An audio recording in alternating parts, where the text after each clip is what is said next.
and all the teams in the back. We're grateful to have them here as well. We're ready to begin. It is State Charter School Board meeting. It is 9:06 a.m. on August 8th, 2024, and we welcome you, all those who are here. What a good team. I mean, really, this is a good team. And we did yesterday introduce Mr. Clint Biesinger, who is newly appointed to our board, not yet confirmed in the Senate, but he was an active participant yesterday in our meeting, which we really appreciated and will again today as we continue through our discussions of schools, potential schools in the future. But to me, one of the most important parts today is saying thank you to our Michelle Smith, who has served on this board, and we're so happy that she could join us. And we all recognize this is not something Michelle would like to do, but we wanted to do, and so she accommodated us. So thank you, Michelle. Let's begin with a Pledge of Allegiance, and Member Spiker will lead us. I pledge allegiance to the flag of the United States of America and to the republic for which it stands, one nation, under God, indivisible, with liberty and justice for all.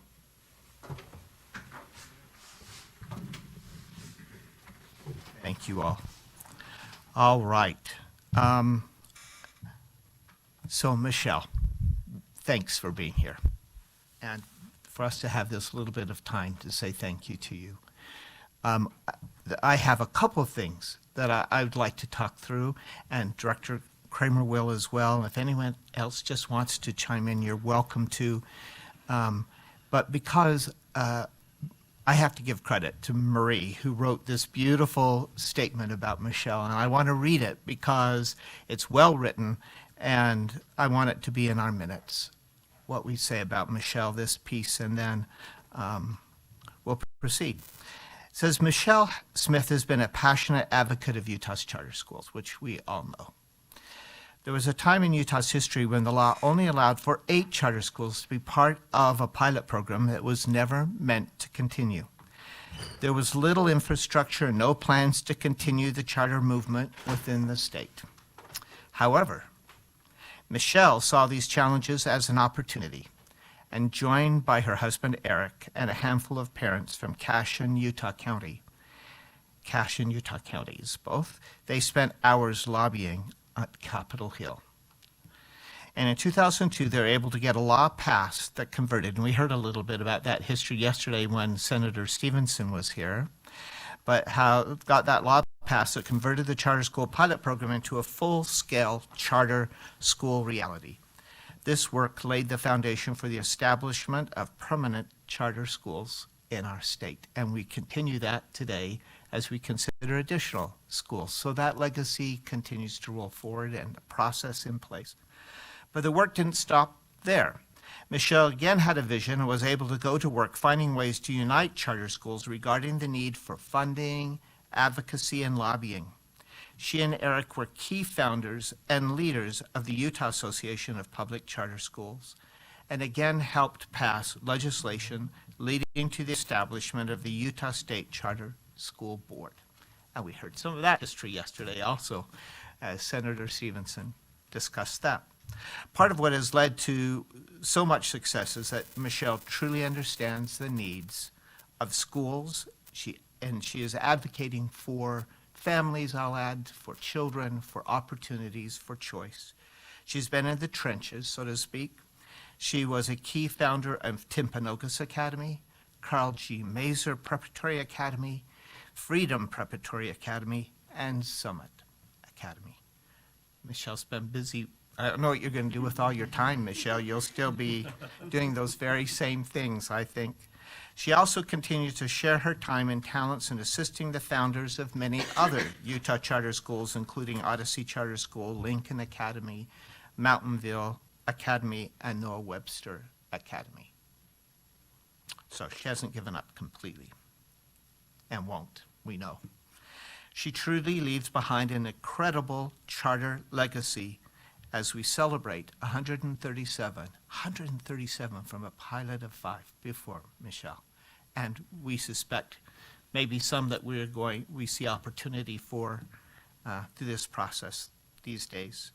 137 public charter schools throughout the state, and continue to hear from new charter proposal groups at this month's board meeting, yesterday and today. We are stronger and better today because Michelle Smith has had influence here. We look forward to seeing what great adventures she takes in the future. So Michelle, thank you for allowing us this little opportunity, and our heartfelt thanks for your service, particularly on this board, but in the charter world as a whole, in the state of Utah. That work has happened much because of your dedicated work.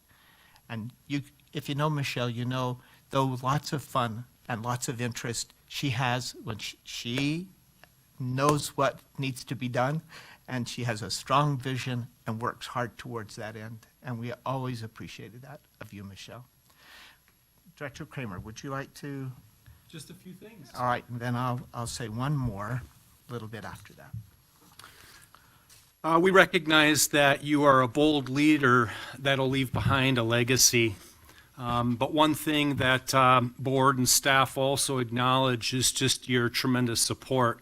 As an authorizer, we've refashioned ourselves to be a supportive authorizer, and that's because of the model that you give to us. When I first started in October, you were one of the first to provide support in words of affirmation. Both personally and publicly, you would say, you're doing a good job, keep it up, we're happy to have your leadership.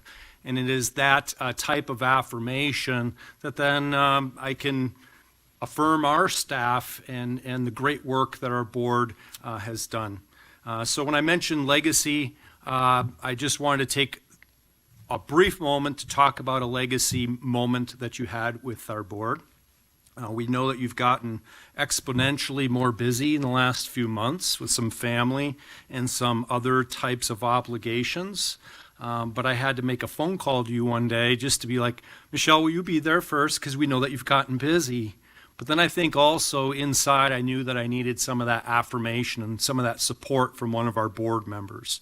And you took my call, and I started off by saying, will you be there, right? Just kind of like yeah, it's going to be hard and things like that. And I went on to explain that we weren't stuck, but we were slowed a little bit on moving out of USBE building here, right? And that effort, which was a board effort, was kind of slowed. And you listened, and you talked through the issue, and at the end of me listening and getting some of the support that I needed back, you said, I'll be there. I'll be there in the morning. We can figure out how to get me in there and into the meeting for what I view as being a really important vote and something that's really meaningful. And so I think that is an example of the legacy that you leave behind as even a legacy vote, where you were the one that called the motion and you were the one that kind of led the group towards let's move forward, let's forge forward. Even if we don't know what the future looks like, we're going to move forward with a motion like this.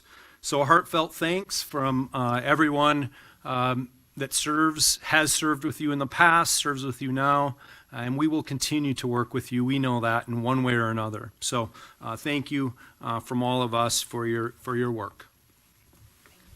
Thanks, Michelle. All right, now I'm going to talk about something that has nothing to do with Charter School Board with Michelle. So, as we've gotten to know Michelle too, one of the things that I most think about, and I have several pictures to verify on my phone, Michelle has the most amazing shoes. And she monkeys and bananas and all kinds of different things that Michelle has done that just for fun. She'd say, okay, look at the one today. And she did it often to keep our meetings light and fun and to take care of us. So thinking of something in the shoes, I have a little something for Michelle. And then I'll explain.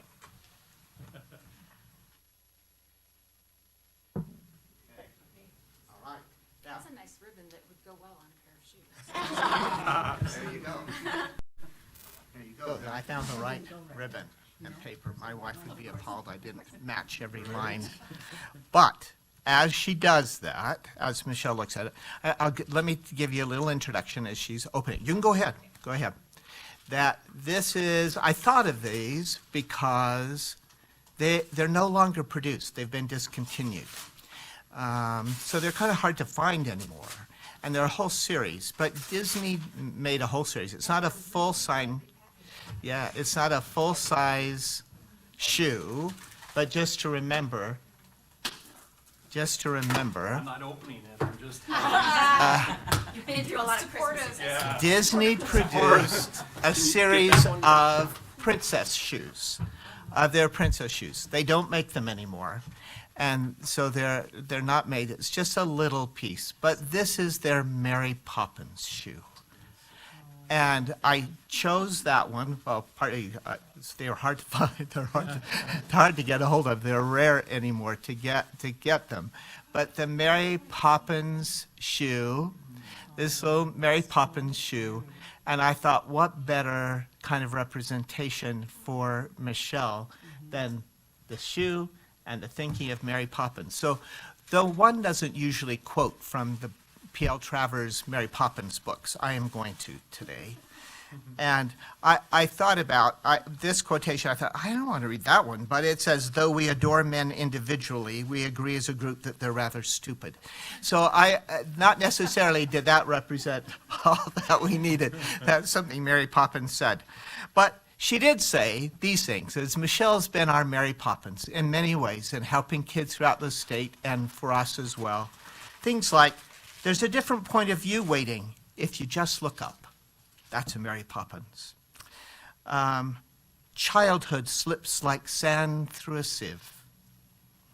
And so caring about children is important, and that we need to take care of kids.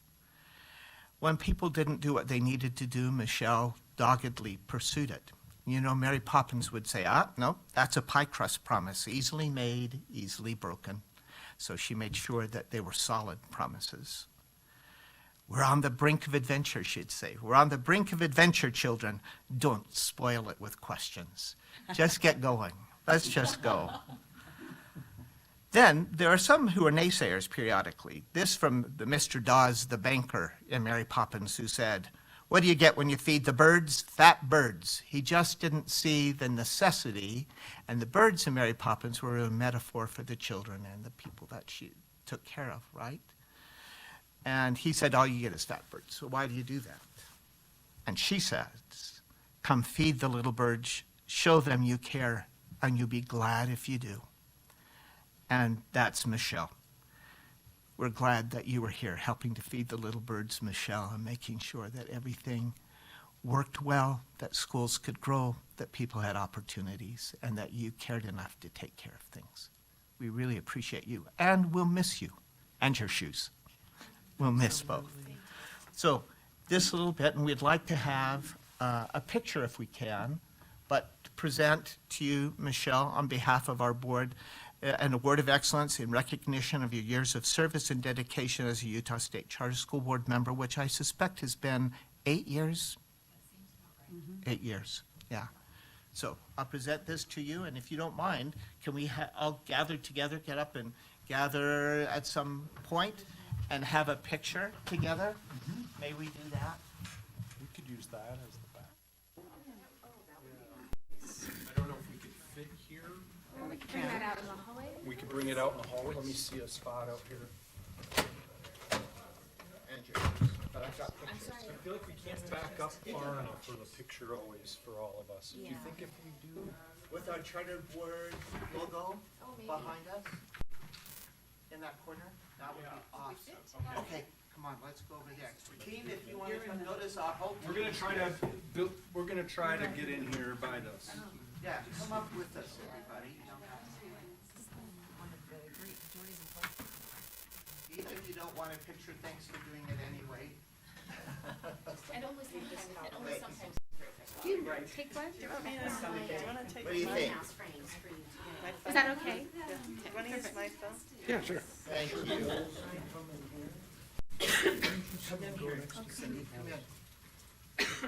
All right. Yeah, okay. In terms of the height. And then, Put the microphones I'm down. aesthetic. Yeah. You know, Yeah. something about that.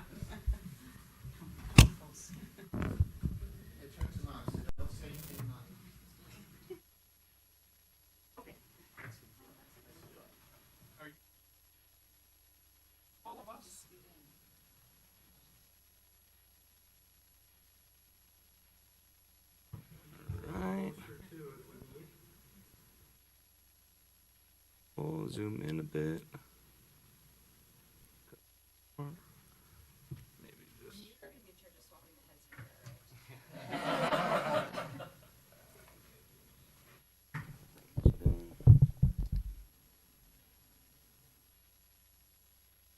All right, I'm sure I got a good one in there.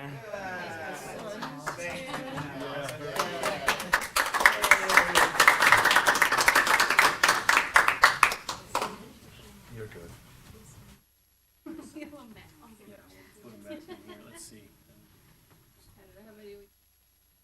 If you're gonna say one or two things about her. Yeah, please. less effective, Michelle. No, I'm sure that you bring so much to the table. And Marie, I just. Oh, thank you. Thank you for Run around and pick up my shoe and give Rebecca a hug. I love the shoe thing too for her. There'd be nothing more perfect. So beautiful. They're so cool. I love those shoes, but they don't make them anymore. All right. Now, there may be a couple of others who want to say something since I've used my time, I think, but Cindy? Briefly, yes, Yeah. I would. I want to say, Michelle, you came onto the board just before I did, and you acted as a mentor to me and were so helpful at a time when we kind of, our onboarding for our board was lacking. You were my onboarding, and I really appreciated it. And then in those first, well, really in the first year, I was going to say in those first few months, I distinctly remember after the meeting, so not before, we didn't have ex parte conversations, but we, particularly if we found ourselves on the opposite side of votes, we would call after the meeting and express respect for the other's position. And it was just such a great strengthening, sort of opening of the mind for me to have you as a colleague that I could turn to just talk through post de facto, right? What had happened and why.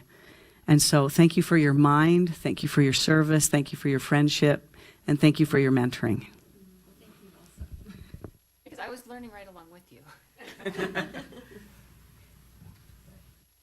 We so appreciate you. Is there anyone else? I don't want to leave anyone else if you want to say something, you can. I thought Rebecca might. Well, I leaned to Michelle when she hugged me and I said, I will continue to quote you. And then I just kind of chuckled to myself because yesterday during one of the presentations, I thought if Michelle were here, she would say, this is an A team with a B idea, and that's better than a B idea. No, let's see, that's an A team with a B idea, which is better than a B team with an A idea. So I will still have my Michelle Smithisms to guide me. So if we hear it today, we know where it comes Channeling from. her always, right? Yeah, we'll know where it comes from. Michelle, we wish you the best. What are you going to be doing? I'm a temple worker, and I'm going to spend a lot of time with my grandchildren, and unfortunately, we do have some, as you know, serious health. Yeah. And we wish you the best with those as well, Michelle. And know that you can call on any of us as you need things. We'd be glad to help too. It's been really one of the great pleasures of my life to serve on this board and to watch the growth of charter schools in the state of Utah. It's miraculous and amazing to me. You and the heart, just the people who are operating the schools every single day that make that. Thanks, Michelle. Thanks for enduring this little time with us this morning too and making the trip to do it. We really appreciate it. Can we give her a Yeah. round of applause?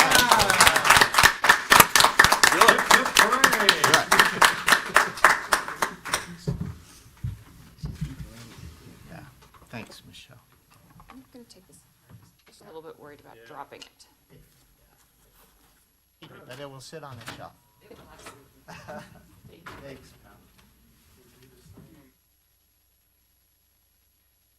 All right.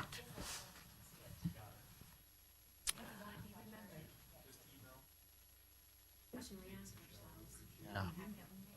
Yeah. So those are not the easy ones, but the nice thing is that we know Michelle will continue to support and be a part of the charter work in the state. And we have Clint Biesinger, who's joined us and brings a whole other set of skills and perspective, which we're very grateful for, as we saw yesterday. Yeah. Go ahead. Stephanie. I know that's okay. And if I may say, I just want to share a brief little story. One time I got a teaching job mid-year in January. I had moved to a new town. I didn't expect to get a job until the following fall because of the cycle, but somebody got promoted to the central office. Well, I spent 4 months in that school known as the new Pam. I wasn't Stephanie. I was the new Pam. Okay. We will not do that to you. And that you just joked about, you're the, whatever you said, the new effective Michelle.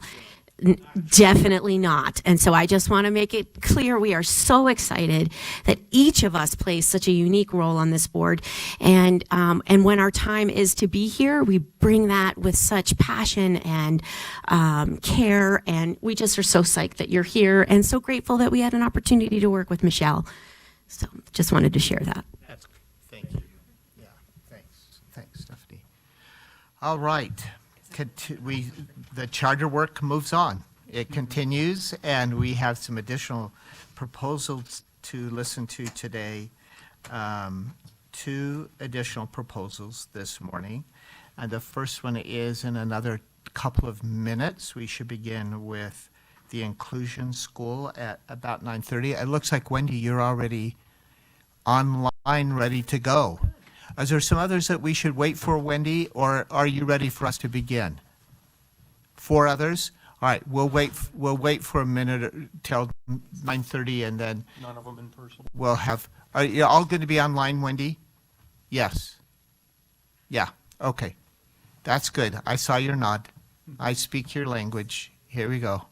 So we'll wait a couple minutes. We'll just visit for a couple minutes, and then right at 9:30, we'll ask Ms. Stephenson to begin the introduction of the Inclusion School. Chair, we might want to note that IT had mentioned yesterday that they'll need to turn on cameras. It does look like we've got maybe 6 or so that are not on camera, so I'm not sure if those are the same individuals or others, but for them to show up on our end, we need to have their cameras on. Okay, so if you can hear my voice, and you just heard Ms. Stephenson, you have to make sure your cameras are turned on so that we can see you. There we go. Thank you. In addition, the what? Well, you'd be able to hear most of this. Oh, yeah. Yeah. And it's done. Yeah. Oh, she's reminding me that, Kurt, you're not necessarily with the school, but you're with all schools, all of our schools. So. Yeah, I'm from the Attorney General's office, Right, but yes. right. We're glad to yeah, have you Nicole here. and I are, Yeah. thank you. We're Yeah. happy to have you here. Who does dual work. So you see, he's coming from Snow College, which he takes care of them and us, and we appreciate that, having to have a split personality, Kurt. So thanks for being both places and joining us today. My So, pleasure. Yeah. hmm All right. All right, 9:30. Let's go ahead. If there are others, it looks like we have 5 others who may be with Inclusion School, possibly. If you are, if you'll turn on your cameras so we can meet you and have a discussion with you over Yeah, Dr. online. Susie is in the waiting room. If someone can let her in. Yeah, we'll go make sure that that's done. Thank you. She started to say Oh, Dr. and Bowles, she because she's used to saying that to me. All right. Well, you earned it. Yeah. So as we go. All right. Marie, why don't you go ahead and begin the discussion? Wonderful. Thank you, Chair. All right, so I'm going to introduce you this morning to the Inclusion School. As far as their technical components, the model that they have put forward is a differentiated model where they are working with post-secondary preparedness as well as advocacy for students with developmental disabilities. Sorry, it's a bit of a mouthful, but a really great model that they're putting forward. This school is seeking to locate in the Provo area, and they would be serving students in grades 9 through 12, so those high school grades. They did put a note that with the students with developmental disabilities, they would like to have that also serving those ages 13 through 22, a little bit of a higher age range, but the grades would be 9 through 12. In their proposal, they would like to start out serving 30 students and rolling up to 45 students as their max enrollment. They did put in a waiver for an enrollment preference, but did not specifically tie to any board rule for that, and we'll talk about that in a minute. And then they do have a 6-member board in their proposal. As far as our staff review, some potential portfolio enhancements that we saw. This is a very student-centered model, especially as they seek to serve students with developmental disabilities. They also were able to really articulate well how they would like to help those students learning about transition and life skills and self-determination skills, especially as those students would finish up high school and move into post-secondary life and the skills that they would need to be successful there. Another enhancement would be that with the very small school, they would be averaging about 10 students per grade, very small classes, a very personalized, focused model.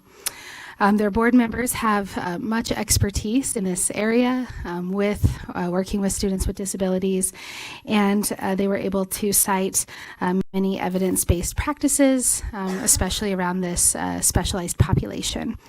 As far as potential support needs that staff was able to identify, there was the potential need of just the financial viability of running such a small school. 30 students, 45 students is an extremely small school, and the viability may prove to be especially difficult. And then working with a specialized population on top of that may have some additional costs there. With that as well, another support need may be just finding the right staff to be able to have the licensure to teach those high school students, that then also has that specialized focus for the students with disabilities, and being at such a small number, if they're able to compensate those individuals in a way that feels like they're able to then retain them year after year. And then the last support need that staff identified at this point was just that the requested waiver, as we looked through some of the different board rules, and also a quick conversation just with our partners here at USBE and the SPED department, we aren't sure at this point if that would be an allowable waiver.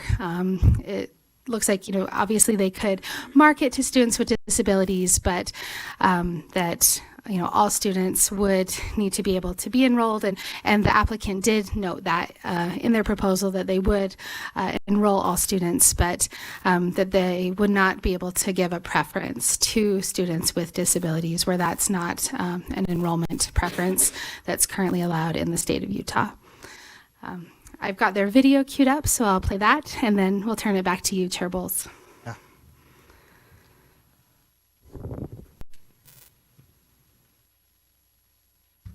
The Inclusion School is a center for individuals with developmental disabilities, a school experience that focuses on individuality and differentiation. Inclusion is something that should be taught to all individuals that will one day have a voice in society. This framework and philosophy gives students the opportunity to prepare for college and career, and to learn about each individual's part in making society more accessible. Our board is composed of multiple types of business owners and professionals with one thing in common: they have a child or other loved one with a disability. Together, the board has discussed what our current public and private schools are missing when it comes to an adequate education for students with disabilities and how we can better help students access college post-secondary. As it currently stands, there is no college preparation school that involves the essential essence of post-high success for those with disabilities in Provo. While most schools are required under federal law to follow the guidelines of the Individuals with Disabilities Education Act, there is no obligation to teach students with individualized education programs what their rights are outside of IDEA.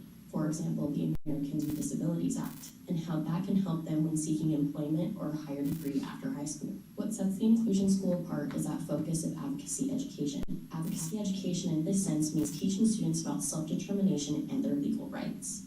Through the philosophy of learner-oriented teaching, or student-centered learning, a philosophy that encourages students to take ownership over their learning by advocating for their preferred learning materials, styles, and pace, we're able to put bias and traditional teaching styles on the back burner and teach in a more individualized way. This aspect of differentiation is not a new teaching style, but one of the founding building blocks of special education and specially designed instruction. However, specially designed instruction is beneficial to all students.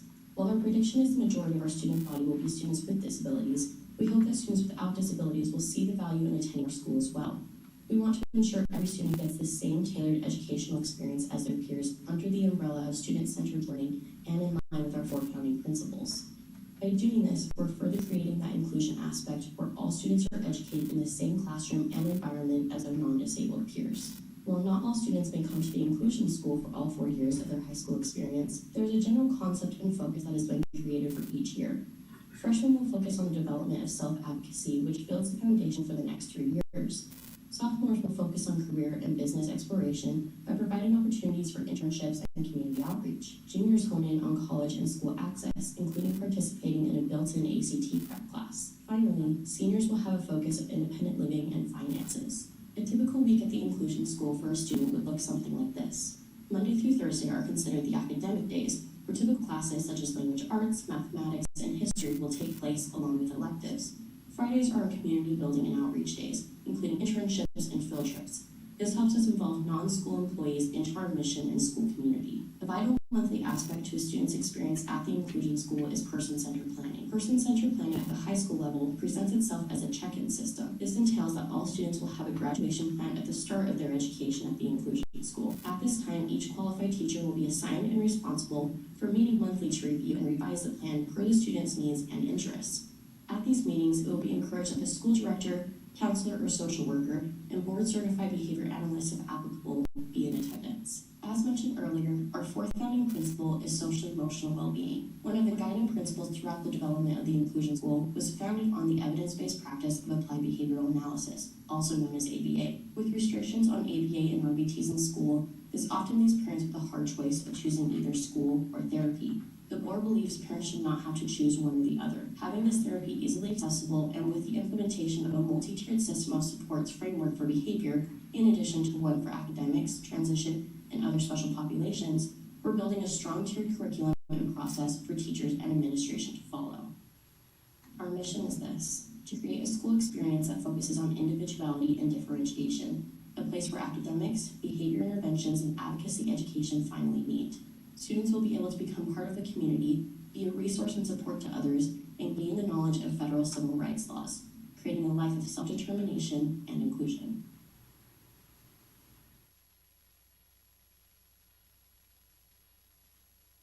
Hey, thank you so much. Let me tell you our process that we'll go through for the next few minutes, that as long as we need to complete this work. We're going to ask that each of you who are here representing the Inclusion School, if you'll introduce yourselves to us and what your position is on the board as you've proposed this school. And then we have an opportunity. We've all read the application, now seen the video, and talked through some notes from our team. We will then just ask some questions or ask for clarification, prompt some ideas from the board just so that we can make a better decision. We want to make sure we ask good questions of you. So, Wendy, do you want to start by introducing yourself and then the others from your team, if they'll do that, so we can meet you? Sure, sounds great. Thank you so much. And thank you everyone for being here today. We're very excited. This is a really important day for us. My name is Wendy Allman. I have lived in Provo for just over 27 years. About 20 years ago, actually we're celebrating our 20th year this year, I started a private preschool and kindergarten here in downtown Provo, and when my girls were little.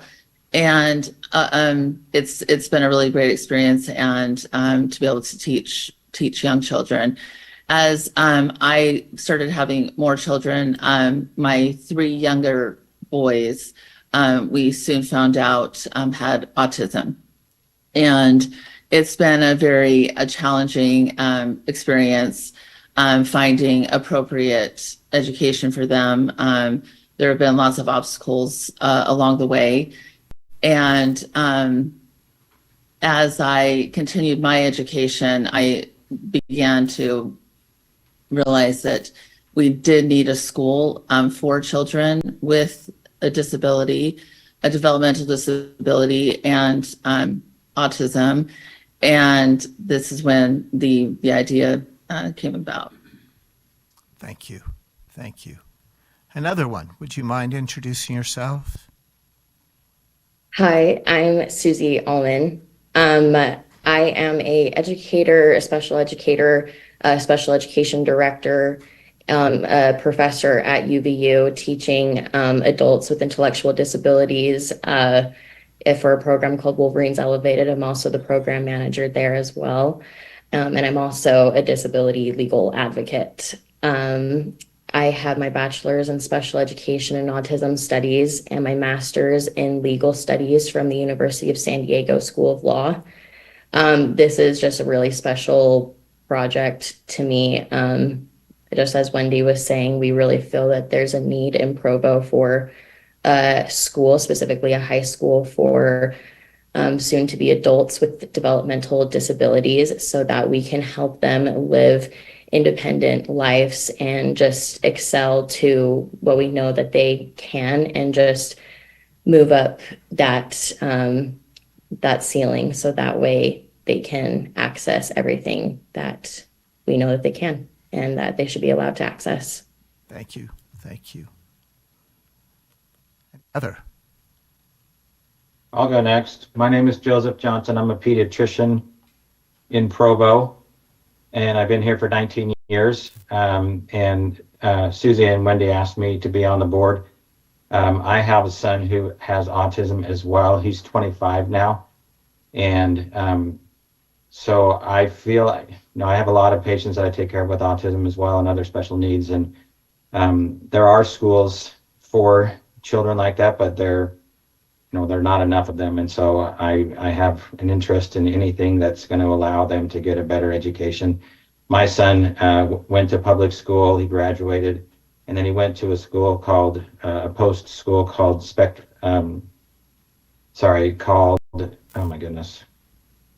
Scenic View. Scenic View, thank you. Scenic View in Provo, which allowed him, he actually lives on his own and is working in a job, and it's been amazing and awesome for us to see him get to this point.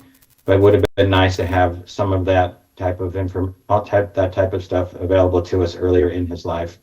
And so when they asked me to be on the board, I thought it would be great, and I could, share the experience I have with my own son as well as my other patients that I take care of, and help this to go forward.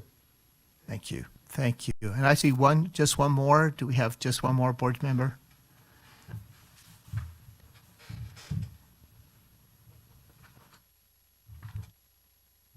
Sarah, I think you might be on mute.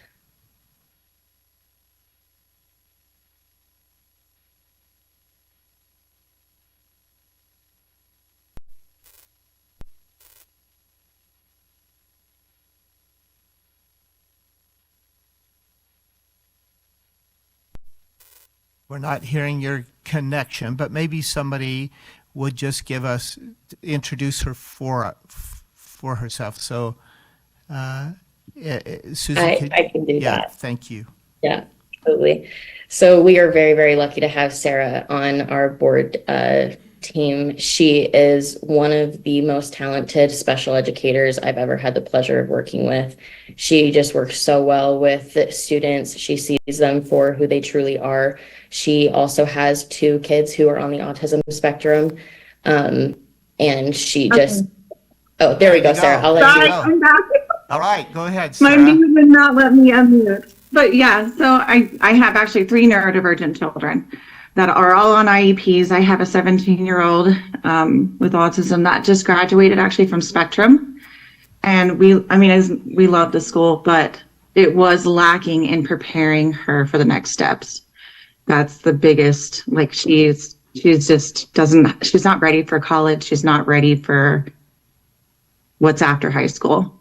So that was kind of my interest in this school, is like what happens next. And then I have my son who's coming up and he's at Spectrum. And we're going to go through the same thing, that he's just trying to find out how to help him to be prepared for what's next after high school.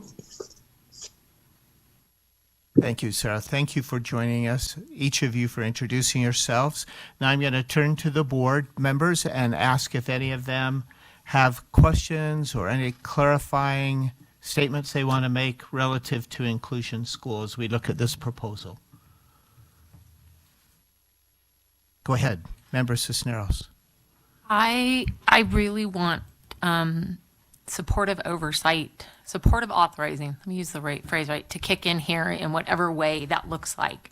I agree with this board that there is a huge need, especially in the idea of how to prepare students for what's next. That's the challenge we have for all students.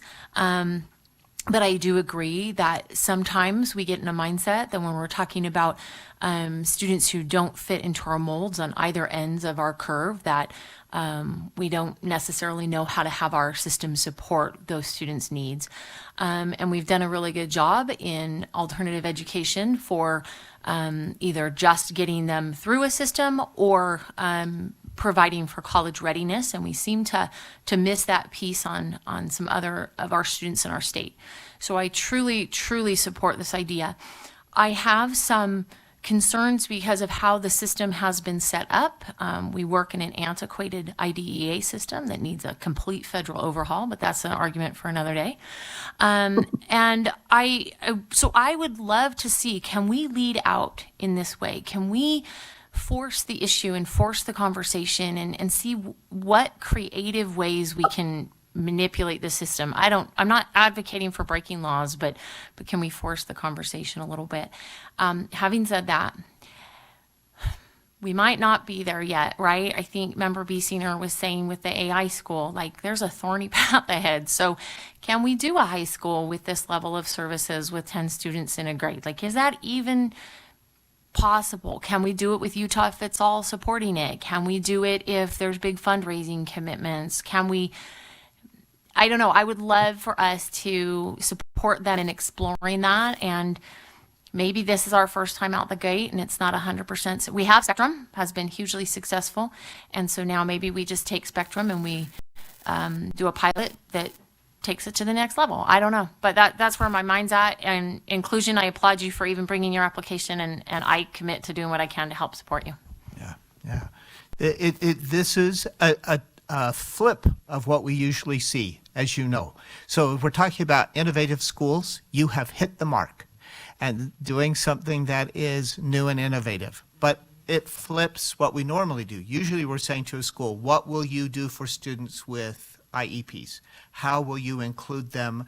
Because it's a regular general education, more mainstream, even though it may be a creative approach or have an interesting focus, it's not always one that, we're reminding them to include students with IEPs, disabilities into their school. And the focus is on students with disabilities. So it's unique to us. So I want to ask a question, and I have several, but I'm going to start just with this one first, that kind of what you've talked about, preparing students for the next step. We have the opportunity in federal law, so partly my question is maybe relative to what we know about state law, but we may not have state funding, I don't know, for students why you chose just through the mark or the end of 12th grade when federally we can continue retaining kids to the age of 22.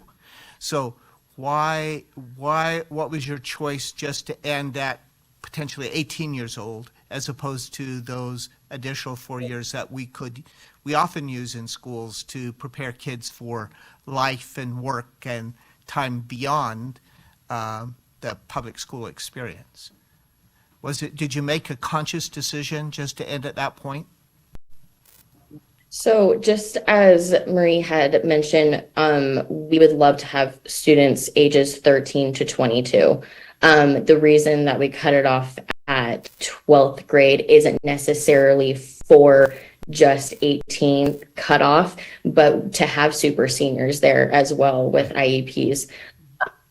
And I think that my personal goal, while I don't think there's anything wrong with being a super senior and not graduating at 18, I think that we can get to the point of, you know, when you're 18, you can graduate because you had the support in high school to get there. I work with students all the time who have to do credit recovery and they're on an IEP. And I simply just don't think that that is acceptable under the federal laws, because the whole point of the IEP is to help them access the curriculum as their same age peers.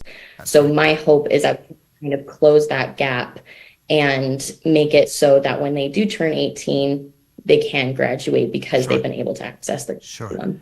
But you by extending those super seniors, you at least have the option. So it says to me that what you're saying to me is that you are open to that for those super seniors. There's another conflict in the federal law because we're dinged if they don't graduate at 18, but sometimes they need to stay till 22. There are just some cases where that needs to happen. And so the one federal law allows it and one federal law dings us for it. So, yeah, so that's a discussion. So what I'm hearing is you would be amenable to super seniors. I don't know what funding happens. And that's one of the questions I think we're going to continue to talk to you about is relative to funding. But we'll see what other board members say. I'll hold some of mine. Others? Yeah, Mr. Biesinger. Thank you. If you can just allow me a few moments to speak personally. For the inclusion schools, just knowledge, I am new to this board. I've been appointed. I haven't even yet been fully gone through the process. And so I don't know, these folks well, but I will just present that my wife and I are the parents of 7 children. We have 5 children now that have graduated high school. We have an 8-year gap between our 5th and our 6th child, and we have 2 little boys that are 8 and 9. Our 8-year-old is named Will, and he was born with an undiagnosed, likely a genetic abnormality. So he is in this category. I share that because I see the world now through a parent's eyes. And, excuse me, I know, sorry, I just need to collect myself here. But when I read this application, I want to read it as a board member, but I also read it as a parent. And I first of all just want to commend this group. I note that maybe all of you are parents, and I know that you've heard the word no when it comes to education hundreds of times. And for every dollar out there, there are $15 and $20 and maybe $50 of needs. And so I don't know how this model works financially or viability, but I appreciate Member Cisneros' comment of trying to push the boundaries. I know through friends and others that the statistics are tough too with this demographic, particularly as you go from child to young adult. As as these children's peers move on to adulthood, some of that doesn't come in the same way for this this group of folks. And statistically, they're at risk for, you know, things that include, you know, high crime and just challenges. So I don't know if I have any great questions today, other than maybe some that we can talk through, but I very much am supportive of this on a professional and personal level. And I would like to, you know, pledge support to this group and work with them to see, you know, what can this look like? Like, how can this work? You know, I'd like to support this in a way that says, you know, instead of let's scrutinize you and be another no, let's do it in a way that says, you know, what would you need to make this work? Where are the levels? And then see if, you know, there's something to be done here. You know, from a numbers perspective, I agree. If your enrollment is 40 or 50, it's a really quick discussion to say, financially, that just may not be viable. But maybe in this case, there's an opportunity to do some work and some looking there to see what would it take to make this viable, you know, because of the social need for this and the opportunity for innovation, which I think is core. So I think those are my comments. Thank you so much. Other board members? Vice Chair Phillips, please. First of all, I echo the sentiments of other board members in that I would like to see this school move forward in some fashion. And because this is an opportunity at this point in our process to consider the full application where you would give us more detail on some of the ideas, to me, it's a no-brainer I will be voting to see a full application. But I wanted to, and I commend you for filling this need, and I wanted to ask a couple of questions because I definitely think it would bear on the success of the full application in January with this board, if you're in fact invited, as I suspect you will be, to make that full application. And that is, there's no question there's a need. There's no question in my mind that that this school would get students. To pinpoint the enrollment issue in terms of preference, Spectrum Academy does not. If you look on their website, and you know, those of us who know the history of the school, they can only give the enrollment preferences founding board members, students of teachers or children of teachers, siblings of students currently enrolled, etc., as we know from statute. Nevertheless, they are able to enroll a very high percentage of students that were part of their original target population for the application, because word gets out, right? And it's convenient for some parents to bring all their kids to a place, school, regardless of whether siblings have the same disability learning difference as their siblings.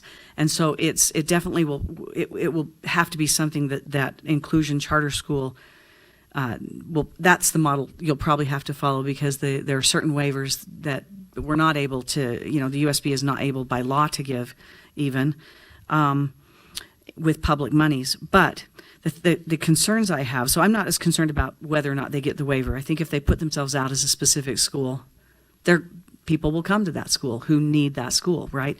As well as some others who maybe don't need it as much but could benefit from the school's model. The thing I'm concerned about is, as has been mentioned already by board members, is your numbers. Unless literally someone is letting you have a free building, and in that case this would not apply, or some kind of an unusual arrangement for a facility, I just simply don't think that you are going to be able to provide education with the funding of just those 30 to 45 students. So I'd like you to address that. Maybe it's very possible that you have a plan that I did not perceive in the application. So that's the first thing. And I think it's nice to limit yourself to a nice number that you can manage, but there has to be a sort of level, a threshold that you meet of fixed costs and quality program that I can't see right now how this number does that.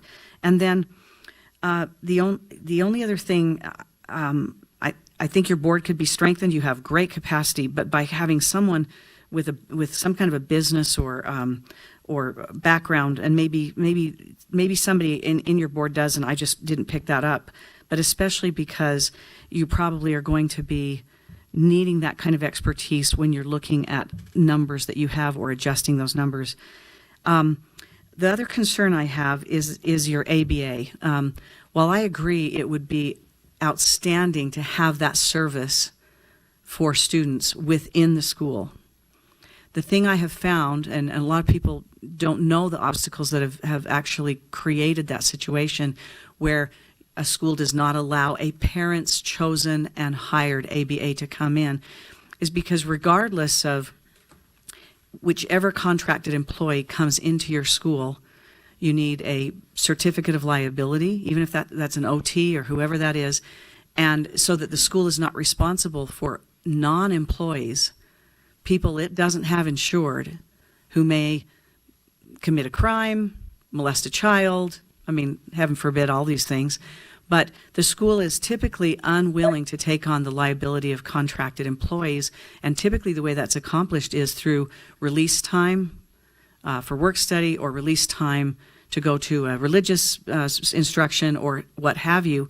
And so I'd like more information about whether or not these behavior specialists will be employees of the school whose work and expertise is available to students at the school, which is absolutely creates a kind of an insular and protected environment that reduces the risk and liability, or whether there is some kind of structure that you envision, because you bring people on campus that are not your employees to give services, and usually they need to be with another employee, and they need to have gone through your trainings for confidentiality, data student privacy, and other things, and bring in their own certificates of liability. So it does create a liability concern, an increase in risk for the school. So I would love to hear, but I love the idea of having those services available within the school day to parents and to the students, via parents or via the school.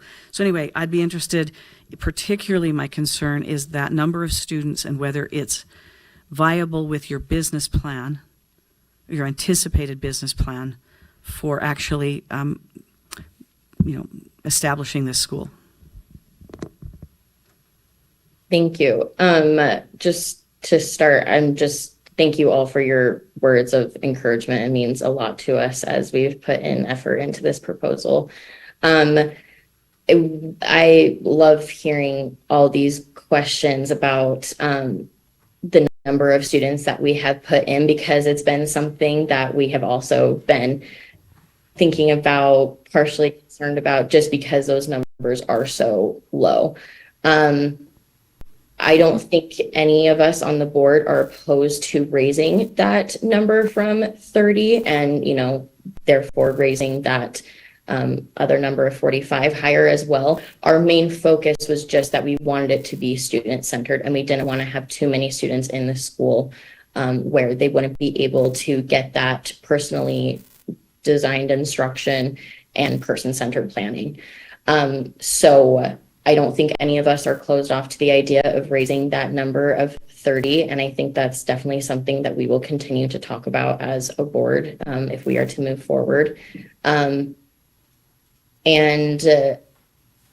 As far as funding goes, again, we recognize that as we anticipate that many of our students will either come to the inclusion school with an IEP or qualify for an IEP. As you all know, obviously, we get funding from IDEA for that. While it's not a lot, that does help just a little bit. We actually do have many board members who run their own business as well. Wendy, as she mentioned, runs her own private preschool. Dr. Johnson has his own practice. and as well, Kevin, who's not able to be here with us, runs his own business as well. With the ADA, as we mentioned, that is one of the funding principles that has guided us through the proposal of the inclusion school. We see it personally in our lives. I see it professionally that ABA is needed in schools. And so my plan for it is to hire a BCBA, not contract with an outside BCBA, but actually hire a BCBA for the inclusion school. That is an expense, and we definitely recognize that as well. So I think that is another one of those challenges, if you will, that we would need to figure out. But I agree with everything that you were saying with, it's difficult when you have to contract with someone on the outside, but we do feel that ABA is very fundamental to our process in helping these students be successful post-secondary and allowing parents that lack of stress of having to choose between school and therapy, just because it shouldn't be a stress. ABA is evidence-based practice, and so it should be something that's implemented in our schools. Wendy, did you have something you wanted to say as well? No, I agree with everything that you're saying. And I do want to say that we have no doubts about our need to get donations from people, to ask for help. I have no problem doing that. I have no problem asking. And that is how we actually Kevin became involved in this, is because that's the type of business that he runs, and is a land, I can't think what it's called now, a land title company. And there is a building that we had looked at. He's willing to go down the cost of it. And then the selling agent was willing to just donate what his percentage would be back to the school. And so that's just the beginning of it. I know that we will get support for this as soon as it gets off the ground. And like I said, we were under no illusions that we would not be asking for help. We know that going into it. Yes, absolutely. Just a quick follow-up, and I appreciate that context. It's very helpful, and I really, really am excited about the BCBA and kind of your model of hiring your own internal employees to provide those services. I think that's just excellent. One of the things, and I mentioned this yesterday when we were reviewing proposals, but one of the things that nationwide that research has demonstrated is that, particularly for brick and mortar buildings, if you have under 300 students, it's a struggle. And if we just look at Utah, schools we've authorized, almost invariably, the ones who have either closed themselves or have been nudged to closure by us have been operating under 300 students, because it seems to be kind of a threshold for fixed costs and good programs. Mr. Biesinger, whose expertise is finances and other creative sorts of things with finances, mentioned yesterday when we were having this discussion with another proposed school that sometimes in those beginning years you can squeak in at 250 and manage until your enrollment rises, but it is difficult for us as a board, because of our experience historically in the state, to want to authorize a school that is below 300 as a certainly that would be planning even to be below 300 over a period of the first few years of operation, and to rely on donations as opposed to the WPU and state funding. We are not inclined, just so you are aware, and it's because of our experience of closing schools who did rely on that anticipated donation, because that's great. That's your frosting on the cake, but we're concerned about the cake. And so it ends up being very worrisome to us, even if it's, I would imagine that you wouldn't have trouble getting 300 students over the first few years of operation, because there is such a demand and need. However, you're going to need to look carefully, if you're invited to that full application, at presenting a business plan that is feasible with the WPUs and other funding sources from state and federal government that you anticipate getting with X number of students. And again, that might be tied into your lease and to some, very favorable financial agreements you can enter into as for your location. But you just need to know, we scrutinize that very, very carefully, because the majority of schools, charter schools that we have authorized that have closed because we've nudged them to closure, or because they've closed themselves because they're no longer financially feasible, have, first of all, closed because they were not financially feasible, and because they were operating under that threshold that we've talked about. And that is true in our state, and it is true nationwide. So I give you that data so that as you move into that next phase, which I anticipate you will be invited to do, that you really strengthen that business plan and calm the troubled hearts of this board as you meet us in January, and we consider this really, really great innovative idea that you can tell in our hearts we have a lot of support for. Thank you so much. Other comments from board members? Member Cisneros. Just in response to Member Phillips, and maybe this is better for the discussion later, but I feel like, dang it, if money doesn't get in the way all the stinking time, and I'm kind of tired of that. And that's not because I disagree with the reality of the conversation. That's because I'm tired of us putting the financial question ahead of what's right for students constantly. And I get that's the reality of our job. There's got to be a way that we can finally have something that breaks that mold, and that maybe we can force the legislation and some funding mechanisms to look at some alternative funding streams for some really unique opportunities.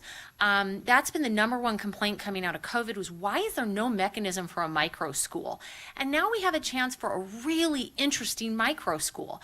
Let's force them to say no to us. Let's force them to say, but we don't support our own laws. Well, start supporting your own laws, right? You're the one who wrote the law for innovation. You're the one who wrote the law for special needs. You're the one who wrote the law for these things. Now put your money where your mouth is.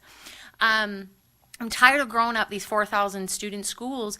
I hear their size is critical to their mission. They want student first. We talk about student first language in this building. They want a student first school. And 300 kids, you don't get student first in this population.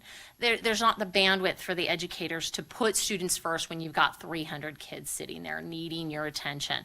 I really would love to say, take the caution of Vice Chair Phillips. It's real.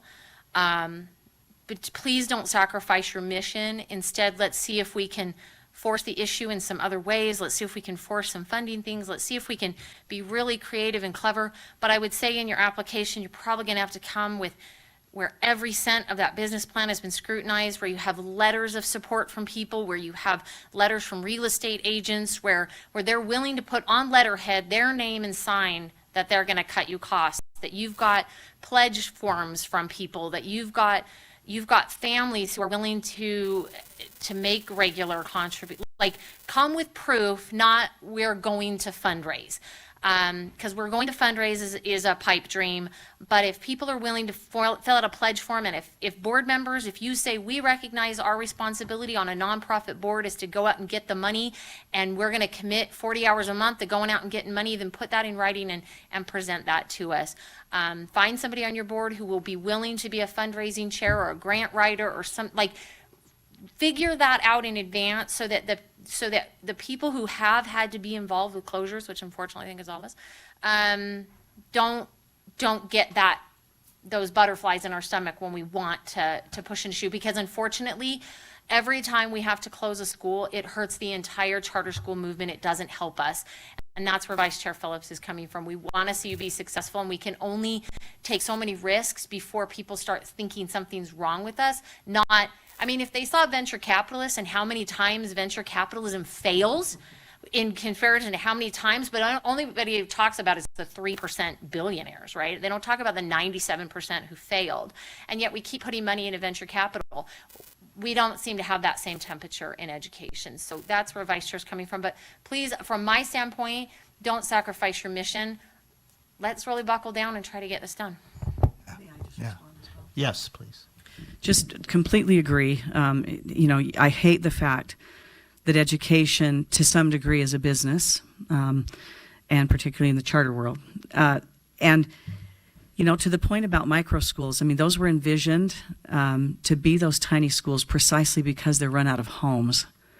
It takes that real estate issue out, that expense. And so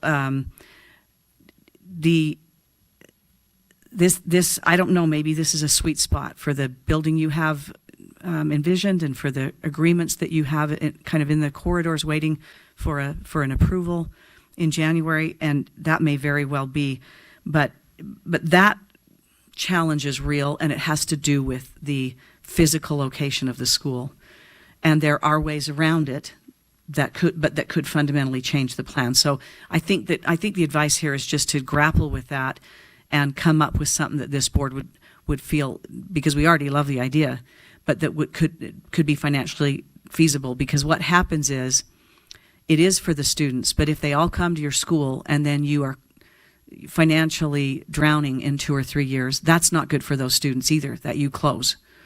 So it's a tightrope that we're walking, but just grapple with the financial realities of that, and I think certainly this idea is highly supported.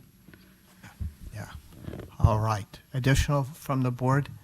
All right. Let me sum up a little bit and say to you, all of the discussion you've heard from us and our advice is really meant to support you.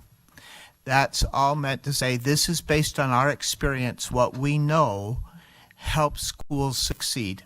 And we don't want to approve a school going forward that we just, from our experience, know is going to struggle. And we've talked to you just about school closures. We had schools, we've had to close schools because they just financially were not going to make it. You've heard some of those break-even numbers. That's all good advice for you. We had schools who said, well, we always get donations that help us, but our experience is that has not been consistent. It's not a consistent, it's soft money. It's just not a consistent flow of money that you can always know is there. So, some things to think about. And I also want to mention, no one has said at this point, but I want to say that I appreciated the application. It was like a really good graduate paper. So that writing was well done. It was a good graduate paper. So I loved it.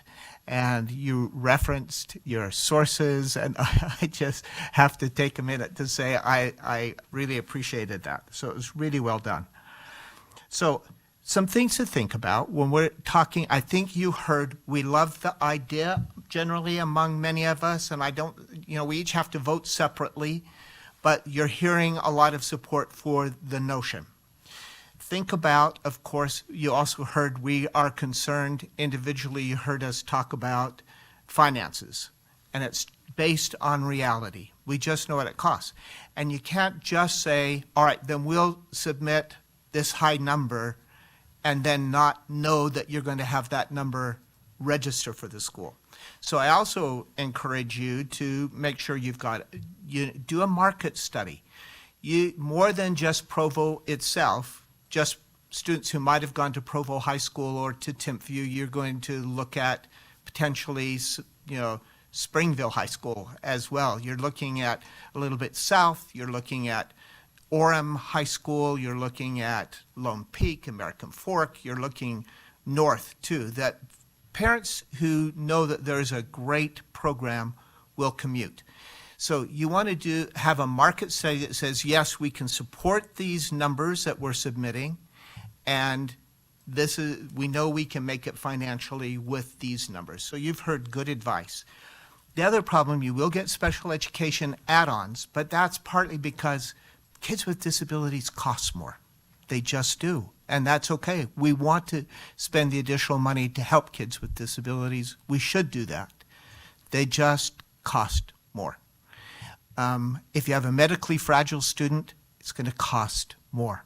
You're going to have some things, your facilities have to be accessible every facility, school facility should, but some can kind of fudge a little bit. You're going to have to make sure that you have facilities that may cost a little bit more. Some things may cost a little bit more.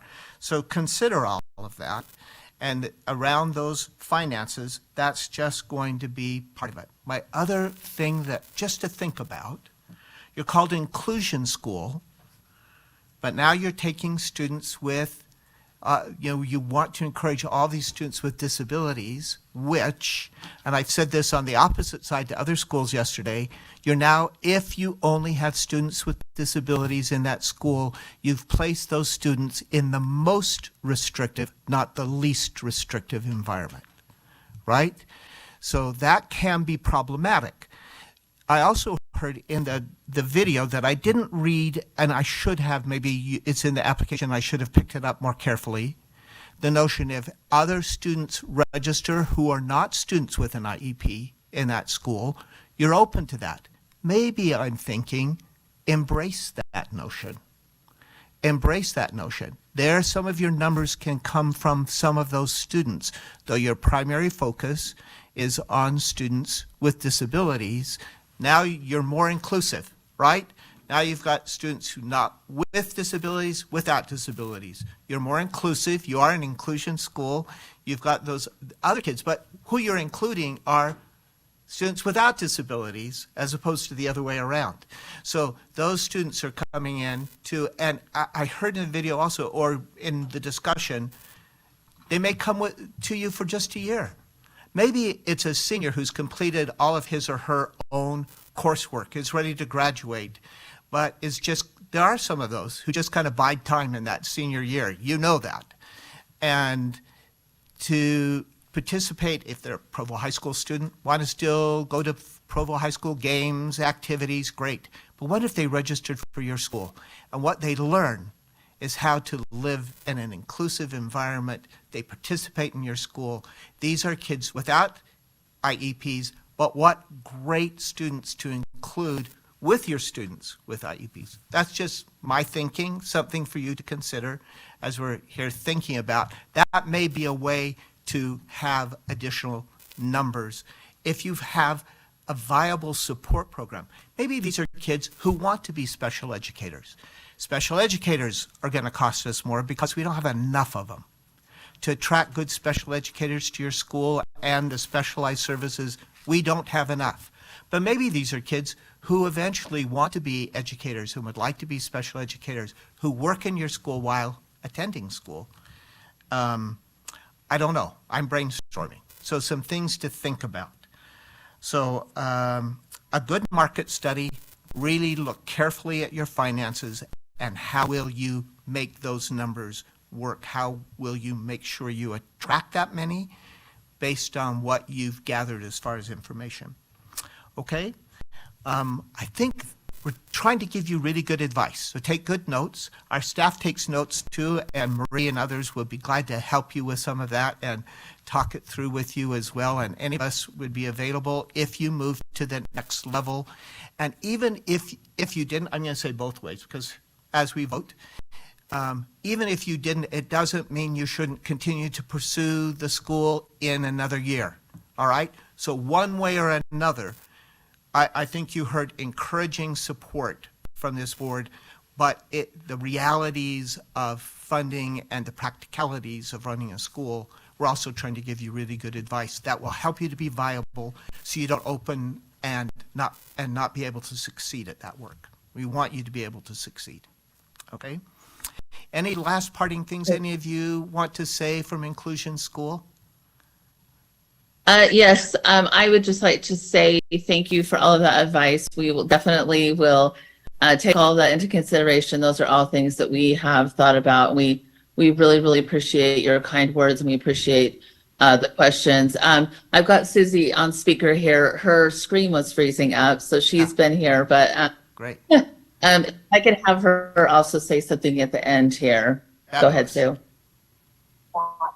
I just wanted to say thank you all again, and just agreeing with you 100%, I would love for students without disabilities, IEPs, to come to the inclusion school. I had the same exact thought where maybe these are future educators and they want to learn more about how to be a teacher in this kind of setting, because it's not a typical setting as an educator. I know that this isn't a typical kind of school setting, so I think it's a really new, innovative way for future educators to get into the school setting and see if that's something they want to do, but also just for, for anyone that wants to learn more about how to be inclusive, how to be an advocate, because we all live in the same society. We all should be on the same page about how to make it more accessible and just encouraging each other. Thank you. You all hear her? Okay, good. Thank you. And I really do want to thank Susie for her expertise.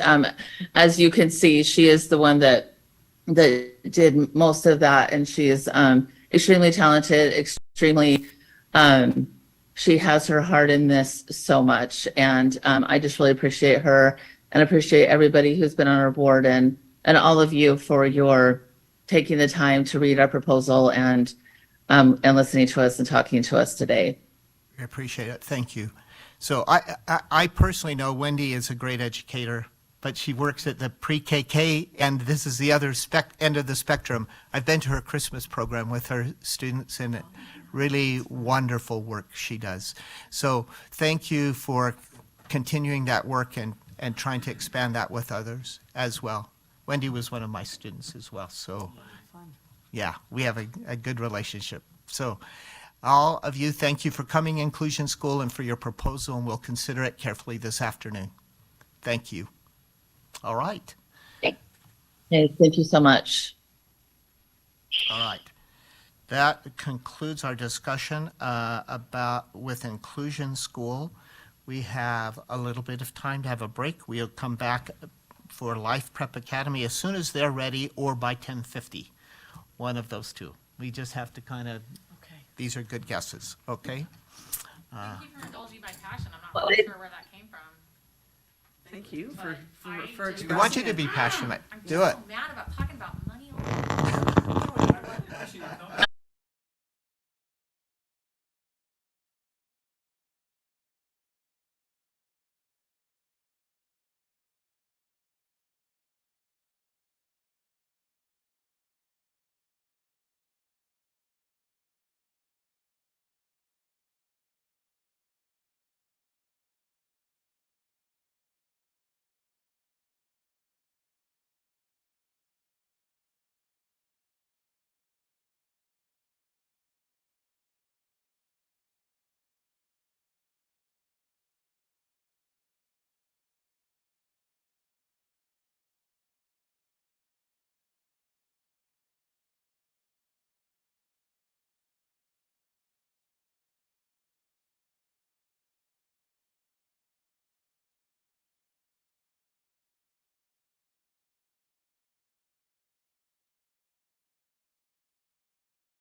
when our students are excited to enter our communities, we know we've succeeded.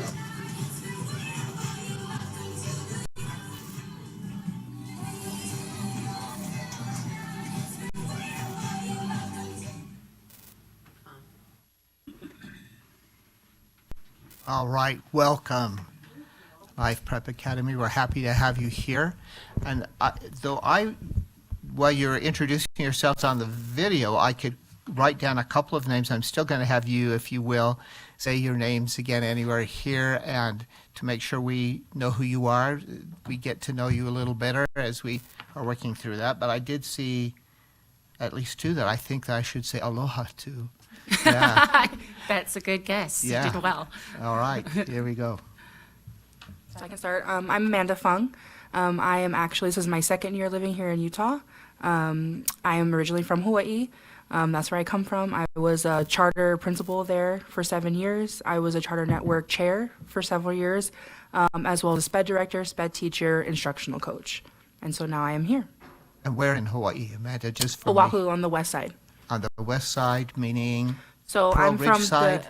I so a lived little in bit- Hawaii 7 years, so that's why I asked. Oh, wow. Perfect. So Yeah. you know. So I always tell people here the west side because they're not really sure. So I'm actually from Royal Kania originally. My husband's from my ASI, which is close to Pearl Ridge. My school was in Wahiawa. Ah, wonderful. I know all those areas. Yeah. Okay. Hi, I'm Irene Summers. Although it looks like I'm from Hawaii, I was raised in California, but I'm very Polynesian. I have been a mom for many years, and then my dream as a little girl was either to be an actress or a teacher. And I realized the best profession of all is to be a teacher because I've been acting all day and I'd have the best audience. They think I'm wonderful. So education has been my passion. As I'm talking about it, I feel the chills. Like there's something about kids and wanting to be a part of their lives. And, you know, we can't control what happens after school or before school, but for 8 hours, I could make magic happen and make them feel like the best person they possibly could be. And that's why we started this, is to make a difference, to let every kid that takes this as step into our class, our school, feel loved. I think love is acceptance, and love is, you need to start with that. And that is what I'm very passionate about. And that is why I'm here. Wonderful. Thank you, Irene. You Yeah. said Polynesian from California, but Hawaiian or? I'm actually Samoan. Ah, Yeah. Talofa then. Oh my goodness, I gotta work on my languages. Talofa. Yeah. You know what? My dad would be very proud if I'm gonna do Talofa for you guys. This is so out of the ordinary, but in Samoa, or you know, any Polynesians, you greet them, and so I will greet you the way Samoans do. So talofa. Talofa. So thank you guys. Yeah, fafatai. Oh gosh, I really gotta work on my vocabulary. And I'm Delaney Bigler. I taught preschool and am currently an elementary teacher. Just love working with the students, and I agree with her philosophy on just loving them and all that. And I also really like the World of Work school model that we're proposing, which can really help students just be prepared for life and going into the career field. Terrific. Wonderful. And we have some folks online, I think, as well. So would one of you introduce yourselves, just all four of you, but someone start? Can you guys hear? Maybe not. I can start, I guess. Okay. So my name is Sarah Prestwich, and I'm an elementary teacher as well. So I've been working with Irene for the past 4 years, and I've taught for 5 years. And I've done kindergarten and first grade. And I've also enjoyed being able to continue my learning. So after college, I've continued to take professional development and other courses. I've been working on I've completed a reading endorsement in the last 3 years. And in my studies, I've just seen there's a need in education for a lot of things. And there's so much good research out there, but sometimes not all of it's being applied. And just being a part of several different schools, I've just been really excited to be able to work with Irene and the others on our board with this school, because I just think sometimes what we are doing currently isn't always preparing the students as much as it could be. So I've been really, really excited about Ripple Life Prep Academy. Terrific. Thank you so much. Another one who's online, introduce yourselves. I can go. Okay. If anyone's okay. My name's Katie Parrington. I'm currently a elementary teacher. It's my first year. I have worked at so many different charter schools, and because of that, I just haven't found the charter school that I love or that I'm passionate about. I'll take bits and pieces from different ones. So I'm so glad I have the opportunity to build something I'm loving and passionate about and to get to share it with Thank you so much, Katie. Thanks. All right. And I think 2 other board members, right? Yeah. Merrick, do you want to go? Or Lindsay? You're muted, I think. Yeah, can you guys hear me now? Yes, thank you. Okay, if it's echoing on my end, so I just really apologize if you get that that back talk to you. My name is Lindsay Miller. I actually started off education as a homeschooling mom. So we have 8 kids, and I homeschooled the first 6 through 7th grade. So as a public educator, my experience has been with the older age kids, and so people will say, "How do you deal with a room full of 25 or 30 12-year-olds?" You know, but to me, it's actually kind of a walk in the park because I had 6 curriculums for 6 kids across all subjects every day. So I love all of that. I think where I'm coming from as an educator, having had that experience to homeschool my kids, and when we were learning about farm animals, we could go to a local farm and the kids could put their hands on the cows and see them and hear them and smell them. And I think that that's one thing that I always thought was missing from public education that I would like to bring to it. So World of Work, it not only gives us a why to give to them, because you know all the time, at least with 6th graders, Miss Miller, why do I have to know this? Am I ever going to use this in real life, you know? And what they're really wanting to know is, how are they going to tie that into what they do for the rest of their life? How is that going to benefit them for the future, right? And so I think that by giving them the why, we can really help kids learn to love education more and start to find things that they're interested in and pathways that they want to follow earlier in life so that they have more exposure and more opportunity. Wonderful. Thank you. Homeschool parents get extra blessings because that's a hard job. It's a hard job. Thank you. It is. Yeah. Well done. And our last one. I'm Marion Klein. I graduated with a bachelor's in elementary education, but honestly, I put that on hold to raise my kids. So my perspective on the board is more as a parent. I have been working in the schools as a substitute the last 3 or 4 years. And so I've seen, and with myself, I've seen my kids relate. I can relate to that video, especially with my older kids of what's the point of this? And so I'm excited to be on this board. I think this is a great board that has a lot of vision and passion. And I think we need passion because that's what's going to drive it. And you can feel the love for my chair. And I'm a fan of our chair because that's my sister. Aha! A big fan, you guys. I'm a big fan of her as well as everyone else. That's So great. The board didn't come together out of desperation. It came together because each of these people wanted to be a part of something that we could actually build together. You know, and I'm sorry, I'm going a little bit off topic, but I want to tell you guys, you know, I've been the teacher and I've been a dean in a school and I've loved every single role that I've had up to this point. But what I realized is when I was the teacher, my heart, you know, most of you might have had kids before. You have one kid and you're like, and you get another kid and you're like, oh, I don't know if I can love 2 kids as much as I love this one kid because my whole heart is filled for this one kid. Then the second kid comes along and then your heart doubles. Nobody tells you that that's a possibility. Well, when I was teaching kindergarten, I had 26 little kindergartners and I just loved them so much. And I realized my heart times 26 plus 4 because of my own children. And then when I started working as a dean, I did not know that my heart could double to, you know, whatever this new number is, 100 and 200. I realized from a little girl, my dad would come home with the most amazing stories. He was from California. That's where I grew up. And he would work in Carson and LA. Do you guys know about those schools? It's scary. My dad drove over an hour and a half every day so that we could live in a suburb, and he would drive to these schools, and he would come home and tell us the most amazing stories about these gangsters, real life gangsters who attend their school. And he would say, I went to a house today. I had a knock on the door. The grandma, the aunt, the uncle, everyone was there. I asked, is your student there? He was making human connections with these children. These kids came to school. At school, there's 2 gang members, rivalries. They weren't getting along. My dad took the time to find out an interest. Now, I was thinking about this morning.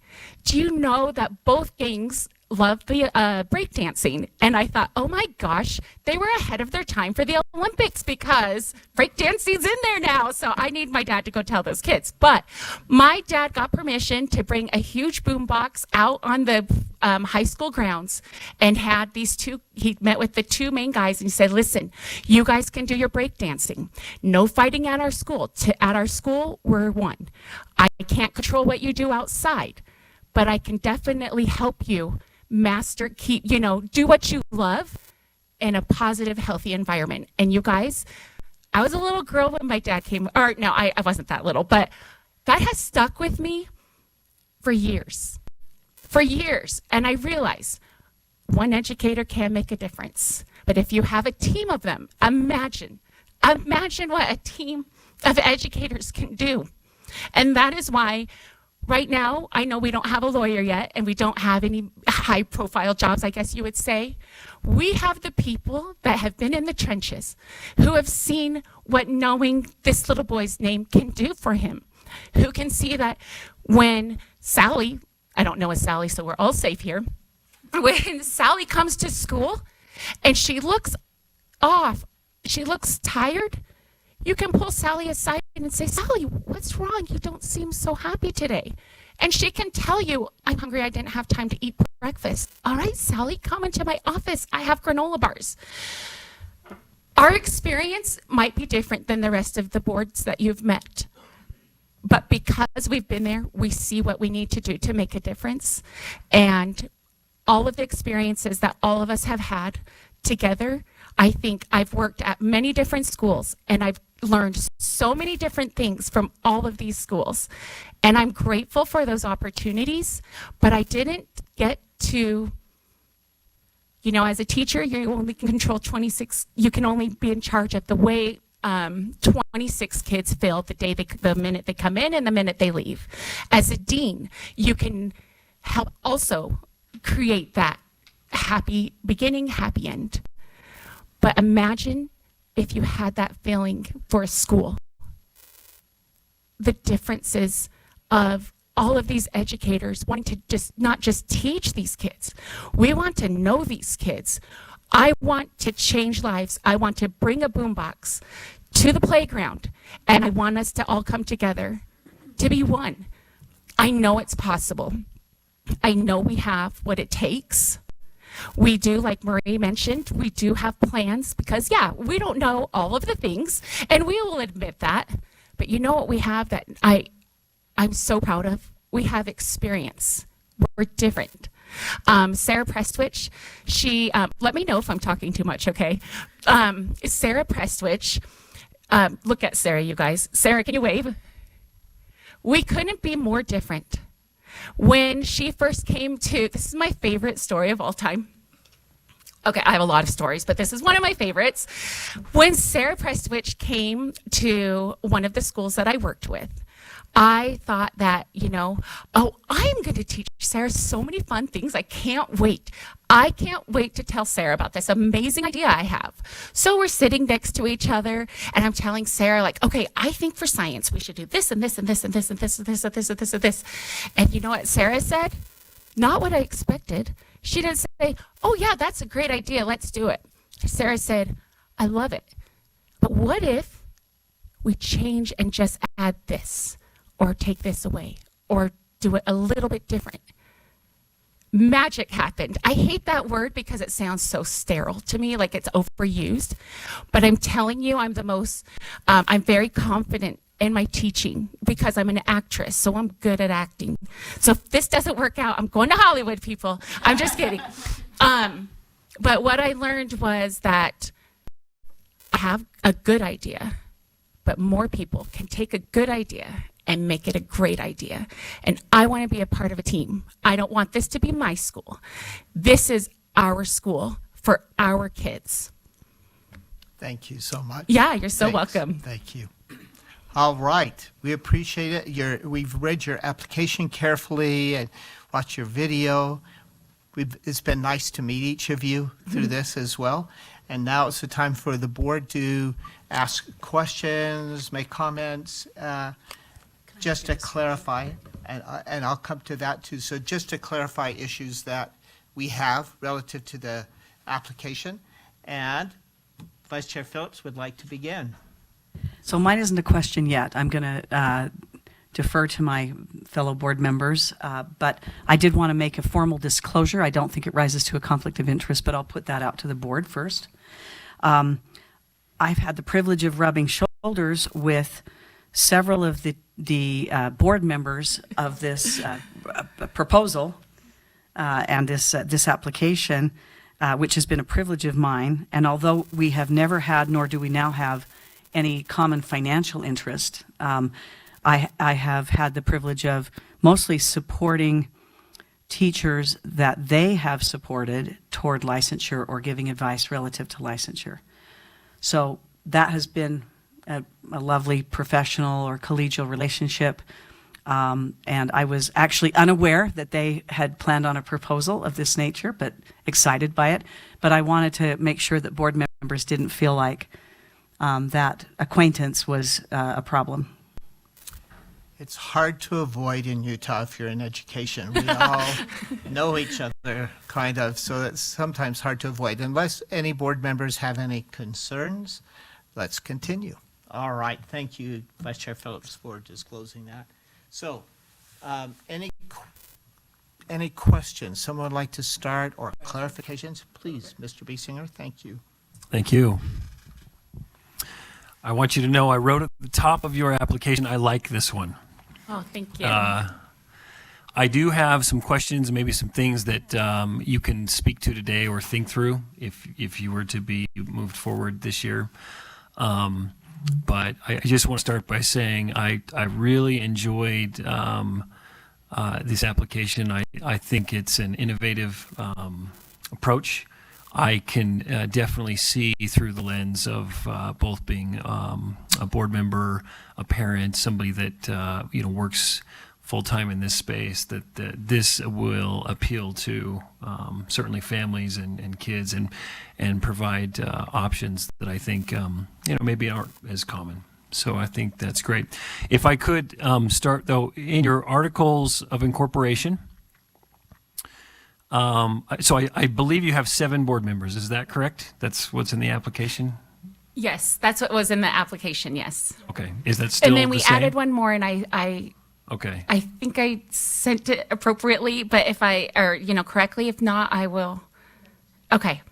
That's fine. I just noted that in letter C of your articles of incorporation under Appendix B, it notes that you will have 3 voting board members, and it lists I think you designate down below founding board members: Irene Summers, Amanda Fung, and Lindsay Miller.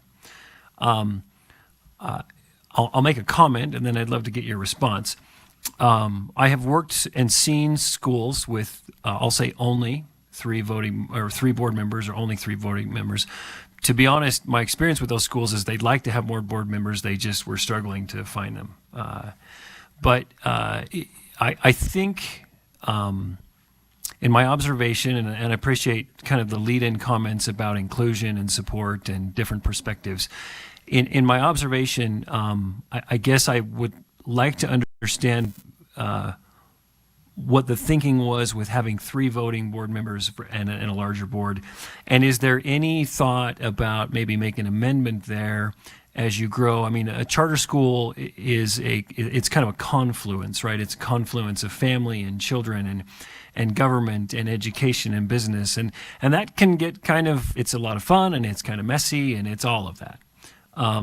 But I think one of the enhancements to a school and even safety checks is, perhaps a strong board that brings different perspectives and different passions. And but I guess I just noted 3 board members, and I looked at that as or 3 voting board members. And I don't want to speak for the board, but I thought that perhaps, I don't know if it was a flag, but I noticed it.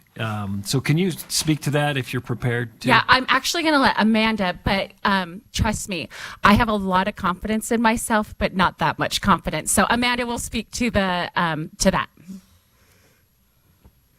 So we actually, as we worked, we've had lots of meetings, we've delved through all of this. That's why originally we had talked about having those 3 founding members, and that's why it's expanded to this 8, because really understanding perspective and community, I think having that founding board is super important, but knowing that we want to have more of those community members, such as an attorney, such as maybe a financial person. So we're aware of that capacity that needs to be there, specifically me, because I'm the one that has more of the charter board governance experience than some of the other members. And so we're aware of that opportunity for stability and understanding of if we have those questions or concerns of who we can go to. So knowing that as we go further in this process, bringing in those other board members to help. So I think an amendment is going to have to happen to change that portion of it. Okay, thank you. But currently in our meetings, everyone's voting. Was that what you were concerned about? Well, go ahead, Member Phillips. The clarification in their documents, a lot of times when these corporations come with a proposal or the full application, their articles of incorporation have a minimal number of individuals. But in their board bylaws, in Article 3.2, they indicate that the number of directors shall not be less than 5 and may be up to 9 voting members. And so I think we can feel comfortable, at least based on their bylaws, that the corporation incorporated with 3, but the bylaws will require the school to have 5 to 9 members. Thank you. Yeah, Yeah, sorry that's about a great that. clarification. I appreciate you seeing that because I did not note that. I just caught it above. I think my overarching comment would just be, I think you're capturing this. And then I'll just offer a very quick comment. I appreciate the fact that you are humble enough to realize you want to bring in additional resources to the school. In some avenues, it's effective to look for board members in that way. I'll just note in other avenues, I've seen very effective boards that will have an attorney kind of on council versus feeling like they have to have one on their board.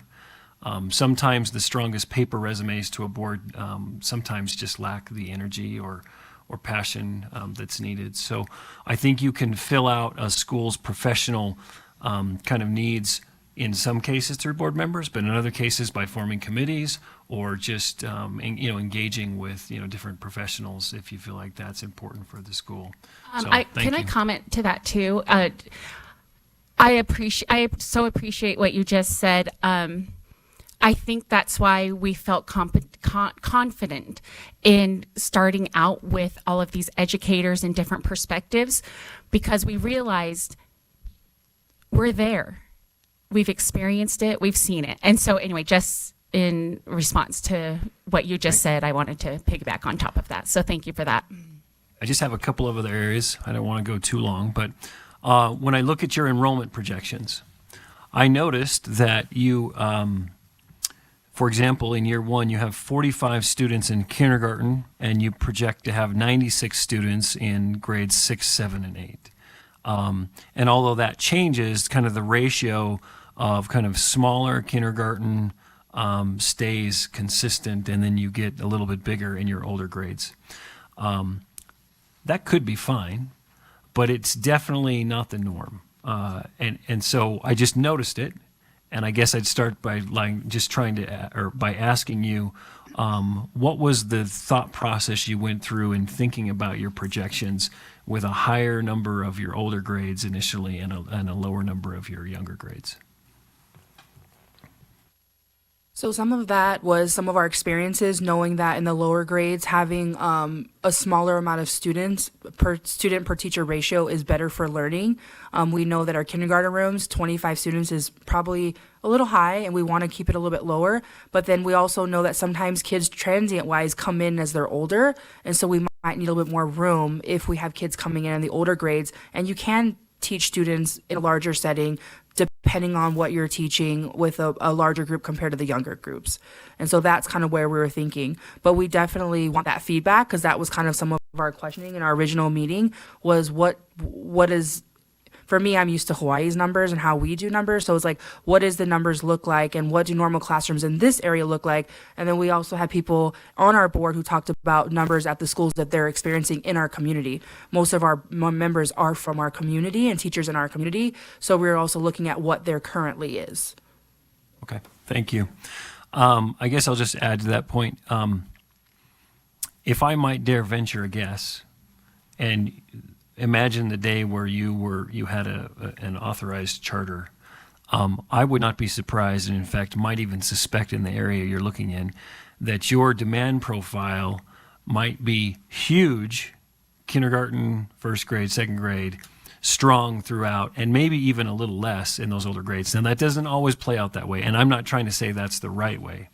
But all I would say is, if you move to a kind of full application status, I think it will be instructive for a second review from my perspective, and I hope helpful for you just to think through, one, what does the data show as far as your anticipated demand, and speak to that, and then speak to just how will that affect your budgeting and your operations and your culture.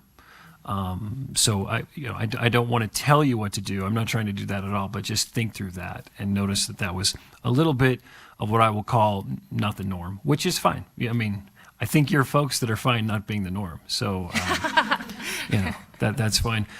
Just a couple other things.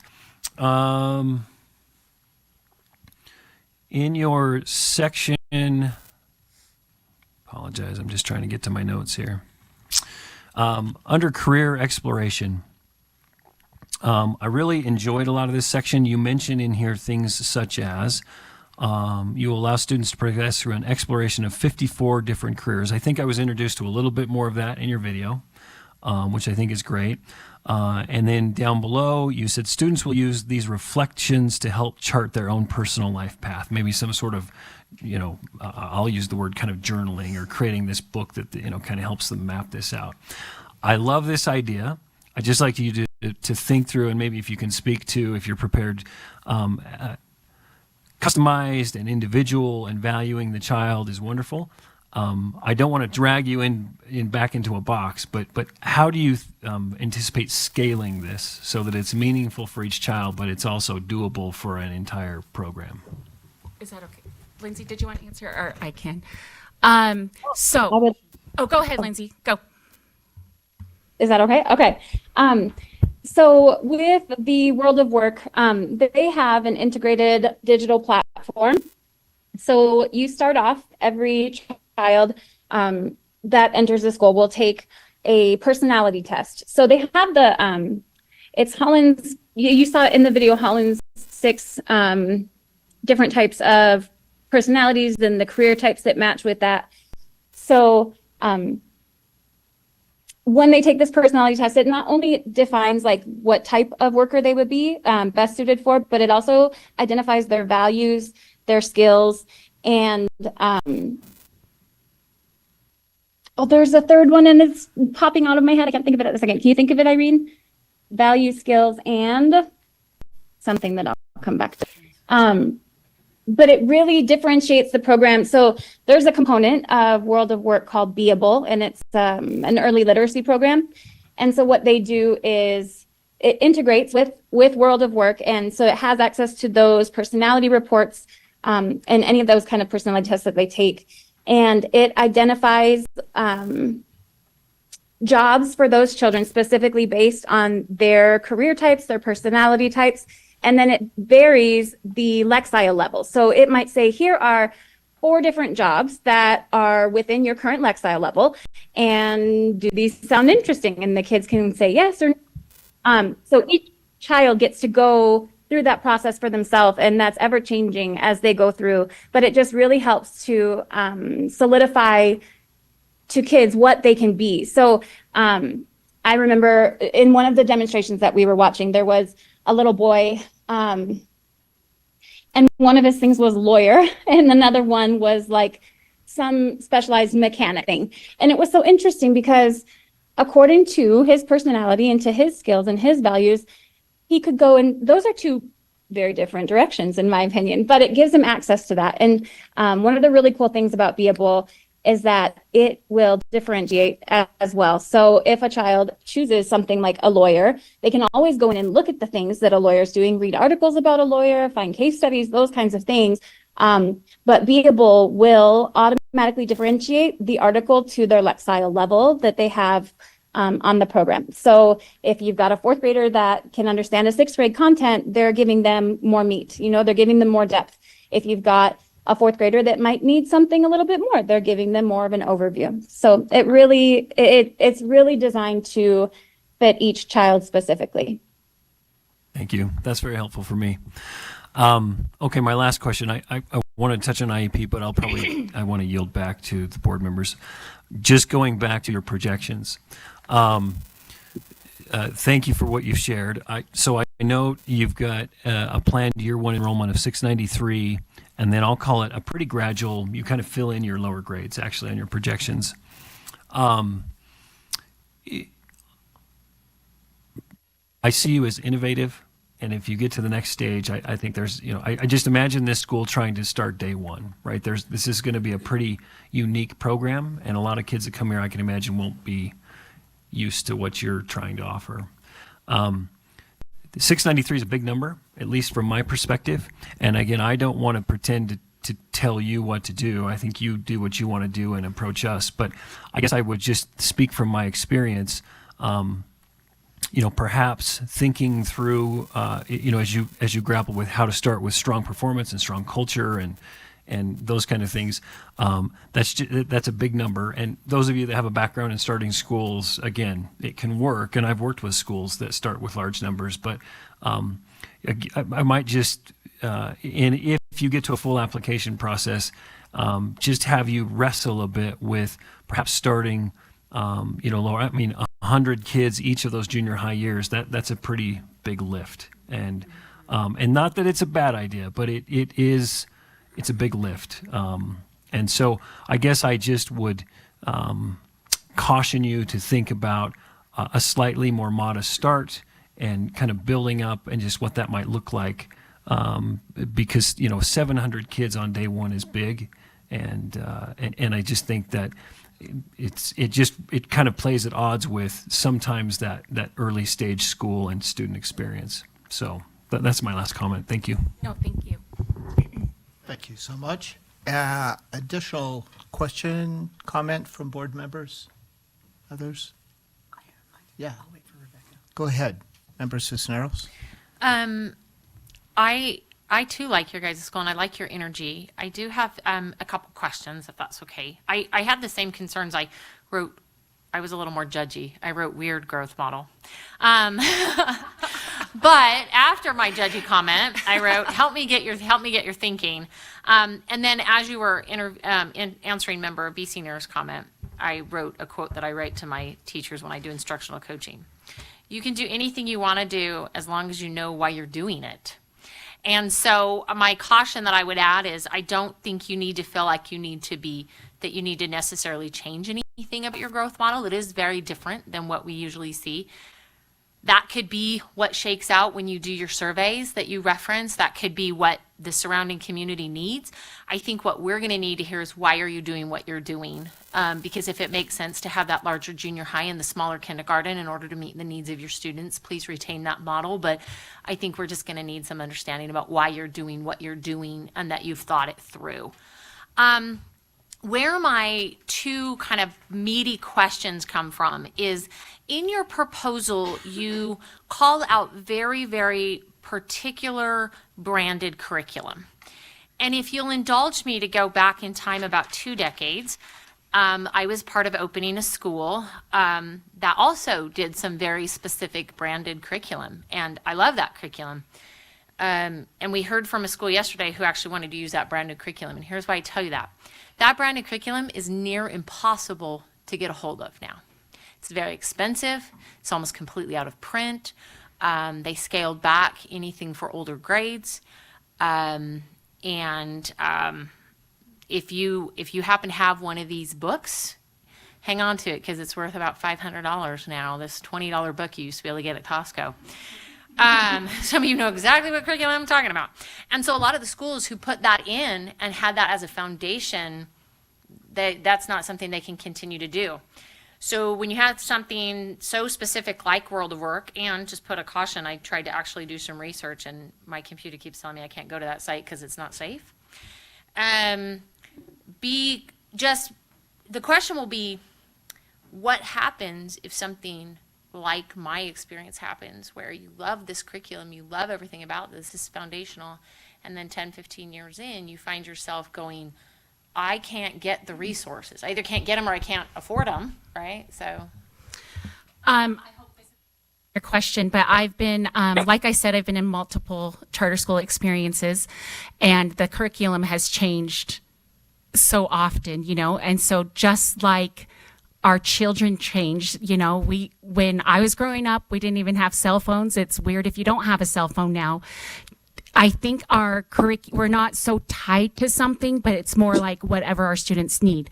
We are a group of people that are actually 1000% here for the students. So I think if it's not meeting the needs of our kids, then we move to something else. And that's what I've experienced I think I'm answering the question correctly. For example, a lot of schools love Saxon math, and that one is unavailable now too, and so they've had to switch. So I think it's not so much the curriculum, like, yes, that's a big portion, but we're looking for something that has a lot of data. And so the fact that it's not available, I think we're just going to look for something that also has just as amazing data so that it can support us. I think that was the idea.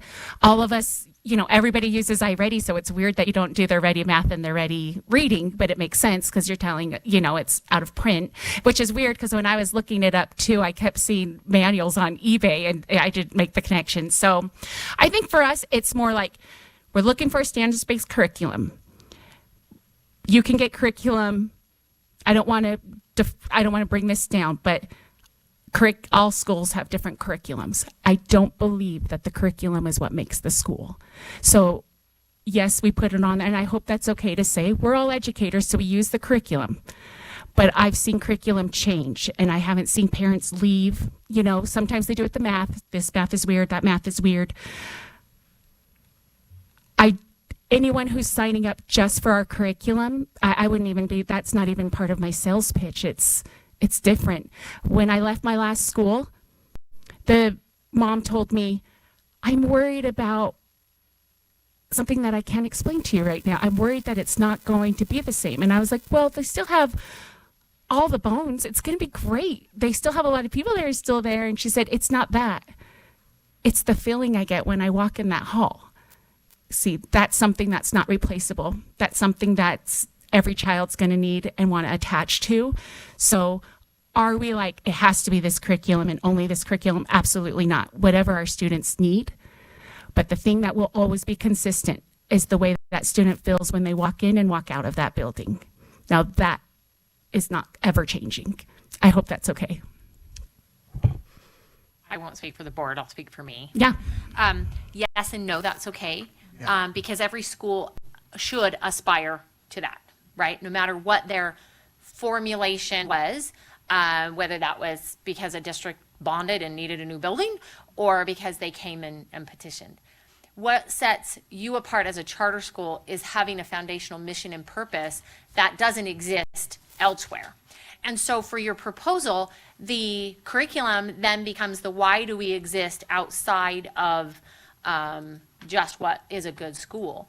And so the way that your proposal is written is your curriculum is becoming that foundational why we exist.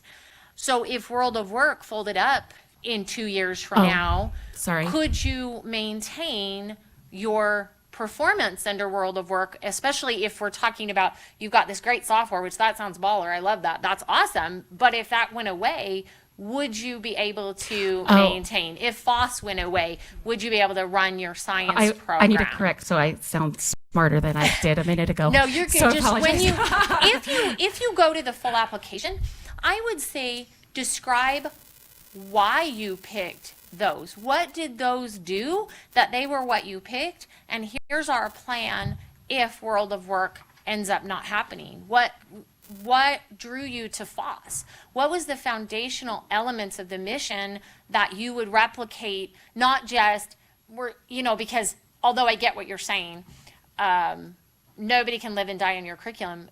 The decisions that you made were foundational to who you are trying to Oh yeah, I apologize about that. And I didn't. Yeah. Oh, 1 second. I think I misunderstood your question, but I understand what you're saying. So I'm not backing up. I'm just saying I didn't realize you were referring to World of Work. I thought I just misunderstood. So, but I understand what you're saying. You call out World of Work, you call out, Yeah. FOSS, a few things like that. So just be careful about, What you choose.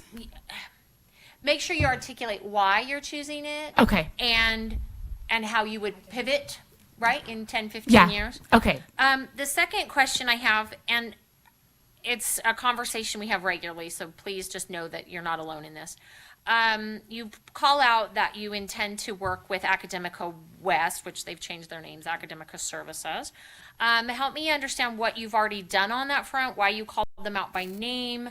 Does it have anything to do with your location, working with developers to build buildings? That, because you kind of allude to you some can of answer that, both. that stuff throughout there. So I can answer that a little bit. As we endeavored into opening a charter school, it's a big thing, right? Opening a charter school, we're not going to say it's a small thing. It's a feat. And so for us as a board of all educators, we looked at and researched different companies to help us with things that we might not know, such as facilities, such as, maybe bonding, all these things that we're as educators not as a board super familiar with. And so one of the people that we reached out to was Academica West. I have actually worked with Academica before in the past at a previous school that I worked with in Hawaii. We worked with Academica Nevada. And so we were looking for their expertise to help us. So far, we have had a couple meetings with them, and they have given us some great advice. And so that's kind of where it is right now. But looking at some kind of educational management company to kind of help us with some of the things that we might not know or be familiar with so that we can make really good decisions. Because for us, knowing that we might not have that knowledge as educators, we want to educate ourselves. And so that was that partnership specifically.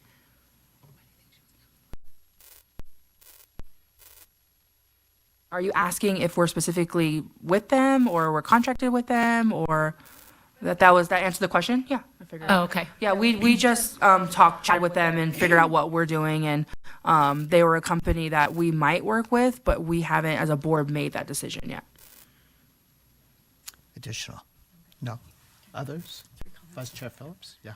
I appreciate the comments that have been made, and my questions have largely been answered, but I would just reiterate 3 suggestions if you're invited into the next phase for the full application. The first is, I agree fully with what's been said about enrollment projections here, and in particular, the pattern in our state for K through 8 schools has been that you really need 60 students to start out in kindergarten, and with changes and replacements and people moving, just to have 50 students in your 8th grade class. Instead of anticipating that there may be a sort of a large influx as a school opens, but you build from those lower grades into your 8th grade with just a few transfers over the years is what's been typical, or into your middle school. So I would just look at that realistically, so you're not, mainly for this reason, because in the end, if you're financially healthy, we don't really care what those numbers say if you're within your cap, but we do care that you have built a business plan on numbers that are realistic and that are sustainable for your moving forward. So just be sensitive to that and maybe tap into your experts that you've been consulting with and talk about patterns there to see what would really be a realistic business plan. The second thing, I had the same worries about the curriculum, but I have an additional one, which is I think you're certainly experts, you're educators, you're going to be able to find the curriculum you need. I'm not really worried about that. And every school we've ever authorized has changed curriculum by a certain year, sometimes within the first 3 years even, because it didn't work or it wasn't what they'd hoped or it became unavailable or too expensive and so on. But one of the things I want to see in your business plan, if you're invited for the application, is there are a lot of expenses here. You've got a brick and mortar, so you've got real estate, you've got 7 separate proprietary curricula, which is very expensive, and that's okay, but it needs to be part of your business plan, because if it's not these 7, it's going to be 7 different ones that are also proprietary, presumably. If not, spell that out. And on top of that, possibly a management organization, which is also expensive, because the one that you're at least considering is full service, right? So I would just want to make sure that that along with these expenses that are built into this model, which is fine and exciting and innovative, that we see, good allowance for realistic teachers' salaries and benefits and all these other things you're going to have, along with these kind of major expenses that are part of this model. And then just finally, teachers are my favorite adults in the world. I really only like children, right? But when I like adults, it's teachers. And they're my fave. Just Your board friends. Yeah, You like well, those, right? they're all teachers. Oh, perfect. So, or almost teachers. Almost teacher. Educator, though. Educator. And so the idea of a board made up of educators is thrilling to me. But boards aren't management, right? Right. Is the thing. And so this initial board full of teachers and vision makes all kinds of sense. But by the time you get to that full application, if you're invited to do that, for January, I think it's due in November. But what we would look at in January, that needs to be reflective of your community, right? Because your managers are going to have all that education. And you still want a few on the board that are educators, right? But as some move into management, or simply as you're trying to reflect a really good governance board, not a managing board, because you kind of are a managing board at first. That makes sense to have a bunch of teachers. You will need to consider, how does this reflect our community? Do we have the skill sets we need for governance on the board, instead of just vision and founding and excitement of the whole project? So I think increasing your governing board's capacity once it is transitioning to a governing board would be really important. While lots of place for still some educators there, right? There should be educators on a school board, but it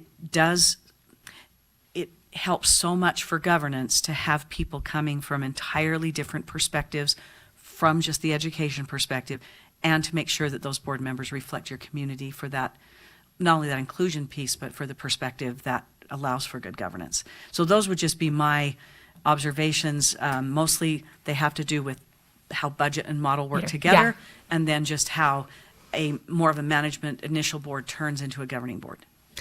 I hope, is this okay if I talk to you for a second? Okay, so our plan was, this is like the bones. This is the people that have the vision, like you said, and we are like the foundation, but we realize most of us want to work with these kids, and so we want to take ourselves. So we have plans for that, but for this portion, the foundation, that's what we're built for, and then we're going to add in difference. But thank you for the reminder. I appreciate it. I just wanted to make sure that you know that that's something we look at very strongly as we get to that full application stage, to see if that board has begun to look like that governing board. Okay. Thank you so much. Can I add something super fast with that? Super. Yes, I will be super fast. Our plan is to reach out to the community, so local Saratoga Springs employers, to find the people that are the most qualified, and where we see the weaknesses in the diversity in our board, to find community members to plug in. So a lot of the world of work revolves around ties to the community. So kids are going and doing field trips, at a vet's office, or there is a radio station host that's coming in and explaining to the kids about that and showing them their equipment. So to have those ties and to start building them with the community is super important to us, because that's what we want ultimately for our kids, is to grow up and be contributing citizens to their community. And I think we just were hesitant on doing that and reaching out and getting those people until we knew that we were going to be able to do the application to go forward. And then once we know that we have that, we are so happy to plug in the community members on the board where we have weakness. Thank you. Thank you. Additional comments from board members at all? All right. I'll sum up at least my part. I listened to as folks make comments and mark off the things I was going to ask. So you've heard some of those already, like the enrollment patterns, which we just really encourage you to think about, because it's not usual. You build big early grades so that over time those will decrease. You do that if you're in an immersion school, a language immersion school, for example. You have big first grades, because by the time they get to sixth, it's smaller. And so you look at that. Though in that program, kids can't really come into it, right, like they could for yours. I encourage you to look at a market study. Market study doesn't just mean, is this a growing area? Which it is. Saratoga Springs, Eagle Mountain are huge. I said that yesterday. You drive down Pioneer Crossing, it is jammed, and it's getting worse and worse, right? So there have to be some solutions to all of that, but it is big. But the market study also says, is this something people who live here want? Is this a kind of school that they will support, that they're going to look to and say, this is a kind of a school we are going to be enrolling our children in because this is what it is? Let me draw this distinction, because as you do a market study, you're also saying this is what we propose to do potentially. Or you may even be more open than that and say, what kind of things are you looking for in a school? What do you want to have happen?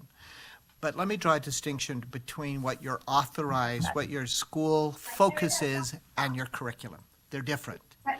If you say, we are going to have a world of work kind of school, we're looking at career opportunities for children, the curriculum of how you get there may change.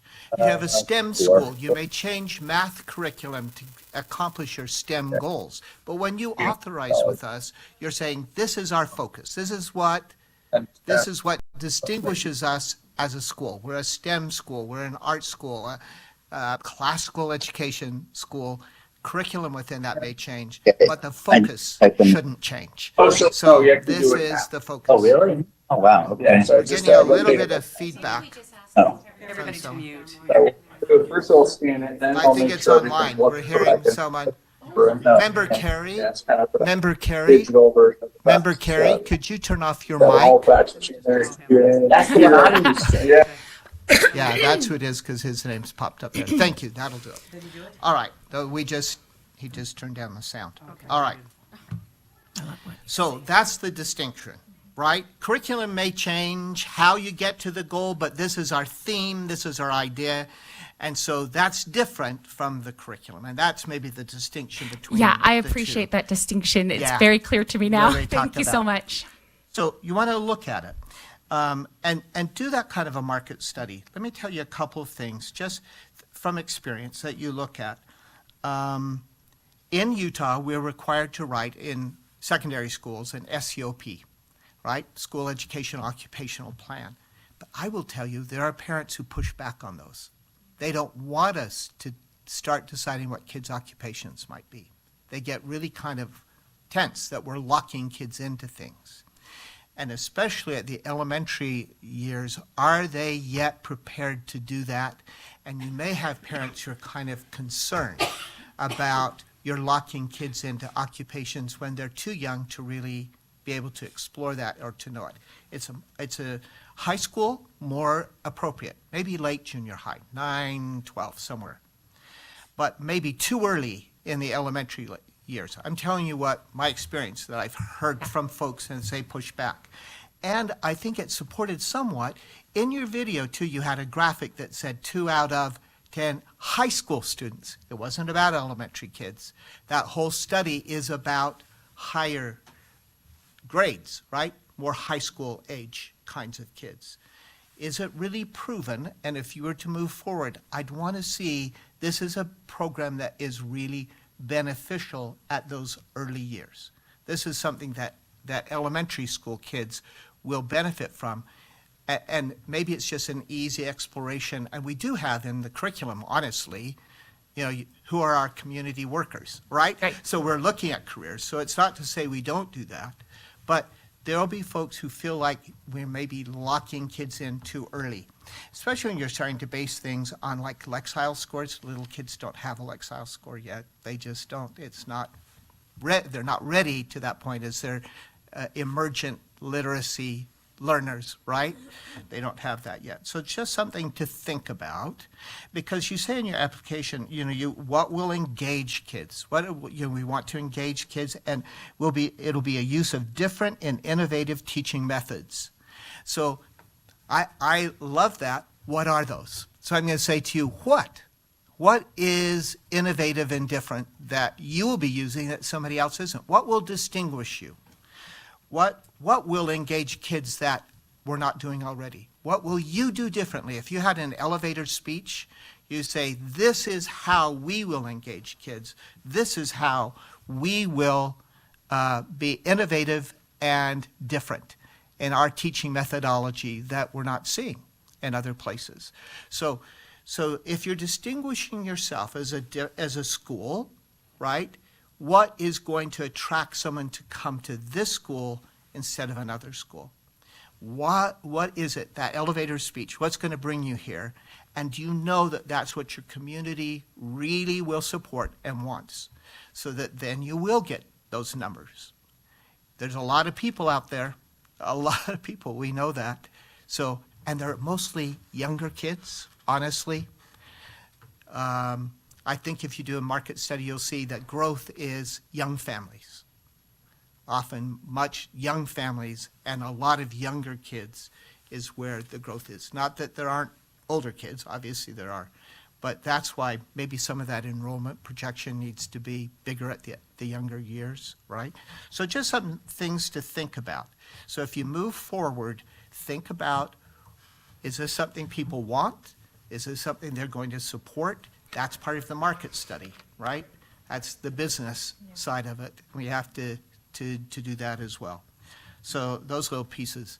I know I used to always like this as an educator, and then I had the chance, I was accepted in a postdoctoral program at Stanford University, and I worked all with School of Business and School of Education. It changed my thinking about, how all those connections. We really are a business. We are a business. Even though I got to mostly work with Linda Darling Hammond and do just education things, it was also all of the business parts of it too.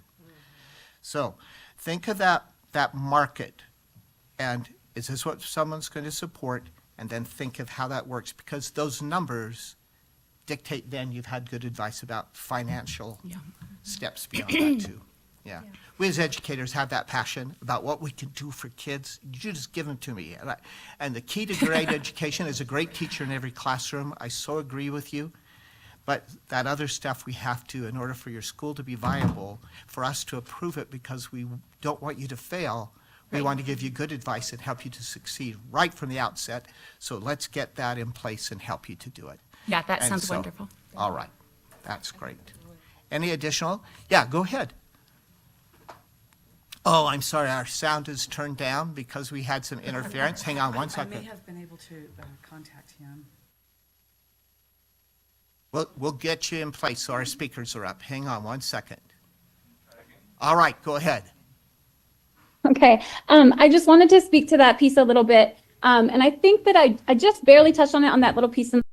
But that is absolutely something that that we have planned for the future. Once we're invited to make a full application, is to do a lot of market research. We want to do a lot of community involvement. So focus groups with kids, focus groups with parents, focus groups with older siblings, things that they wish that they'd had when they were younger. So community involvement is really a huge piece of what we want in our school. We want to be there for our community, and we want our community to be part of us. So I just love everything that you said. And yes, that is one of the most exciting parts, I think, that are upcoming, are doing those market studies. Well said and wise. So well done. Yeah. Wise. Yeah. All right. I don't think we have any additional comments or questions. We have the information we need at this point, and we appreciate all of those who are online and stayed with us, you folks for being able to come here today and be with us and to answer our questions so we can make good decisions. We appreciate it. And thank you today for being here. And Thank best you of so luck. much. Thanks. And before we go, I just want you to know that because we're teachers, so we're used to feedback. So we're very humble teachers, and we know what we don't know. We're aware, and so we appreciate you highlighting that again, so that we can make sure that we include those things. Thank you. When we are. And that's our intent, is to share knowledge and try to help you to be successful. Yeah, I so appreciate it. Thank you so much. Thank you. All right, we're only a couple of minutes behind on our schedule, not too bad.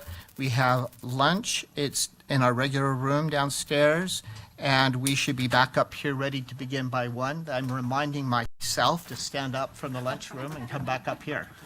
So we'll start at 1. Thank you. Thank you. You all touched on my big ones.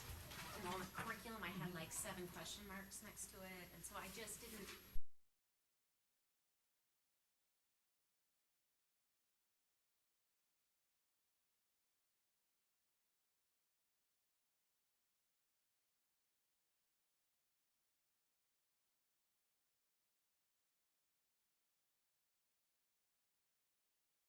Somebody's gonna complain. I just hate this part. This is the harder part. If you're gonna complain, you better be part of the process. All right, thank you all for return, and it is now 1:03. We're reconvening on August 8th, State Charter School Board meeting, continuing on our agenda after our lunch break. We're now at the portion of our agenda that we discuss the proposals we've listened to, the 7 proposals during the last 2 days. And we are voting today whether to invite that school to continue in the application process, to move forward, meaning that we like their idea, that we would need to hear, we'd like to hear more, we think there's potential, unless we feel like a school needs a little more time, which doesn't preclude them from reapplying in a subsequent year. So they could do that as well. Before we start, Director Kramer is going to add a few thoughts, and then we will follow the bulleted list on our agenda, which is the same order that we heard schools. I appreciate it, and I can make it brief, but this is just some high-level thoughts for the board that Marie and I compared notes on, and we just thought it important to kind of share it out. The first is just when we say, thank you to staff for the planning and the preparation and these things. I just wanted to publicly call out who we're talking about, because the heavy lifting on this work has been the Associate Executive Director, Marie. And so just thank you, Marie, for your planning, for your hard work, for the support that you provide to the schools. So that was just one thing that I know we did after the meeting yesterday, but I just thought in this meeting publicly just to put it. And then that this board continues to be a highly engaged board. It always has been from the tenure that I've had, but it just continues to be highly engaged. And that's it's just astonishing to have that level of engagement, questioning, dedication, commitment. One thing is that some of our applicants were virtual and some of them in person, And as staff, we do strongly encourage applicants to be in person, but that's not always possible. And so we provide the virtual or remote opportunities. So not to bias necessarily, but maybe there's a way in the future to find a little funding to get because it's amazing when our applicants are here, but virtually is also strong, and we appreciate, but it's more of an observation that we had more than anything. It was just that the in-person is especially strong, and that we encourage that as staff, if you've been wondering. And another one was just that we've had local and out-of-state applicants and influences and things like that. And that's very refreshing to see that we have both the strong local leadership in Utah, but yet there are also experts outside of our state that are taking a look at our favorable laws, our support of authorizing, and these types of things, and that they're also looking at Utah to plant a stake in the ground and say, we want to educate students in Utah. And so we thought that was noteworthy as you look at all these different applications. Another point that we had was just related to in fact, that there may be times that you need more research from staff, and know that we are completely at your disposal for any research that you need on innovation, trends, anything related to, micro schools came up a little bit, or small schools, or just the size of schools. And if you need more data from our staff, know that we are more than ready and capable to provide this board with any of that information. It's just an observation that we had, is that, could we do a little more, bring a little bit more from time to time on trends and these things. So we wanted to share that with the board. There is a law that we wanted to bring to this board's attention, and so I'm just going to read it verbatim. We've been doing a really good job following this law. It started kind of with some texts, and then Marie brought it to my attention, and then she said, yeah, we should share this one out. And so I'm going to just read it, and it's 53G5304, and a charter school application may not be denied on the basis that the establishment of the charter school will have any or all of the following impacts on the public school, including another charter school enrollment decline, decrease in funding, or a modification of programs and services. So we're not at the application phase right now. We're just at the proposal, which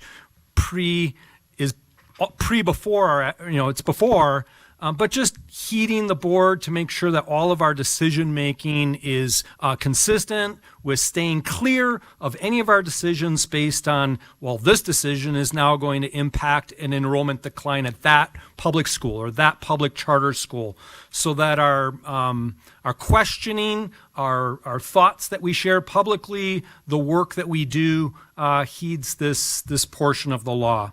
And so that's one thing that we wanted to bring up. There's only two more that we have, and just from I'm not an outsider as of October 23rd. That'll be my 1 year. But I still have other state perspective, and coming from a different state, what a strong process that we have here in the proposal to application, where we can provide feedback, and then that the applicants can use that feedback. It's just amazing to see that in other states, it's just very much based on the written application, and that's the evidence there. And it's not a give and take. It's not collaborative, and I think it speaks to the bilateral nature of us as charter authorizers and the LEAs, is this give and take and things like that. There may be some that you view as just not quite administratively complete. As staff, we think that we can clean up anything that's administratively incomplete. If there's a signature missing or a document not material, just know that as staff, we maybe can help bring in those pieces so that you could still, if it's your decision to move forward, we can approve to move forward with the caveat the administrative incompleteness will be taken care of. So thanks for allowing us to just bring up some staff observations. Well done. Looking forward to the afternoon. Thank you so much.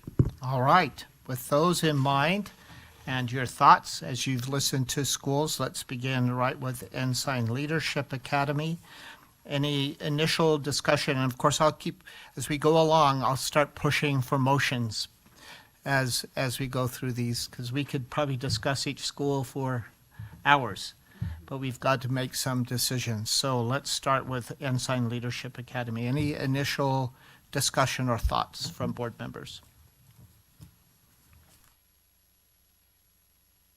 None? Are you ready for a motion? No, I'm seeing members. I'll start. And we'll have discussion after I make the motion, or is that Always. okay? If you're ready for a motion. If not, well, we'll have discussion first. I know how I feel. So I guess I'll just kick it off and we can take it from there. Yep. I would like to make a motion to not invite Ensign Academy to submit a full application. All right. I need a second to that motion.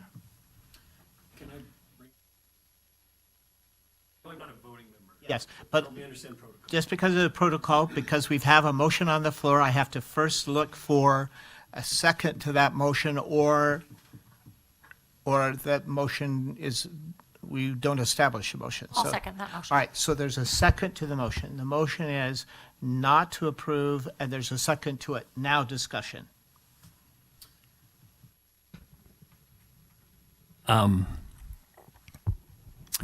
There were some strong things I liked about this application. I think the founding board brings a great history and background. I'm not intimately aware of this model, but I know there is validation around the country with ALA schools. I think they're consolidated in, a lot of them are in 3 or 4 states.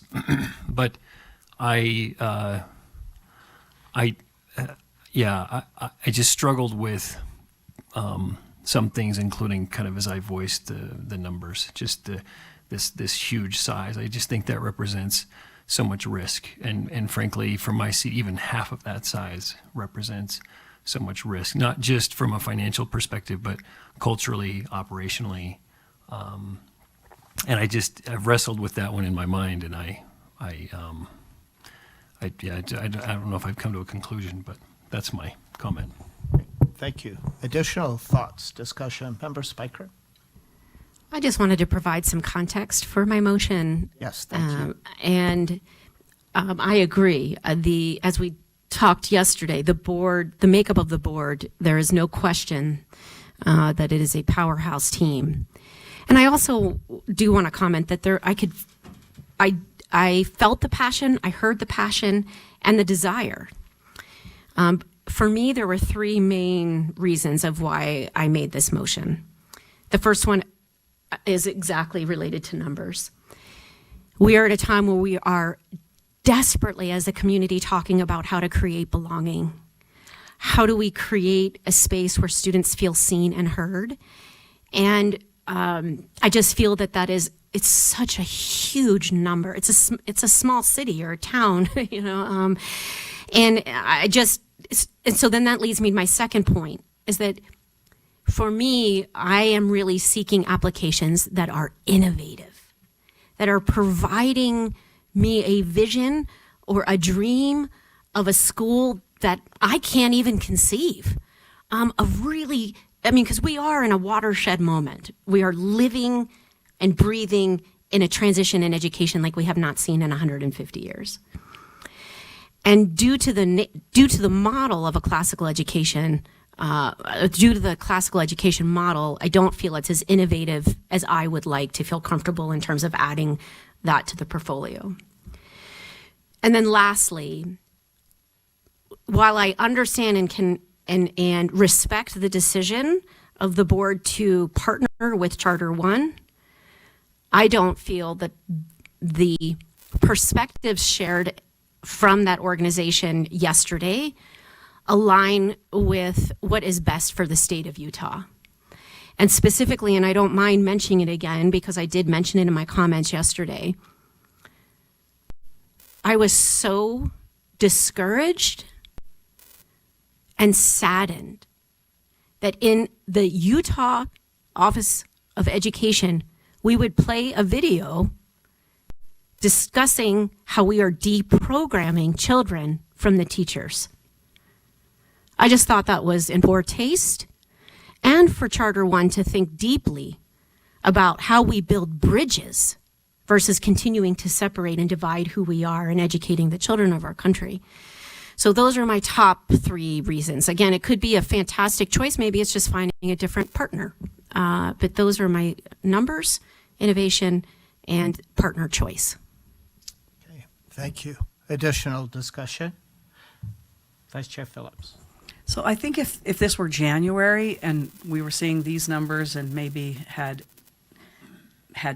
heard that very inappropriate, I agree with you, statement, I'd feel a little more angst about approving this school. But all we're doing is inviting schools for a full application, largely with the idea that they would come back based on our feedback with, for instance, I mean, there wasn't one of us that didn't say these numbers are unrealistic and it's not going to work. If you're invited for a full application, fix it. I think they've heard loud and clear, and I was quite convinced by how the board felt as opposed to that video about that. And I have confidence in the board versus Charter One. In fact, Charter One is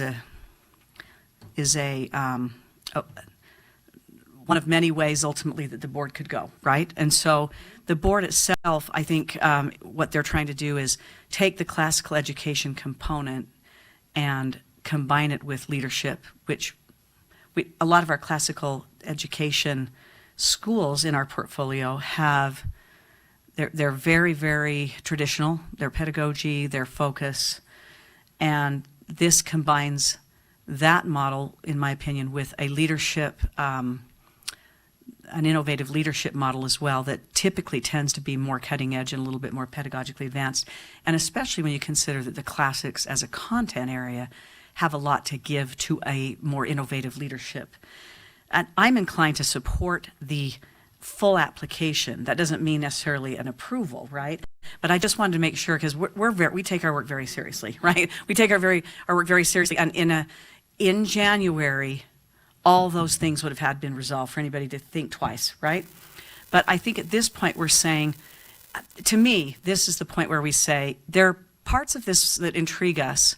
Let's see a full application. Now they can decide, whoever, when I say they, any school, any applicant can decide, no, that's a lot of work we got a lot of feedback, it was rather discouraging. Let's write a whole new one. Let's not do the full application. Nobody is required to write a full application. So it's on them if they decide to put in that effort and to take our recommendations. We've been very transparent about how we feel about certain things, right? You were very transparent yesterday about how you felt about that comment in the video, and I don't think you'd find disagreement around the table. I would be inclined to let them do a full application, see if they can resolve our concerns, see if they can infuse and emphasize the innovative part of their application, and couple it more nicely maybe with the more traditional curriculum. So I would not be inclined to support this motion, but as always, I stand open-minded to the opinions and persuasion of my colleagues. Yes, please. Again, I respect the fact that I am not a voting member, but I would also be inclined to, just to voice my opinion, I think I would be inclined with the noted cautions that have been voiced, but I think because of the leadership component of the board, their reach into the community and understanding of the community, the validation nationwide, I would be inclined to want to look further into this. So I think I would echo probably my vote if I were to have one, but my sentiments would be probably in line with what Member Phillips just shared as far as wanting to see more, but being pretty open that I have some considerable concerns that would have to be addressed before full authorization. Yeah. And it's, we want your feedback because you will be a full voting member in January when they come back. So you need to be able to express yourself. So, Member Cisneros, any comments? Yeah. I will vote in support of Member Spiker's motion. My first comment is issues with size. I have issue with core knowledge for reasons I stated for a completely different application. I feel like some of the components that were listed as innovative really aren't, like financial literature, or although Utah's leading the way, and I believe that financial literacy is the civil rights issue of our day. I truly do believe that. Utah is already doing fantastic on that, and every school and every student is getting a great financial literacy. So there's some components of the application that I'm like, that's great. I'm glad you want to do that, but everybody's doing that. So there's not really a reason to open a whole school around that. I do have, I always have just a little bit of pause and reservation when we start talking about moral foundations. Whose moral foundation and whose moral, and I liked that they have an acronym and that those are clearly defined and that they were good values based. But that to me felt like a program that could be added on top of anybody's school. And I would actually love if they would send that out and for schools to look at and see if they kind of like we do Leader in Me, that could certainly go on top of any program. I had a little bit of an issue with the name Ensign, and they even alluded that they surveyed their community and that name was representative of their community. That representative is indicated in part of their community. It certainly represents. It doesn't represent all of their community. So I had a little bit of an issue with that. I feel like when your video comes from Charter One, the EMO, as opposed to from the board, I wonder if the tail's wagging the dog a little bit on that. So really my issues center a lot around numbers and innovation, or what I felt like we is not innovative. Well, I don't know what the reverse of that is. So those were my issues, and I don't know that those can be resolved in a full application. So I'm not inclined to waste anybody's time. Their board is very, very busy. And, maybe I'm having bits of nostalgia, but I kind of loved our last board's energy and the excitement of the getting back to, they don't have all the expertise, but neither did any of us at this table when we first got in this, and look at where we've come. And so I think excitement and energy and those things I can't teach, right? The skills you can learn, especially as supportive oversight. And so although I will quote her, the A team with a B idea, I kind of like, for me, an A team isn't that you have all of the skill sets locked down or you know how to write a perfect business plan. The A team for me is people who are willing to roll up their sleeves and get it done. And again, I hope I'm not being just nostalgic for nostalgic's sake, but I feel like we've gotten away a little bit from that. And so although they're certainly have fantastic resumes and are great people and great history with charter schools, and I don't want to take anything away from that, I just kind of long for a different feel on what is an A board. So I will support the motion and vote no to this coming for a full proposal. Thank you. Thank you. Other comments? Time for mine. I suspect that I have the same numbers issues, which I feel comfortable that this board will resolve. I think from the information that we've given them that they will resolve it.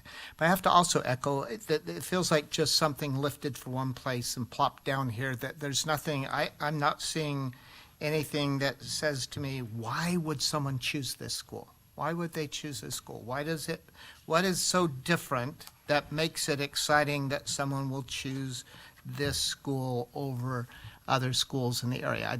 I'm not seeing the innovation, the interest, the focus that really is exciting, that it's old. It's not anything new. It's stuff that we're doing. So I'm not saying anything new. So how will I vote? Well, I'm going to, I hope they heard that in it. I'm inclined to let them try to rework it. So I think I will vote in opposition to the motion, but we will take a vote and see if everyone's at that point to see. Yeah. I know. Yeah. Yep. All right. So all those in favor of the motion not to move this school forward, say aye. Aye. All right. And I can quickly count it's two. Those in opposition to this motion say nay. And the other two of us say nay. So that motion, because it's a split vote, and that's what we have, that motion fails. So I'm looking for a second motion if we can get, This motion may fail as well. that's right. And then what do we do? May I make a motion, Chair? Yeah. I'd like to move that we invite Ensign Leadership Academy to provide a full application, taking into consideration the unanimous concern about numbers and other feedback from the board per yesterday's discussion. All right. So a motion to support them moving forward to a full application. And I have to look for a second with that idea in mind. But I may have to be the one to second in this case because of our numbers. So I will second that motion. So a motion by Vice Chair Phillips and a second from Bowles. All right. Now we can have discussion around that motion, and maybe our arguments are still the same, so we can see. Chair, if I may, it's not even it's a procedural. So if we are truly at a stalemate, which if I'm just reading the tea leaves, I think we are, I would hate for us to spend 4 hours doing this. Yep. So what is the procedure when this motion stalemates and we fail? Yeah. How many times do we do it? And then what do we do next? Is my question. That's, No, typically Yeah. she hasn't been here.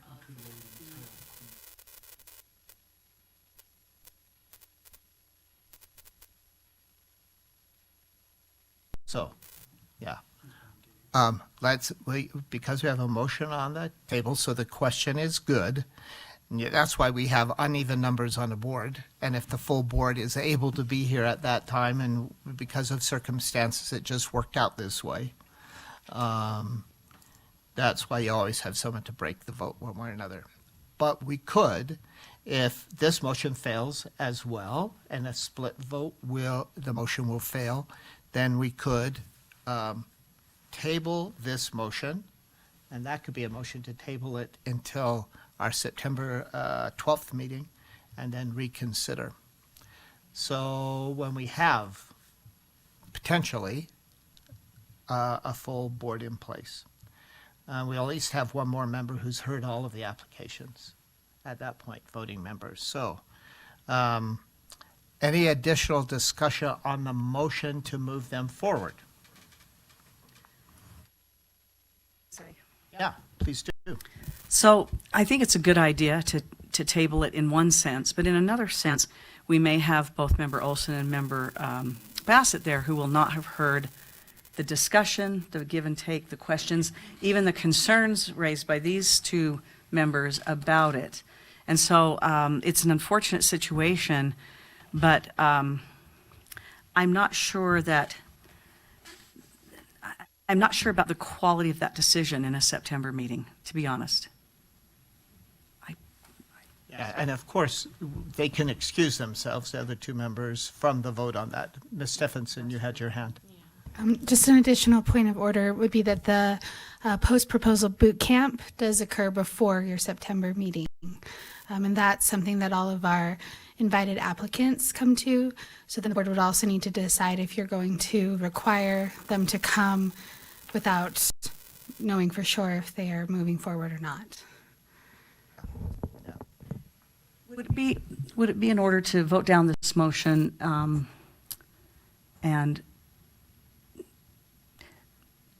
I think we need a decision today, one way or the other, and maybe the right thing, because we are so divided and we don't have a fifth member here today to break a tie, though almost, right? I wonder if I wonder if the better decision, if we're this divided as a board, we've all been very engaged in the discussion, isn't to concede and invite this, make a concession on my part and invite this school to come back to us in a year with a renewed, innovative, adjusted idea, adjusted numbers, all the feedback that we've given, because we've given them the information that we think their board has capacity, that we have a lot of confidence in that group's ability to bring a school, to establish a school and to make it successful. Our concerns about some of the language and direction per Member Spiker are valid. There seemed to be some denigration of teachers in that particular video. In addition, we have some concerns about the lack of innovation. So I would be inclined to encourage this group to, which is not unusual for our group to do, to say there are lots of things about this we like. There are some things we don't like and don't think are innovative. I had concerns about, the lack of detail in the pedagogy. And I'm a person in August who loves to see most of these go through as a full application, just so we have a tasty, spicy group of things to choose from in January. But I think under the circumstances, it would be better for us to decide today, and I'm willing to adjust my vote to do that. All right. So are we ready for a vote on the motion to move them forward? Was the motion? All those in favor of that motion say aye. I think I'm the only one remaining. Those opposed say nay. Nay. All right. So we will not be moving Ensign Leadership Academy forward this year, but We need a new motion. And I'll make it. well, if they don't, well, we can encourage without a motion, I think. The only motions that we would need to be taking is whether they move forward or not, but we can always say we encourage them to return in another year, right? Without a motion to do that. The only reason you make a motion is if you are assuring them in a year that you would approve, and I hate to make that decision for a board next year in place. So, we will not be moving Ensign Leadership Academy forward in the application process, but what we've heard from members here that we encourage Ensign Leadership Academy to take the feedback that we had, work on the application, and potentially return in a year and resubmit that application.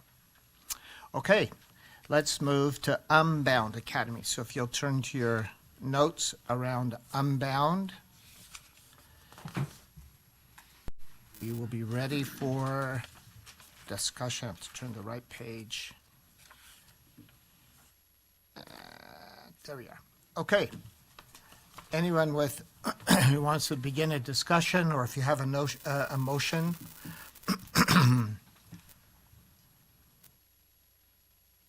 Yes. Thanks, Member Cisneros. I'm not ready for a motion because I'm a solid maybe. I mean, I am as solid maybe on this. I think it's way more compelling and interesting if it was a brick and mortar. If they were brick and mortar, I would be making a motion to move them forward without any hesitancy. The online component has me really conflicted because the idea is really, really innovative and compelling and interesting. The virtual feels consumerism. It feels unneeded. It feels,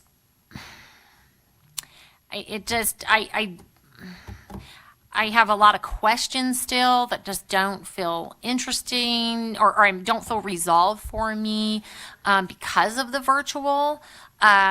Even if it was hybrid, I think I would be less maybe. So I'm sharing that as I could be so convinced either way, but as of right now, I'm just really, truly straddling the fence. Right, so we have a motion on the table that, oh, no, we don't. We just have a maybe in discussion. Mr. Biesinger. My feelings on this application were, I liked aspects of it. It was intriguing, but I just see this application as more of a subset to help a school rather than a solution for a whole school. I guess that's how I maybe would sum that up, even if it's flawed. I made some notes. It just, again, too much growth. I want to learn more about the 2-hour day, so I don't want to pass judgment on that because I just haven't read the data. It needs more support and infrastructure, too big. And I didn't write this, but I almost felt like it was a group with a lot of energy and some proven brick and mortar aspects and coming out of this. But with this particular version of what they were offering, it felt a bit like they were trying to build a bike where they were riding a bike. And so for that reason, I would be inclined to, that would be my position as a board member. I would pass. Thank you. I'm going to comment more because there are just 4 of us voting, so I'll comment more often than I usually do. But I'm kind of inclined the same way. If it was a brick and mortar application, I would vote for it. If we were to move it forward, I would say they would have to know that it's not something that at least I personally would not vote for in January unless it was the brick and mortar solution that they knew well, and we're bringing that brick and mortar solution into Utah, that it was a solution that they had used and proven and knew, not an experiment in a different way. And so I'm not inclined under its current proposal to vote for it, but I could potentially if it was a brick and mortar school. Yeah. So others. Yeah, go ahead, Member Spiker.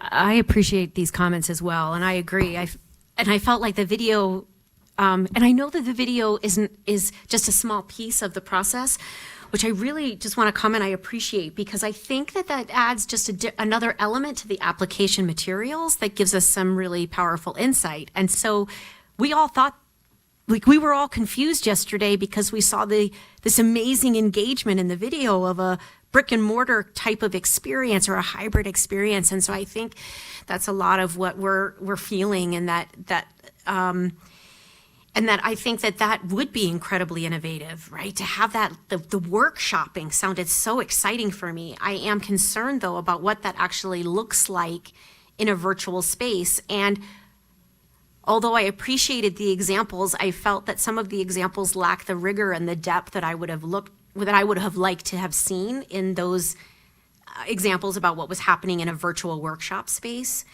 Right. I also was concerned, although innovative, the grade band of 4 to 8 is challenging.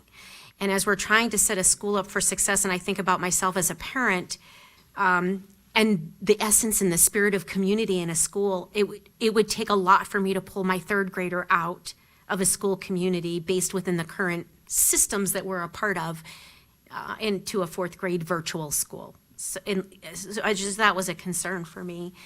And then the last piece was my question yesterday was specifically about the connection between what's happening in the 2-hour learning program in terms of the academics and how that's connected to the virtual workshops. I was concerned because the response was that it didn't need to happen. Well, I am, the application, and as we move further up in terms of, higher order thinking, we want them to take what's happening in that 2-hour period and be able to apply it to all of those workshops and have the tools, have the vocabulary, be able to critically think. And so I think that could be explored. And if they want to pursue the model, I think that could be developed more so for, again, the rigor of what we would expect in an academic environment, as well as fun, hands-on, and all those other things. So I appreciate the comments.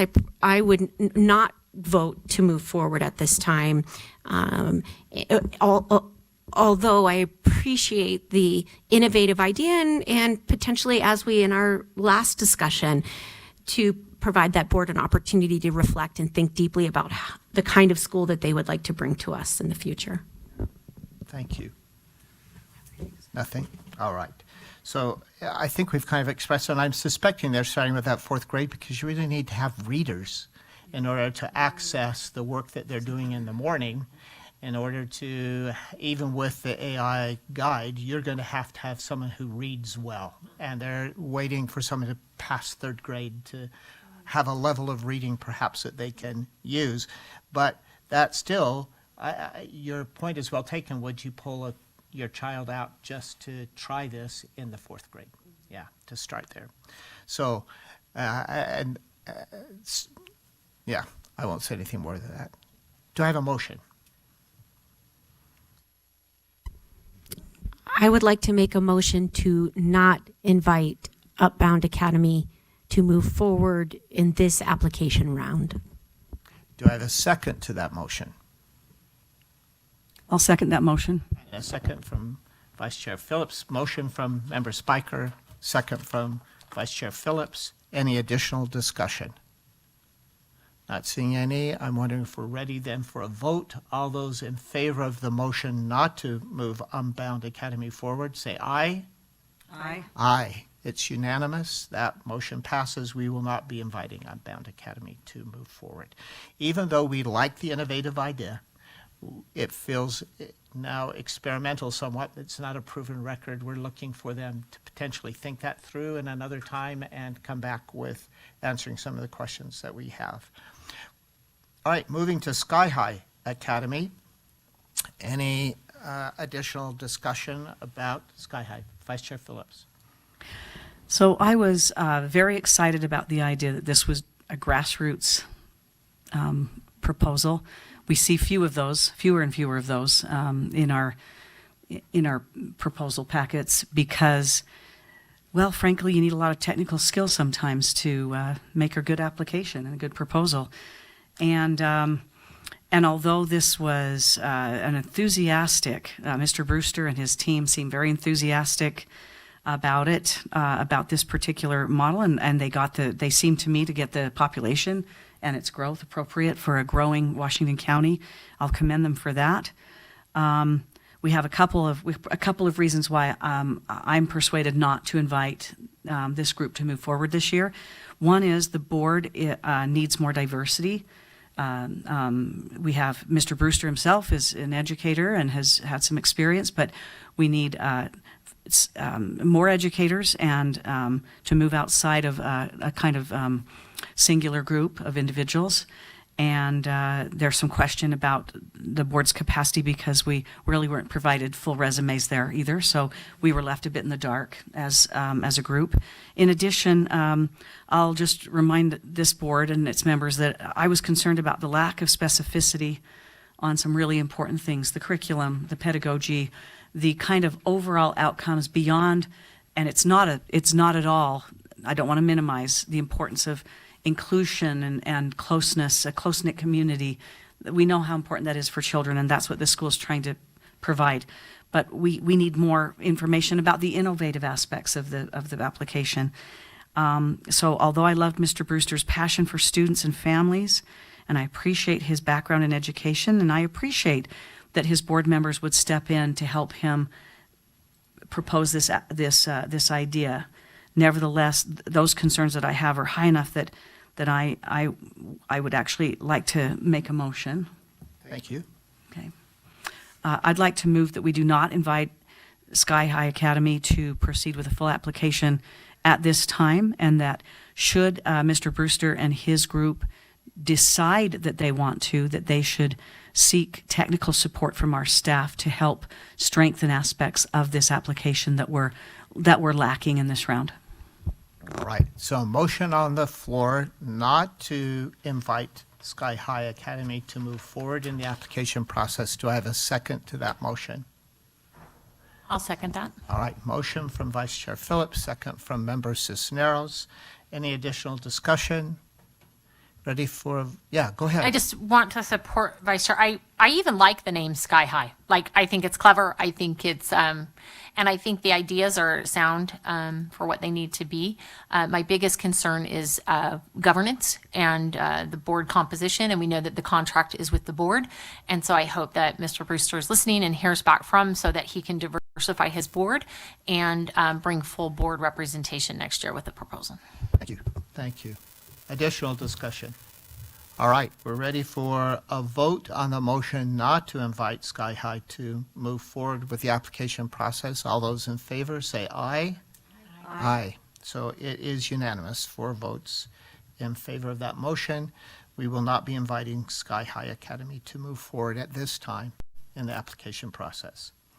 Our next school is Azure Fields Charter High School. Any initial discussion relative to Azure Fields? Thank you.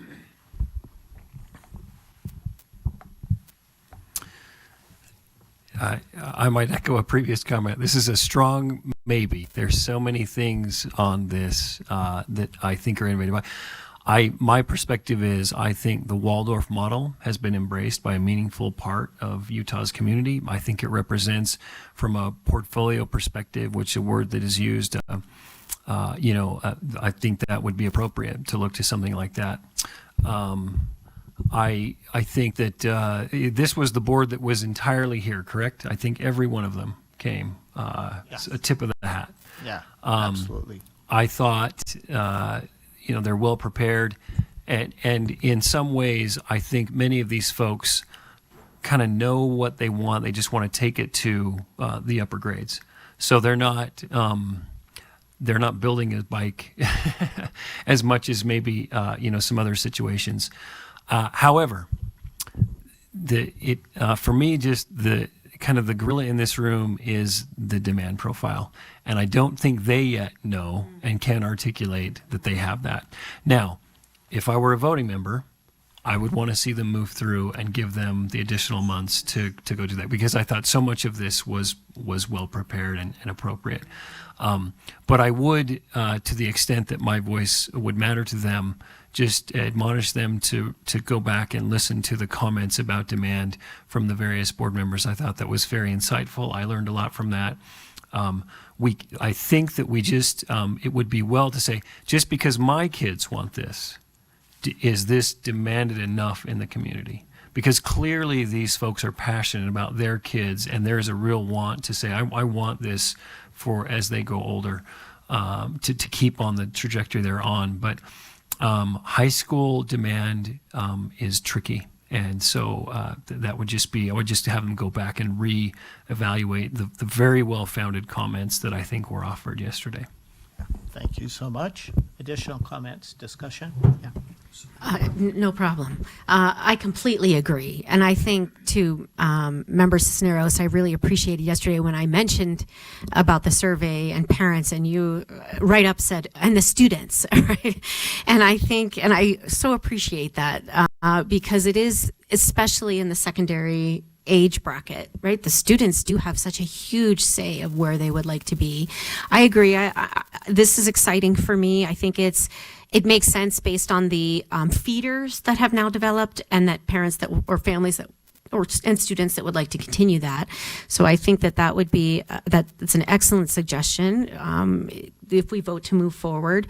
And I would also ask that they really think deeply and flesh out in the application the ability to meet students' needs on a secondary level, because as we know, it is extremely challenging to run an effective secondary charter school in the state. And if it's from the offerings and how they're going to be able to really be able to meet the credit requirements and the offer and what students are going to want, but then also potentially how they're going to partner with other schools in the community that they will need to partner with to make sure that the students will come and still have access to what's happening in their district schools.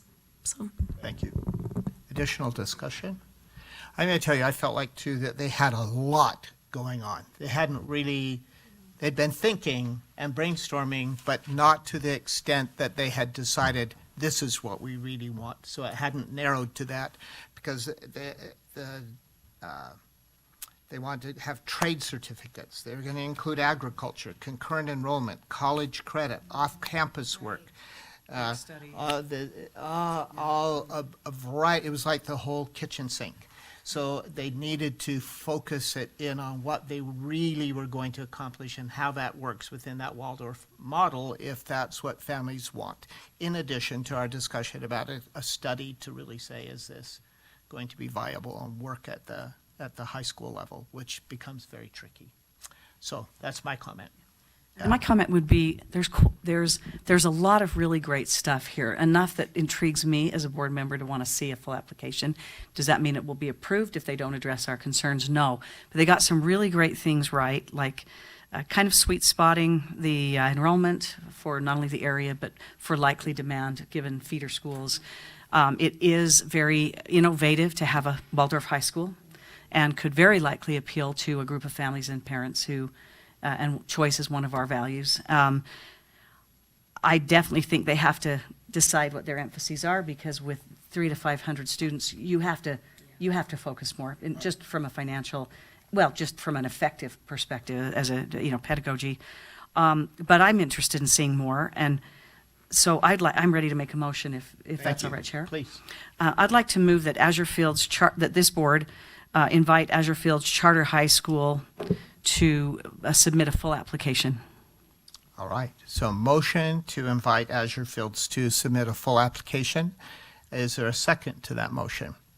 I'll second. And so a motion by Vice Chair Phillips, a second from Member Spiker. Additional discussion on that motion? Seeing none, I suspect we're ready for a vote. All those in favor of the motion, which is to move Azure Fields forward to full application, say aye. Aye. Aye. It passes unanimously. We will invite them with those caveats in mind. If they want to move beyond that next step in January, that they listen carefully to that feedback that we've given. All right. We'll next consider custom class charter school. Any initial discussion relative to custom class?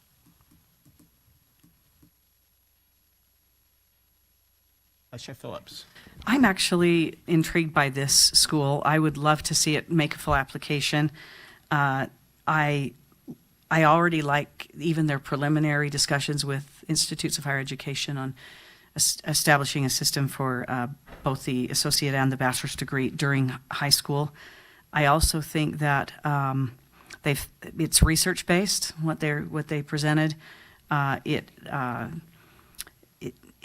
They're bringing a board that has a lot of capacity and experience in actually doing something not exact, but parallel to, similar to what they'd like to do. So they're bringing some know-how there. I felt like their numbers were much more reasonable than some of the other schools I felt that have come to us, particularly with an online component, and that they have some real potential for being very successful. And I like their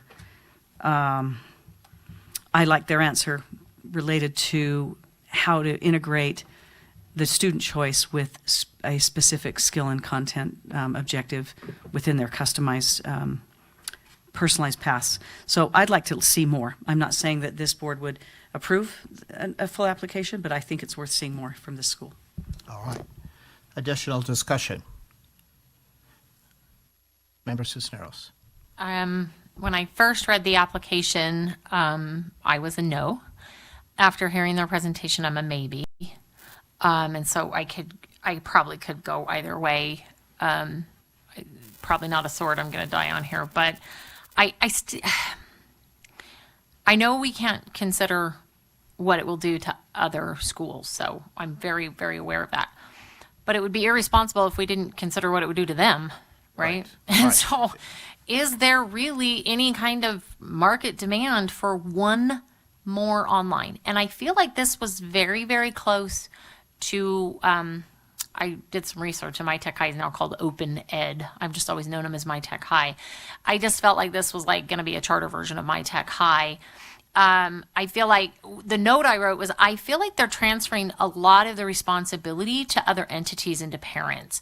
And then they're going to be held accountable for the results, right? But yet they're transferring a lot of that obligation for the teaching and the instruction into libraries and just other entities.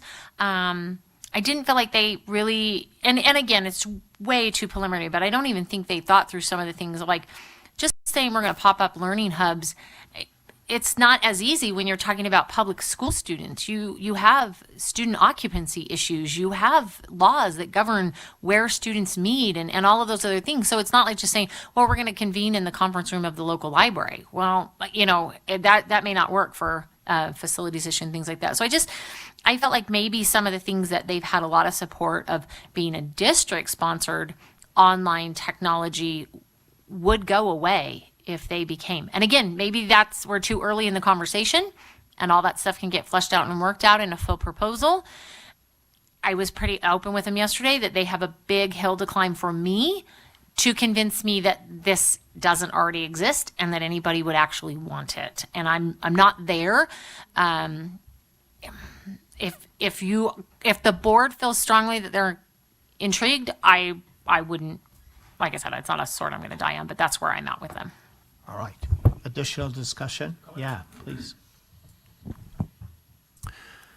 This was probably the application that moved me from where I started from to where I ended with the most, and maybe that is similar. I was very impressed by the 4 members of their board that were here. I thought they were on point. Their presence was strong. I thought their motivations were good. I actually admired how they kind of came here and they started a non-ice hockey league, which really has nothing to do with their application, except they do mention the name, as you pointed out. But I just viewed this as an innovative group of problem solvers, and that has, maybe in another way, but a good initial track record. I have, similar questions. But if my vote today were to be like, I don't know if I'm a full yes, but would I be comfortable in letting this group that was so impressive, give them the chance to have, more months of working on this and see what that looked like? I thought they earned that. So I would be inclined that way with my comments. All right. I'll comment a little bit too. If we were voting to open the school today, I would vote no. I would say no. But if we're moving them to the next stage, I will be yes. Because I have confidence that this group will take our feedback and work on the concerns that we had. Concerns that I had, they said we're establishing a rigorous outcomes, but we're going to let kids customize whatever they want from that. Those learning hubs are a concern. How are you going to spring up learning hubs and where will they be? And they kind of have to be open frequently. It can't just say we'll be at the library for an hour on this day, because kids are going to come and go as they need to. I mean, there's things they need to think through. How will their financial plan, including purchasing of computers and internet access potentially for some folks, and how will they make that work? They have some things to think through, some details. What is the curriculum? Well, they kind of said, well, kids will choose it. Students will choose their own curriculum, which to a point I'm going to say, okay, if they have some good choices from which to choose. But to say kids are going to all choose their own it doesn't yet work for me. That's why I said I would vote no if we were opening the school today. But I would vote yes to let this group have an opportunity to think through these issues and see if they can resolve them by January. So that's where I am. Member Spiker? I appreciate every comments, and I don't have too much more to add because I'm on a similar gray area. I did like the connection to Portrait of a Graduate. That was the only school that we actually heard make reference to that. And because of the work I do, that's very present in my life right now. And I also think that it's innovative. It really helps us think deeply about our students 20, 30, 50 years from now to the best of our ability. I mean, nobody saw AI coming 3 years ago, and here we are now. So it's hard to say. But I'm curious. Yeah. So that's what I would say. That's a good point. All right. So. Oh, I did not. I can. Should or anybody else? Yeah, I don't know. So we've just been discussing. Have we, I don't think we've made a motion yet. We haven't made a motion yet. So if someone would have like not to make made a a motion, Member My Cisneros. first motion today. I would like to make a motion. I'm going to turn my maybe into a yes. Let's go ahead and invite Custom Class Charter School to move to the next stage. All right, so we have a motion to advance Custom Class Charter School to the full application process. Do we have a second to that motion? I'll second. Second. So a motion from Member Cisneros, a second from Member Spiker. Any additional discussion beyond what we've had? Any? All right. It looks like we're ready for a vote. All those in favor of the motion to move Custom Class Charter School to the next step in the process, say aye. Aye. Aye. All right, unanimous. We will invite them to move forward. So congratulations, Custom Class. And we're now looking at the Inclusion School. Go ahead, Member Cisneros. Probably can't guess. I'm going to make a motion.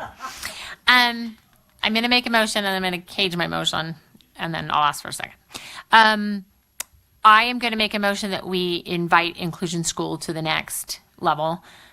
I truly believe that this school will take our feedback, work with our staff. I hope they'll even work, maybe find some special ed consultancy or different things to try to figure out. I hope they'll also find people to help them lobby legislators or that they'll really, they strike me as the people who will, because I don't feel like it's I feel like they've got a lot of hurdles in front of them, but I would love for us to support them in that. So I have a strong, please second the motion. I'm going to second the motion. So a motion to support Inclusion School moving forward to the next step in the process from Member Cisneros, a second from Vice Chair Phillips. Any additional discussion? Please, Member Spiker. Again, I'm excited about this. I think that as we talk about innovative and we talk about all kids, right? We say that we talk about all kids, but I think this is the first time I've seen an application like this in 3 years in my time on the board. Agreed. I think there's a lot of work to do. I think the numbers in itself and the budget trying to, oh my gosh, flesh all that out and do it well. And this is, as I was listening this morning, I will say I was thinking, like, I started imagining 10 years from now. And what if there was an inclusion school, like districts were like, yeah, we should have, like, imagine if we thought about kids the way the inclusion school does. I know we are, this is like, you know, and what is it, you said yesterday, putting the cart before the horse, but I will say I like to dream, and that's where my brain went. So, thanks. Yeah, Member Biesinger. I echo all of this. I would love to just support these folks and would echo the thoughts. I also will add, I was thoroughly impressed with their application. I think it was Chair Bowles that made a nod to them, and I would just second that. On the merits, this group doesn't only have a worthy cause they're pursuing, but they seem very capable in doing so, and that really came through in their application, and I expect the second version of that would be very compelling. So would just mention that as well. Well said. So I'm not feeling like cart before the horse in this case, really. Honestly, in this case, I feel like there's they're getting the cart and the horse together. They haven't filled the cart yet. They don't know all the details. They don't know all the pieces they need to put in it. But they're at that good point where they've really thought through and have some good thoughts about where to go. They just need all of the fine tuning and the details to really make it work. And that's something we would look at in a final application. Vice Chair Phillips, I think you wanted to also comment as well. Did you? No? I made the motion. All right. So anyone, any additional comments? All right. So the motion is to invite Inclusion School to move forward to the full application process. All those in favor of that motion, say aye. Aye. Aye. Again, unanimous pass. That passes and moves forward. All right. We have our last school to consider, Life Prep Academy. Any discussion about Life Prep? I'll start. Please, Member Spiker. Who passion just kind of is on my fingertips, and everybody knows I was enamored by the passion. It's very clear as we think about the desire to come from a community, and also I appreciated the board that it was teachers, folks that had actually been in the classroom, currently in the classroom, and so coming to it from a professional place, not just from personal, which is just as important. But I appreciated the both sides. I do have some concerns with the model, and I mean, even just on my notes, and again, I didn't comment too much in our last discussion because so much of what was shared were my thoughts, but I'm still trying to wrap my head around life-based learning, how that actually plays out, the importance of giving students so much choice and opportunity to explore all that they are meant to be. I appreciated Chair Bowles, your comments about that and us being mindful about career exploration and versus or in the backdrop of exploration. So I am a maybe, I think, is where I am at this point. I'm excited. I think that there was a lot of passion. There's just some holes for me currently that could potentially be filled with more research over the next year, not necessarily coming back in January, but I'm open to hearing from all of you.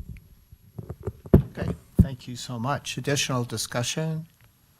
Anyone? Yeah, Member Cisneros. After the interview today, I wrote, this board chair will be able to get people on board. And did, right? I mean, that's a very large board, and they were engaged, and they were here, and they are all excited, and they're all excited to do this. I agree, there's some fine tuning. I don't think anything that they can't get solved between now and January. I had to kind of, when I was listening to the idea, I was thinking, would I send my own kids there? I wouldn't, but then I immediately corrected myself and said, this is not about whether I would send my kids there or not, right? This is about, would other people, is the choice there? Are enough people going to be interested in this? And mine is only because I have a different belief in the function of education is not to send you to career, right? Which is interesting since I used to teach college and career awareness, but I was really deliberate about that education for education's sake has value, right? And how you choose to use your education is to be a better human, I hope. But at the same time, I loved how they said, you only know what your parents and grandparents and the guy down the street do for a living. You don't even know until you're way older. And so I really kind of then checked my own biases on the fact that I love the idea that these kids are getting exposed to so many different things that then might turn to an exploration about different hobbies and ideas and the potential if it's done right, not as a consumerism standpoint, but as a who I am as a person and how I want to make my space better because I'm exposed to so many different ideas. Then all of a sudden took on a really intriguing idea for me. I think as they recognize their holes in their own experience and are totally expressed that they're not just willing to, but that they've already actively gone out and said, how do we backfill? We know what kind of school we want, but we need these people to help us then create this vision. That was very astute to me, and so I appreciated that awareness. I think to the nod of the nostalgia, we've got a group of people that are the grassroots and they are excited, and there's a passion to this that we haven't seen for a long time, and a school that I know of does not exist in an area that is really growing. And when you have passionate people, they can convince now the retention will be the issue, right? Can you keep them? Is there enough people that long term want to see this? But again, that's their problem to solve for us in January, and so I'm inclined to make a motion to move them to the next step. So I'm making a motion to move them to the next step. All right, motion to move Life Prep Academy to the full application process. Do I have a second to that motion? I'd like to second that motion and speak to it, if I may. All right, so let me just declare the motion first and then Vice Chair Phillips. So a motion to move Life Prep Academy to the full application process. Motion by Member Cisneros, second by Vice Chair Phillips, who will now comment on that. I just wanted to second the idea. I've been thinking about that as you were making your comments, that this is one of those rare grassroots applications that we have, and it shows in the passion, and it shows in the, I think even in the innovation. And I also have a lot of confidence that this initial board will not only strengthen itself in terms of a governing board, but that they listen very carefully to our recommendations, and if allowed the chance to come back with a full application, will certainly seek to address any concerns that we've expressed or that they should discover in the process of sort of refining their proposal. So I think it's an intriguing, unusual school with a very passionate group that is very grassroots and certainly has the educational capacity behind them to do it. Thank you. Member Spiker. Add one more comment about the curriculum discussion that we had. I think that would be something else I'd really want the board to take a close look and decide what curriculum is most aligned to the mission of our school. What will be the what might, and again, I know we might not necessarily know in terms of longevity, what might be the curriculum that is. So I felt like it was, and I understand, but it was just so many different types of curriculum for every single thing that we do in a school. And I think, especially based on the folks that were on that board as educators, we might not, we don't necessarily have to have a curriculum, a purchased curriculum for every single thing that we do in a school. That's why we have a teacher education program. And so I think just to give them an opportunity to think about that from the financial standpoint, because it is expensive. And then there might be a curriculum that could offer reading and math support versus two separate curriculum purchases. So just, I think, something to think about. And I'd like to look for when they come back in January. Yeah, well said. Yeah, Mr. Biesinger. Yeah, I echo all this and would be supportive of this same thing. I guess to the extent that they're listening to the motion and just this discussion, I thought they were provided a lot of good feedback. I respect their humility and willingness to take feedback. I think that was pretty resounding about them. I do think they actually bring, as is, a strong skill set and a lot of qualifications. They've got members that have started schools and been in schools, so they're not just big dreamers. I think they've got some execution on their side. But I will say, this is, I think, one of the opportunities they have. I'll use the word opportunity, but maybe challenge in there too, is that this appears to be not so straightforward to take this founding board idea and get the water to the end of the row of the classroom. So much of this strength of this program is going to depend on effective and well-trained teachers. And they're going to have to probably invent or define what they're looking for and give them kind of a playbook that isn't just so vague. And so I do think there's some work to be done there, but by no means do I think that means they shouldn't be allowed to go to full application. I also thought they were given good advice just with respect to learning about the financials of the charter school. They, as it was pointed out, they have a number of expenses that they need to account for. And, to mix that in with necessary salary expense and facility expense and programmatic expense, they just really, I think, would benefit from thinking through that and bouncing that around with perhaps a few potential partners in the community to get some different perspectives there. So I won't, this school's had some really good feedback from all of you. I won't repeat that at all, but just a reminder too, we were concerned about how in your projections per grade over that template of time. Also, there's a focus of the school and curriculum that supports that focus, the two pieces. And really, as the school indicated, that they would do really good market studies say, is this something that people will support? Just because the numbers of people are in the community doesn't mean they would select this school unless they say, yeah, this is something that we would like to have. And so what is it that people would like to have? So that there's a good, strong focus for that school, that you have it, that elevator pitch is going to be a strong one. This is what we believe in and why, how are we going to make this exciting for kids? What are those things that separate us from another school? All right, additional discussion? Not seeing any. I think we're ready for a vote. The motion is to move Life Prep Academy forward to the next step of the application process. All those in favor of that motion say aye. Aye. Aye. Again, unanimous. We pass that Life Prep Academy forward and say congratulations to them and have fun. You've got a lot of work to do, but good work for the next little bit, and we'd see you back in January. Yeah. Thank you. All right. That takes care of that portion of our business.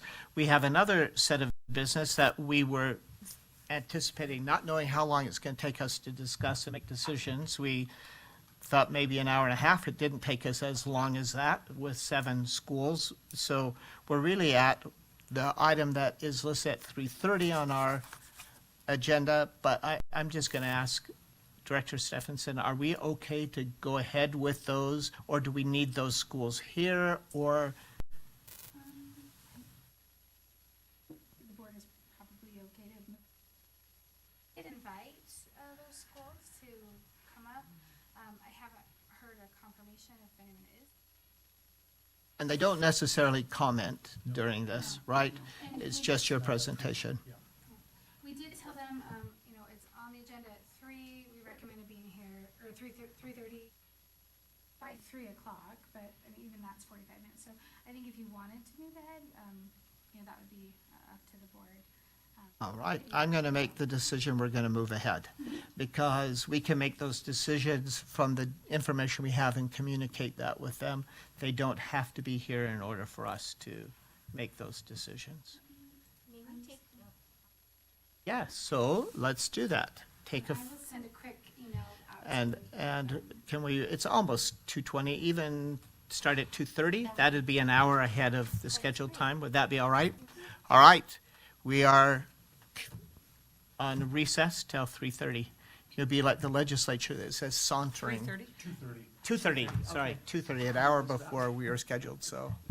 We just need that sign like the legislature has, sauntering. I always wonder what they're doing when they are sauntering. Sauntering. When you see it, you know, right? I When know. you see sauntering. They are sauntering. They are sauntering. Yeah, just a little. 2 days in but it's okay. It's good. Is it a walk to the chocolate? Is that what I just? Oh, you know what? I had forgotten. I did. You told her know you're what coming I had back. for dinner last night though, and everything bagel and salad. Of course you did. Sounds like a great. That's about all I could muster up. It was good. It was really good. Yeah. And get that everything sprinkles, I love those. At Oh, I Trader love Joe's, you that. can get that. Oh, Yeah, yeah.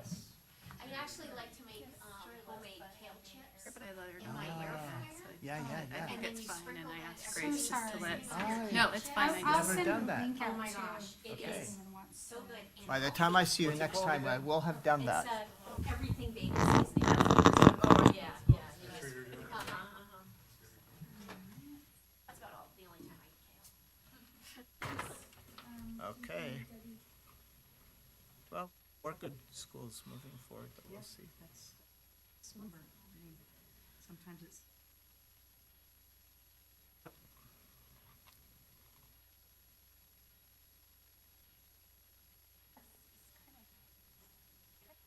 kind of fun.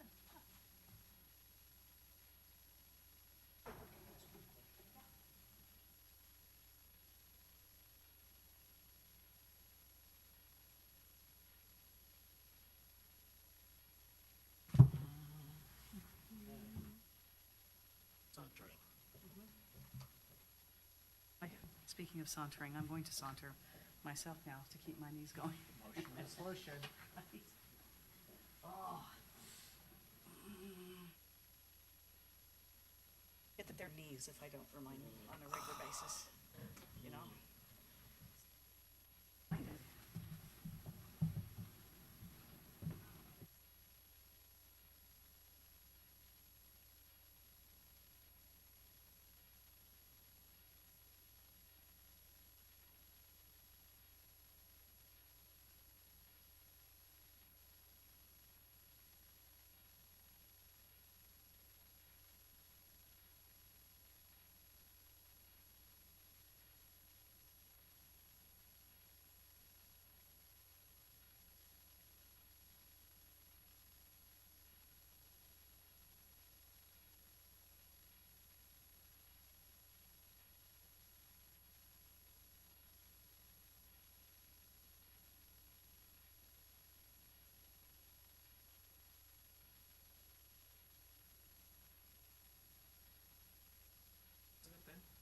Oh, well, I've always been. You know, I was born in Davis County in Bountiful, and yeah, and grew up there.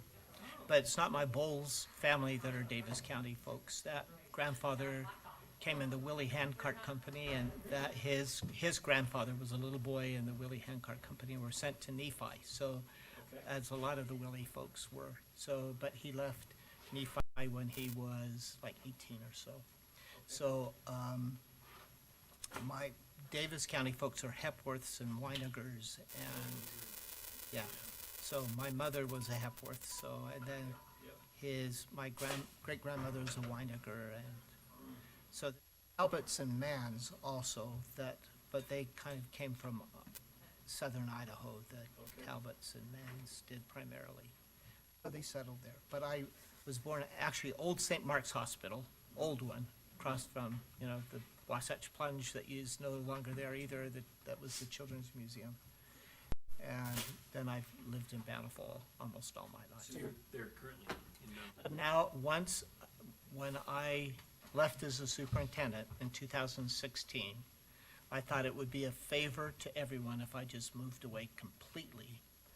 Because, when I'd go to Smith's on Fifth South in Bountiful, my children hated to go shopping with me, or I'd go to Dick's or somewhere.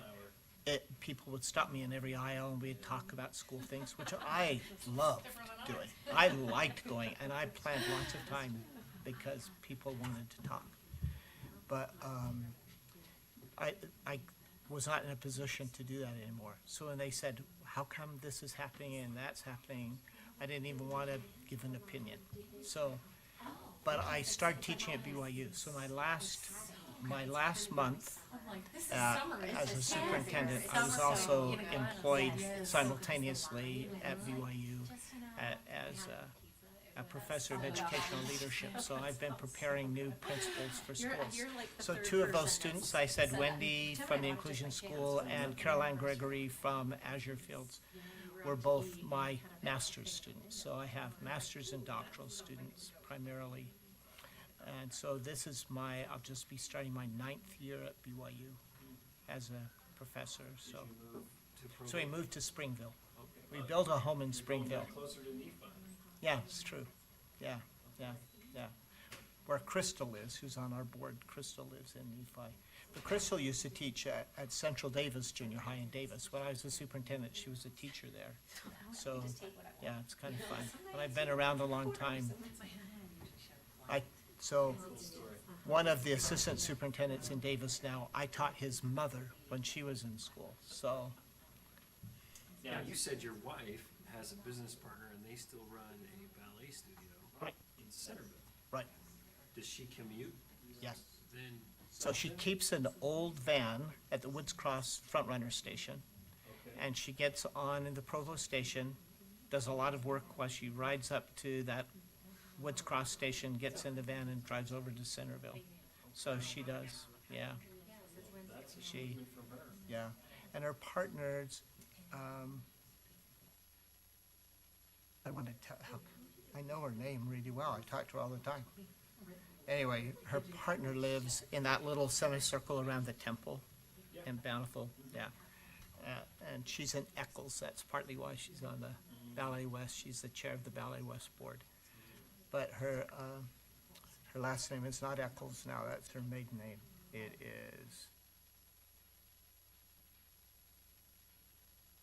I'll tell you, it'll come to my, Ardith Cap told me once, I have a photographic memory. I just don't have same-day delivery, and that's mine. I don't have same-day delivery. It'll come. It'll come when I least expect it. Anyway, so, yeah. So I'm, That's really cool. I mean, what a great combination of things here. so, in fact, I talked to my wife last night. She's in California visiting our son who just graduated from USC in their School of Cinematic Arts. So, in They're interact. just, they're amazing, but yeah, they're asked to do a lot. Was that when Jan was there too? No, in fact, our daughter just graduated, so So Jan Jan's retired, yeah. at the High School Activities Association. Yeah, she is. Yeah. Yeah. And I don't know Jan personally very well. But I look forward to it. But she's definitely an icon. Yeah. You know. And I know Jan because she was my student. And the last year I taught in my first 10 years, You was at Bountiful High though, right? She was there for, when did not till after I left as a principal. Yeah. And she was there, she was teaching when I was teaching at Bountiful High, my first 10 years, when I taught 74 to 84. The last year I directed How to Succeed in Business, a musical, and Jan choreographed, so that was kind of fun. You know how to succeed in business without really trying, I think? Uh-huh. Oh, that's such a fun show. Yeah, that was the last year, because I was the theater teacher at Bountiful High, my first 10 years, yeah. So Kim Birmingham and I taught together. Yeah. And so we were in rooms next to each other, and so I taught 10 years, 74 to 84, and then went to Hawaii, because I used to direct a lot at Promise Valley Playhouse that was in Salt Lake. I don't know if you remember that church theater.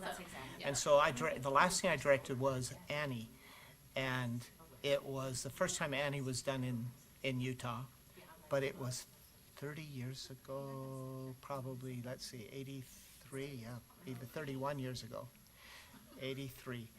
And in fact, one of my little girls is now one of the assistant concert mistresses for the Utah Symphony.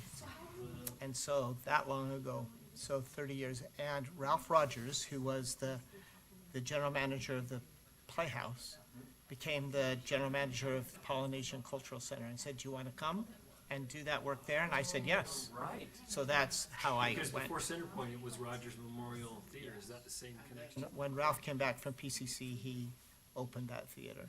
Right. What a cool. Yeah. Yeah. Well, that, And you know, Jan's connection, Jan Whitaker, you know, her whole family, I mean, there's a lot of inbreeding at Bountiful High too. yeah. Well, in Bountiful, right? Yeah. So Don Perkins was the principal at Bountiful High before Rulin. Okay.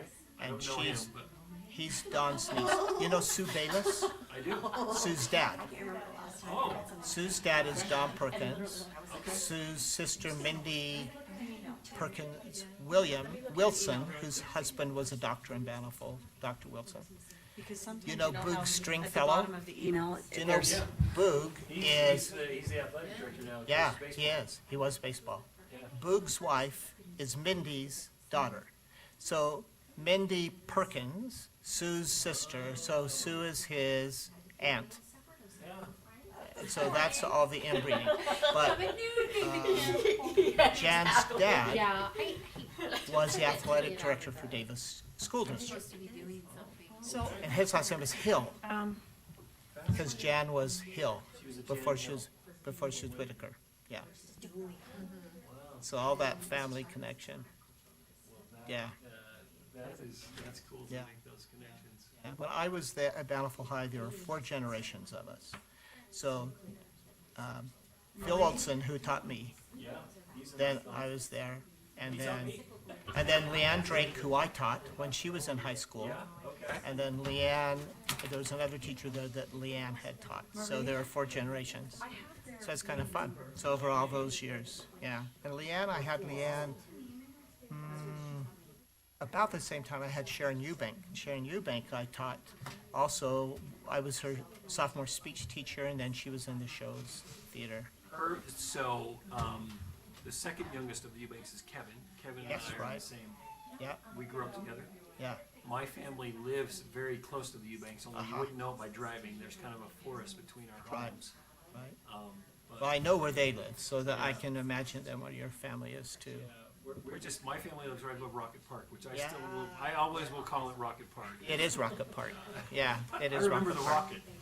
But the Eubanks also, so their grandmother was my great-grandmother's sister. So they're Weinigers as well. Eubanks are Weinigers, so. Yes. So I went to school with Lori Weiniger, and that would be, so that's gonna somehow tie into you. Yeah. And I was neighbors with Rock and Sue Weiniger, Oh, yeah, yeah, yeah. you know, so. Right.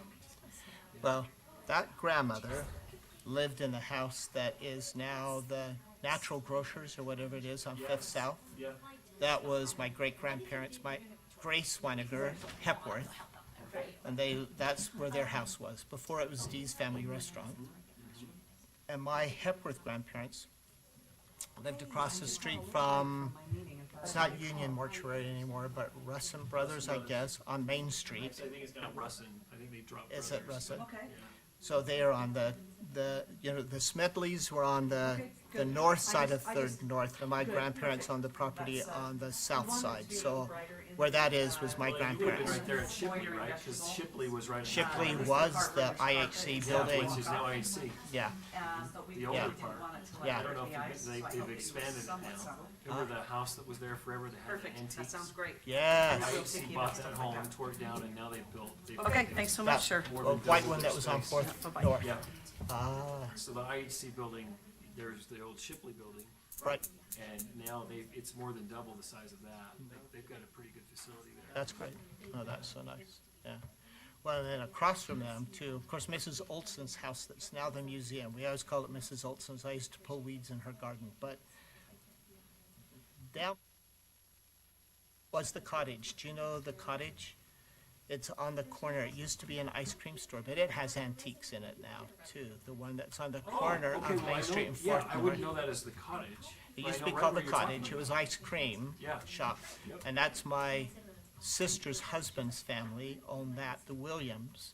And they owned the Eldridge Manor. So my sister and brother-in-law owned the Eldridge Manor. They've sold it a few years ago, but yeah, that was that same family. Pretty cool roots. So that's all the Bountiful family. And my Bowles family lived on Center Street, just above Second East on Center. Yeah, so my dad graduated from Bountiful High, as did I. When did your dad graduate? He was 69, I believe. My dad was born in 50. So he graduated in 69.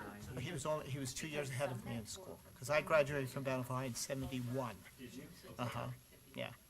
Yeah, so my dad's siblings were Sue Giesinger,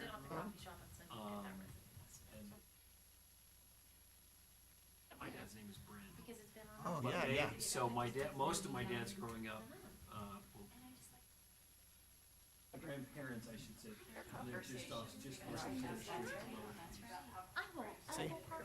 From the Eighth Ring Church. which you'll- Yep. Just Yep, FYI, I do. your conversation is picking up on you. Oh, Well, Not a. we're covering the world here. Fun people. we're not talking breaking discussion. Davis County. That's okay. We're not talking, 2:30. I'm keeping well, that's cool. yeah, we keep talking. All right, you ready, Marie? Yes. All right, Marie's back. You ready to go, Stephanie and Rebecca? Okay. So, have you been sitting there a long time while we were talking anyway, Marie? I was waiting to see as people that you were back and ready to go, and folks, but you may have been there. We were talking about Davis County instead. So fun.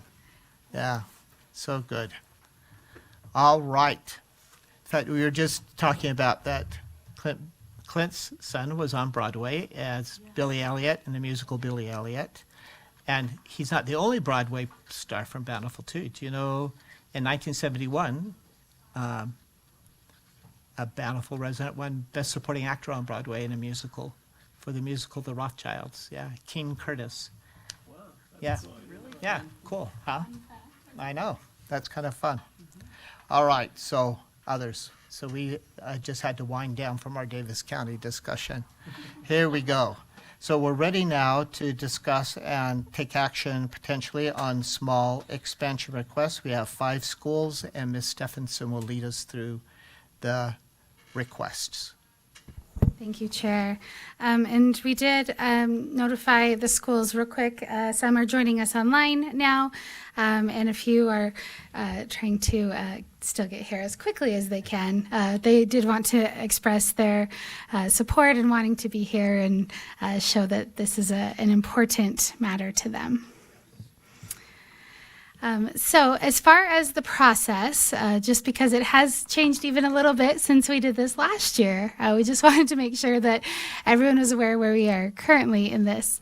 The definition of a small expansion right now changed from where we were last year, and so that definition is now anywhere between 50 to 100 students, and the USB was kind of pushing that 100 students is where they would like to see that small expansion being, and that it is for up 1 grade level, so it could be both of those, up to 100 students and a grade level, or it could be just one of those, 100 students or a grade level. And with that, it also, a small expansion is not going to require any major renovations to a building. And a small expansion is also something, as Dr. Kramer and I have been working with our portfolio and also following the direction of our board, we've been addressing that this is more of that release valve. It's either that you've got a very full waiting list and this is something to just let a little pressure off, and then maybe you also apply for a large expansion. And that process, of course, those applications are due in November. And we did have a number of schools that did that last year with us. Or this is also that chance to maybe try something different. Maybe your grade configuration doesn't match your district. Or you need to make some adjustments there to see if that can help with maybe an enrollment problem or just a way to try to address a concern that you're seeing at your school. But this is something that a school would not apply for year after year after year. It's something that they would do, once, and then hopefully that has released that pressure for them.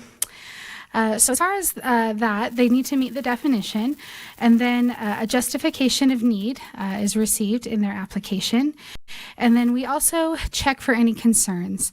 Our board, when they were approving this process last year, you as a board decided that you would still like to receive all of the applications for a small expansion, but you would like to just be aware of any concerns that might exist among these schools. It doesn't disqualify them from applying, but it's just something to be aware of. So the concerns that we check for are just a determination, as you can see, by any USBE department for ongoing remediation, if a school's on a corrective action plan, if they're in state turnaround, if they're on a system of support, or if it's a CSI school. We also then check if there's a determination by our board of any warning or probation status. I am happy to share that at this point, none of these schools are in any of these active spaces. We do have a few that have some TSI, which would be a specific student group that is getting some help or some low performing there from the Center for School Improvement, but none are CSI designated schools. So our first group that we're going to talk about would be Franklin Discovery Academy. And we put their statement of need here, essentially for you, board. So their statement of need, they're talking about being in Vineyard, which is down in Utah County, and they cite that it's one of the fastest growing cities in the nation, and that according to their application, they don't have any schools serving beyond 6th grade, specifically in Vineyard.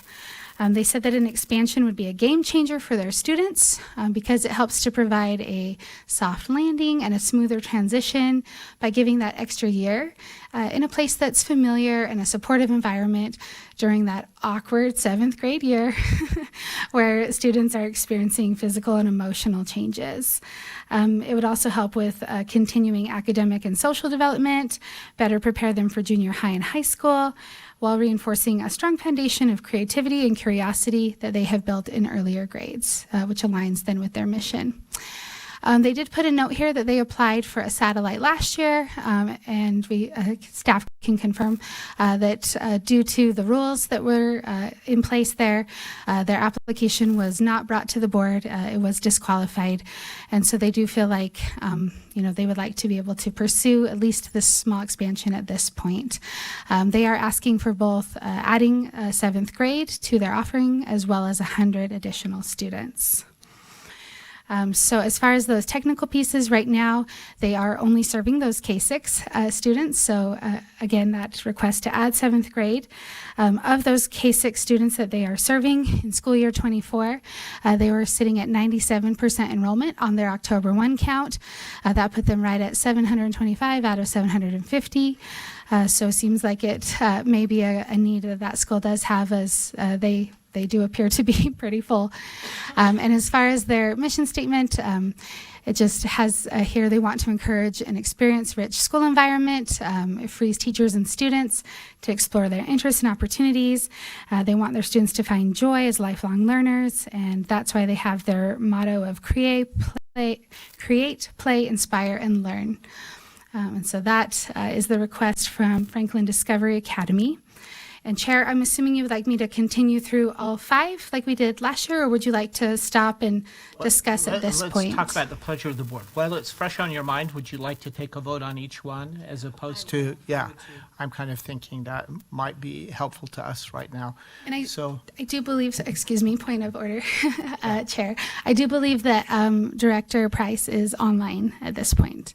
Right, so if we need to ask any questions. Yes, of if him, any we questions could are do coming that. up for the school at all. So, so October count, how did that hold up by the end of the year? That might be a question I would have. That 725, how did you finish the year as far as enrollment by the end of the year? Are you hearing me? Yeah. To answer that question? Yeah. We're in the car on the way there. We thought we would come. We really wanted to be there in person, but to answer your stop question, and get I ice believe. cream. I'm not driving, by the way. There's our driver. Our board chair is driving. So what was your enrollment by the end of the year? Yeah, I believe we were at 722. If remember, 710. That helps. It was well over 700. Great.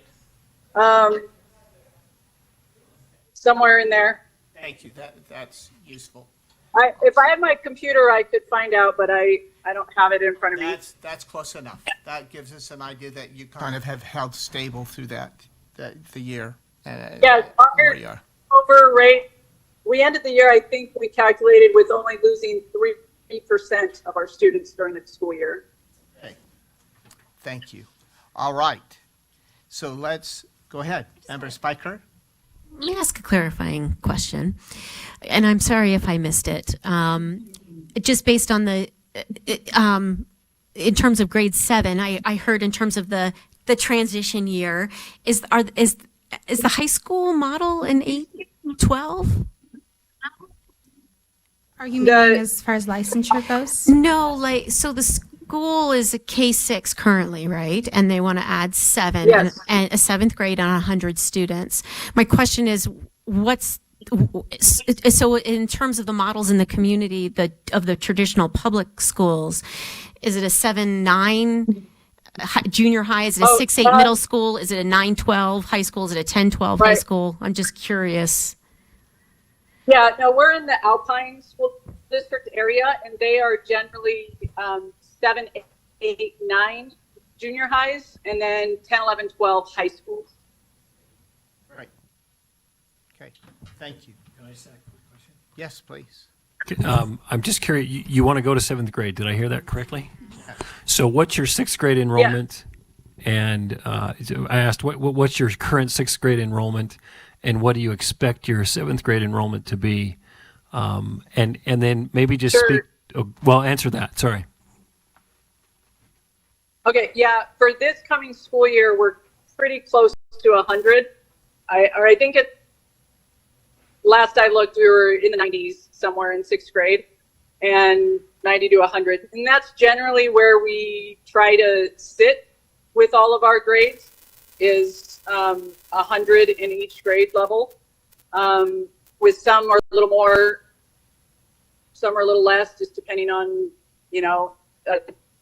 grade sibling groups and this and that. But right around 100 is where we're aiming. And there will be those that once they hit 7th grade, that they're a little older, they're gonna want to go on to a district junior high. But we still feel like that we have enough interest when we gauged interest from families to retain a lot of those 100. And then just a quick follow-up, do you, that's not part of this ask, I guess, but you won't any longer be aligned with kind of how your neighboring school district schools, if they go 7 through 9, you're kind of, I don't want to call you an oddball, but what are you doing about that? Are you going to ask for 8th next year? Yeah, well, it's already, we are, I believe that we are what you refer to as a destination school, because people are willing to come from all over. So we have students already that are dealing with all sorts of different grade configurations, because NEBO's a little different. Other charters are different. So our nearest neighbor is Freedom, and they go to 5th grade, and then they start busing their 6th graders to Provo. And so we're already the only school charter there offering 6th grade. So I don't see that as a problem. I think the families who want that, they want that more than matching a particular band. Did you say you were going to want to say something? And any, does that make sense, or should I follow up more? No, thank you. That's good. Thank you. All right. Any additional questions, discussion, please, Member Cisneros? This is actually, there was 2 applications that I had this concern with. This one was just unique in the fact that it was on letterhead instead of the application form, but that meant that we had 2 applications that did not have board chair signatures. And so I was glad to see that the board chair is in the car, because I feel like we get into some problems if these become administrative decisions as opposed to board decisions. So later I would like us board, if we have time, to discuss a process where we require that the board minutes for these decisions be attached to the application, so that we know that the board is the one who's making these decisions. But with that, in the letter, Director Price, I guess is the right, Principal Price, I don't know, referenced the satellite application that was made. So does this small expansion then, is that eliminating your desire to come back with a satellite, or what is the board's decision for the satellite application moving forward? Yeah. Well, that will be, as you noted, for the board to decide, our governing board. However, I can say it will depend on what that process, how it's changed and what it looks like in the future. It's my understanding it has changed. And I don't know if it's the same process. I understand it's changed some, and we need to look and see what that looks like, whether or not we go back for another satellite application. Because that could be completely in a different location, right? And not necessarily affect this population of that area, the satellite even, right? Yeah, yeah.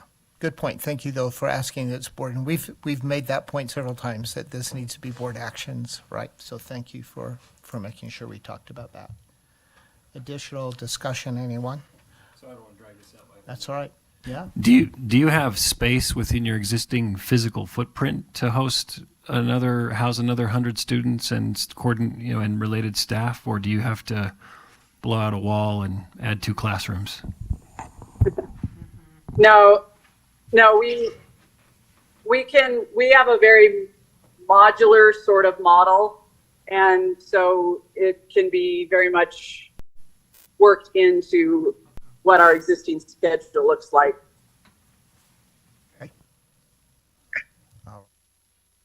Are we ready for a motion from this board yet? All right. I'd like to make a motion to approve. Sorry. I just wanted to get the exact name correct. Franklin Discovery Academy's small expansion request. All right. Motion to approve Franklin Discovery Academy's small expansion request. Do I have a second to that motion? I'm looking to. I would second that motion. Thank you. So a motion from Member Spiker and a second from Vice Chair Phillips. Any further discussion? Yes, go ahead. More just to get it on the record. And I expressed this concern independent of Franklin, specific to this, or generally to this process, and now we'll just address it specifically to Franklin, that we're very cautious and not using this to grow up year to year. And so if we do this with Franklin now, this is the one and done. There is no junior high process that's coming. Next year, we're not going to hear 8th. Like, I'm really very sensitive to that and was sensitive from the creation of this process. And so that's why I asked about the satellite. So I just really want that clearly articulated for everybody before I vote yes for this motion. Right. That's the plan. Yeah, Vice Chair. But it wouldn't preclude a school from coming and making a full application for a satellite or coming and making a large expansion request. Just not incremental ad infinitum. Yeah, just a little bit each year. Right. Exactly. Okay. Additional discussion? Ready for a vote on that motion then? The motion is to approve the small satellite expansion, small expansion request for Franklin Discovery Academy. All those in favor say aye. Aye.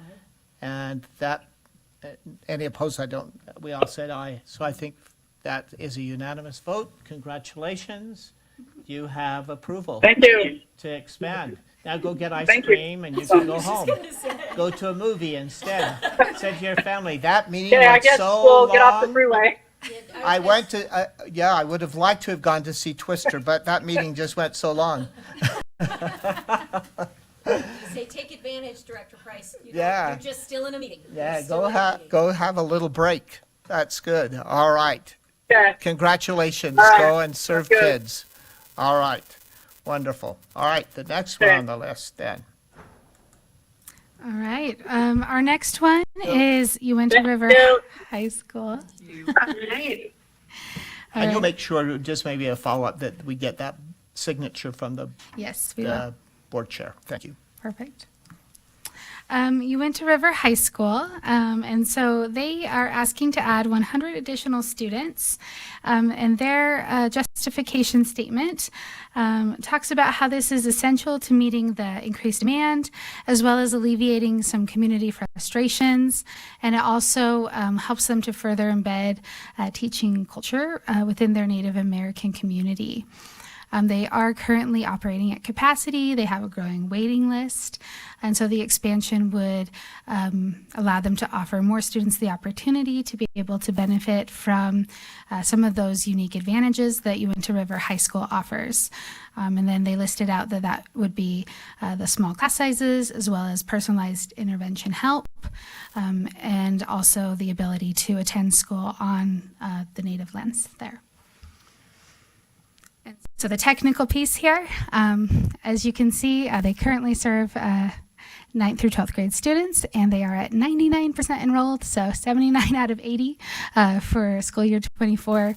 That was the October 1 count. I am betting it probably bounces right there back and forth with that 80 number. And their statement from their website just says, we will hold high expectations for our students, provide them with a culturally relevant education that promotes college and career readiness, so our students will have continued success beyond graduation. And I believe that Uinta River High School was able to make it here and is able to join us at the table if you would like, Chair. All right, thank you. Do you have questions for Uinta River, any of you? I invite you, but why sit up here if you don't? We're not going to ask questions, right? But other than that, you're welcome to join us at the table. Just in case we do, you're sure welcome to come to just come to these end chairs on the table. That's the easiest way, just to step in. So this kind of doubles then really the current authorization, right? So my questions are around like the number on the wait list, for example. How many of those you anticipate of that 100 would fill? So every year our wait list has been growing. Oh, sorry. And this year it's at 21. So even though it's 100, we'd like to have that as we grow into it. But we're at 21 on our waiting list right now. And we would intend to take, well, if it was the same, that many.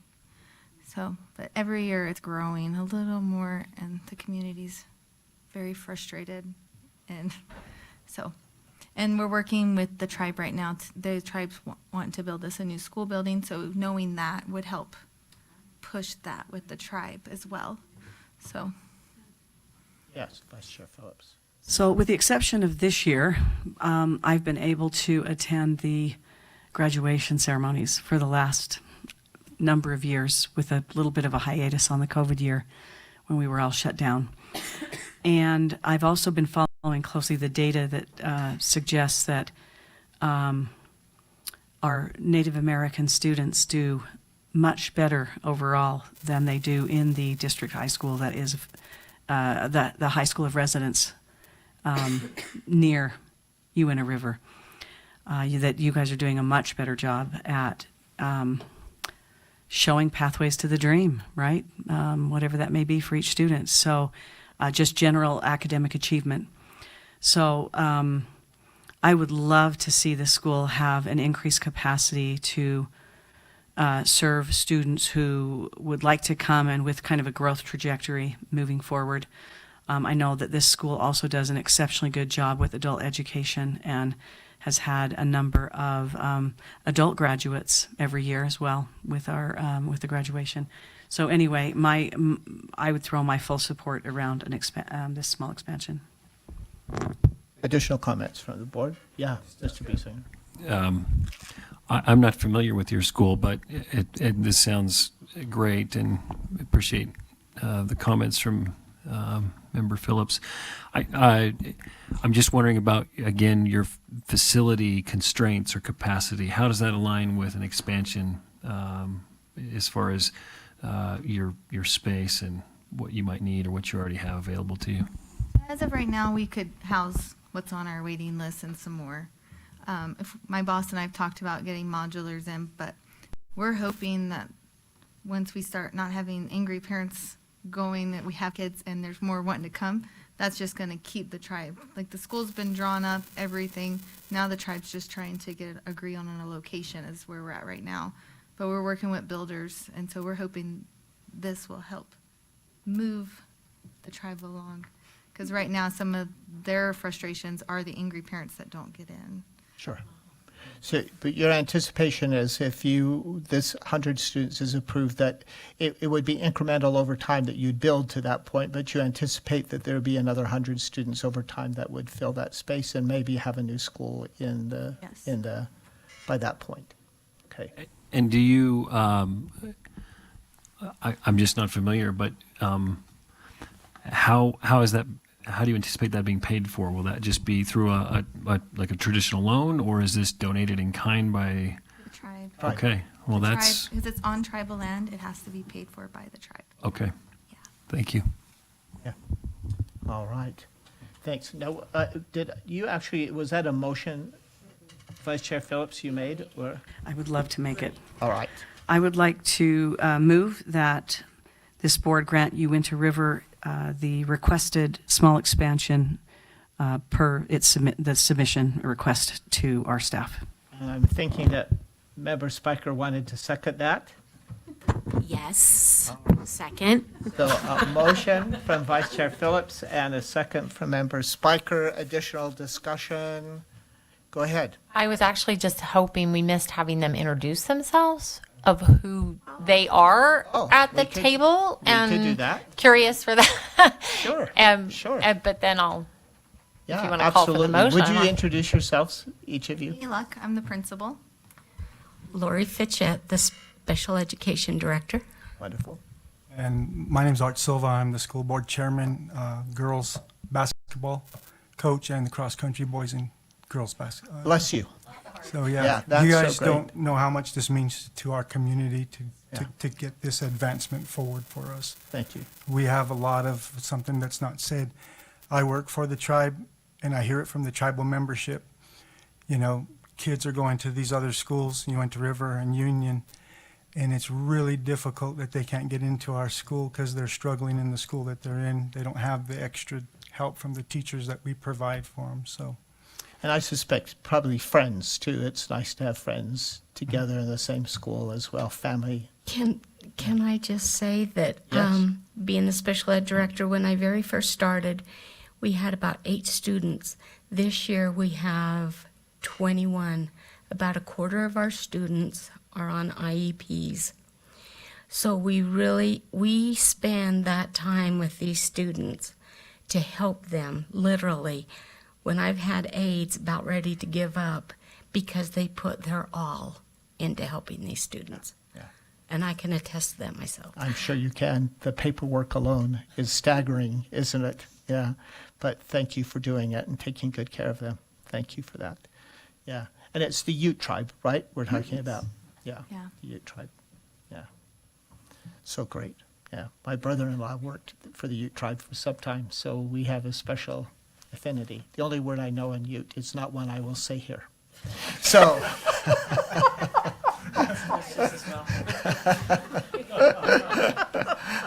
So we'll go from there. All right, there's a motion and a second on the table to approve the 100-student small expansion for Uinta River High School.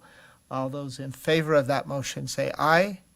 Aye. Aye. All right, unanimous. Congratulations. Go and serve your community. Help your kids. Thank you all. Yeah. We pulled in the driveway just as. Well, you're so great. Car accident and a lot of traffic coming out. Where, up by Daniel Summit or down? Came through Daniels and They just Dan got Hartley's. cleared up when they were Aha. coming through, so that helped. Oh, wow. Thank you. Thank you. Drive safely. You can tell people it was a long meeting too and go do something else. All right, that's good. That's a good idea. Thank you. All right, we're at the Utah Military Academy. That's one I really know well. That's cool. Thank you, Chair. All right, Utah Military Academy, they are requesting for their small expansion to add 6th grade. And as far as their justification statement, they said that over the years, many families have desired to enroll their incoming 6th grade student, and that a key aspect of this is that many elementary schools go through 5th grade, meaning that a student could possibly enroll in 3 schools in 3 consecutive years, depending on where they are at and just their education choices. So meaning in the surrounding area, they have that middle school grade band. Yes, Okay. yes. So as far as their technical piece here, for the LEA, because Utah Military Academy has both the Camp Williams as well as the Hill Air Force Base locations, they have an LEA total of 1,200 students, and they sit at about 75% enrolled for school year 24, which was that 906. And then they're serving students in 6th through 12th grade. And so it says building tomorrow's leaders today. Did I put the right grade there? No, I think I put the wrong grade. Sorry. I believe they currently serve 7th through 12th grade. So I will update our slides. And they're hoping to add 6th grade. So I will adjust that real quick. 6th grade at both campuses? Yes, correct. Yep. Okay. And we do have their director here as well. And it's at the table if you'd like. All of these are empty seats. Pick one you like, and we'd love to have you. So at both campuses. So, but the Hill Air Force Base campus the schools around it are not in a middle school band. They are. It's 7-9. Yeah, 7-9, right? But maybe at Camp Williams, Jordan School District, that would apply there more, right? That would be the case down there. From our perspective is that, we generally bring in families.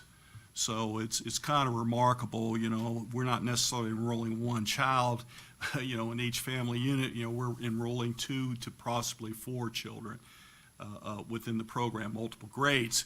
And part of the issue is the idea of offering and allowing a 6th grade attendance there. From our perspective it completes, oh, by the way, I'm Bill Orris. Thank you, Bill. Yeah, I'm a service superintendent of schools with it. I'm a Florida guy, brought over to Utah, but love it, love being here and love the opportunity. But what we found is that it just makes us, I believe, a much more complete and comprehensive program that's consistent with a lot of middle school programs with it. The 6th grade, traditionally is a transitional phase for a lot of kids with it. They don't want to be treated like elementary kids in a self-contained classroom. They want to have choice. They want to have activities. They want to participate in sports with it. And the remarkable thing about Utah Military Academy is the absolute spread or sprawl of activities and sports that we provide with that along the line. So I think it meets the needs, certainly developmental needs of the 6th grade student along that line. In doing research, we find that the 6th graders yearn for independence. They're tired of being treated like little kids. They want to have transitional time going between classes. They want to have their own wall locker. They want to be treated more like young adults with it. And so we believe that this does help provide for that niche developmental component as well. We have a robust college preparatory curriculum. This allows 6th grade students to basically be exposed to teachers who are otherwise teaching AP courses, for example, with it. So they're going to be exposed to just a different cut and different type of teacher than if they were, again, in an elementary self-contained piece with it. And not denigrating those professionals, I just feel is like, wow, now you get the opportunity to get instructional material from people that are really doing serious business and preparing young people for college and beyond with it. As mentioned earlier, we sit at about, we're a great 900 kids school program, great with it. We've been authorized 1,200. I build my budget on 900. This year it looks like we're going to open up at 1,000. So, it's a very positive perspective going forward, but that's always been our short pole, 1,000. And how do we get beyond that? Capacity is never a good reason for expansion because typically school districts, in my experience, would basically look, where do we have space? So we're going to create a 6th grade program there because we got space over there. I don't ever want to use that as a rationale. What I want to use is the idea that I think we can provide, again, a remarkable opportunity for these younger students to get into a program where they're being exposed to, I think, a great category of students that we typically have there who are basically focused on, going into the service or the service academies and to college programs with that. One thing that there is a problem for us, but not necessarily a major one, is how do you do ROTC for little kids? Because the Air Force won't let them join the program, so what do you do with them? Well, remarkably, America right now has what's called the National Middle School Cadet Corps has been established. And this program's out of Texas, but what they do is it's been accepted, their curriculum of leadership and character development has been accepted by many school districts across the country. None in Utah, but Mesa, Arizona School District uses their program. About a dozen school districts in Florida use their program in order to provide the junior ROTC experience for 6th, 7th, and 8th graders with it. Air Force, they let us put 8th graders in there, but again, the 7th graders are kind of like a missing link that we provide our own developed, via Canvas program of leadership and, again, character development. So our alignment with this particular program, which is, again, a very robust program, I think is a win for these younger students. How many do you anticipate, Bill, would? My goal is, I think that I can bring in 50 per campus, and that's the limit I want to establish. There are 100 total for our LEA. All right, excellent. Yes, please, Vice Chair Phillips. Besides all the good arguments you've already made, I wanted to point out that it is very typical for a private school to have as their secondary education configuration a 6th through 12th grade, and to fashion the curriculum around that middle school component of 6 through 8, and then that high school component of 9 through 12. So that's many different, sort of strands of curricula are designed with precisely those grade configurations in mind. So and now we hear that the young cadets are as well, and so that fits along with your program. So I'm inclined to support this. Developmentally, it makes sense. Yeah. Yeah, those ages. A big difference between a kindergartner and a 6th grader if you're in an elementary school. Big difference. Still out of somebody said y'all lost connection? It came back on. Okay, because Jerry says everything is good now, so. Thank you. Thank you for checking in with us. Thank you. All right, additional discussion? Anyone? Questions? Do I have a motion? I'd like to make a motion to approve Utah Military Academy's request for a 6th grade addition. Would that be the right? Small expansion to 6th grade, or to add 6th grade? Yeah. Okay, a motion to approve the request to add 6th grade at Utah Military Academy. A second to that motion, I'd like to second that motion. and a second from Vice Chair Phillips. Any additional discussion? Seeing none, all those in favor say aye. Aye. Aye. Passes unanimously, so go serve those 6th graders. Yeah. We shall. Good. Tomorrow? Next year. Next year, but we have to do that to get all the funding in place for you, so we don't say, sorry, you can take them, but we have no money. So this way, you'll be funded. That's great. That's great. No, I sincerely appreciate the enlightened decision and support in this matter here. I think we have a great school system. You do. That's constantly improving. Yeah, you have to know that that's why we feel supportive as well. If that was not true, we wouldn't be. So we certainly are. So thank you. Thank you again. Thank you. All right, Wasatch Waldorf. On yours? We have Vanguard on there, but Vanguard was last. There's kind of a special, like a explanation about Vanguard, so we put them last. On my agenda, that Marie gives me a cheat sheet, just so you know.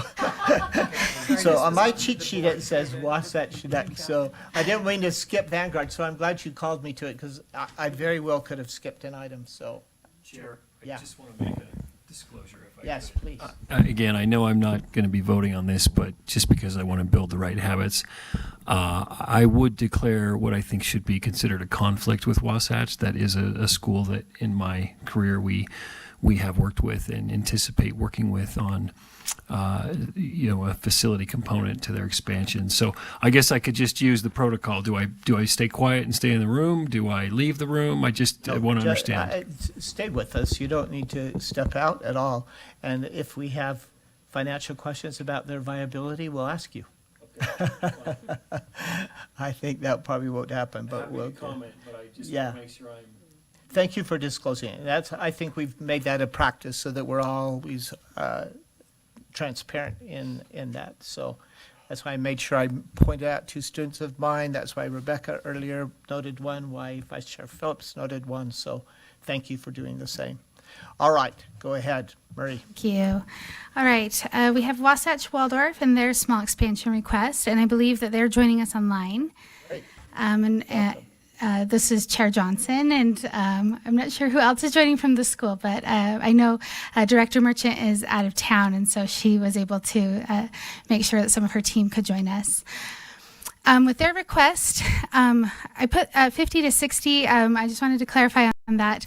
As we were reading through their request, they said that they wanted to increase their max enrollment from 640 students to 690, which would be the 50 students. And then later on, as they were writing their justification, as they went through, they were explaining about their class sizes and how that works and moving over the next 4 years. And they spoke about 15 additional students per year for 4 years, which, if my math is correct, would be 60 students. I did teach first grade, so I always try to double check with everyone. So we can confirm that with the school, but both 60, 50, somewhere in there would fall under our definition of a small expansion request. As far as their explanation beyond that, they were talking about in their justification statement how their school they felt like that their existing grade configuration of K through 8 had an initial enrollment that was unevenly distributed across the grades. And so for the past 8 years, they've been working to even that distribution so that the number of students and classes for each grade remains steady. They've also been working to reduce class sizes, and they cite that they had class sizes at 30 to 32 students, and they've worked to get those down to 25 to 26 students, which has led to a slightly lower enrollment, which they were planning on. And so, again, they would like to continue this trend towards the 3 smaller classes per grade. And so then they would need to increase that enrollment annually for those next 4 years to have those 3 classes per grade, K through 8, which is where that additional 15 students per year over the next 4 years. And so they would like to be approved at this point for that overall increase of the 50 to 60 students so that they can align and continue those plans. They feel like it aligns with their pedagogical and strategic goals, and that it will allow them to continue to plan and provide additional space and begin housing those additional classes. They did cite that their interest remains strong, retention is strong, which additionally justifies the increase.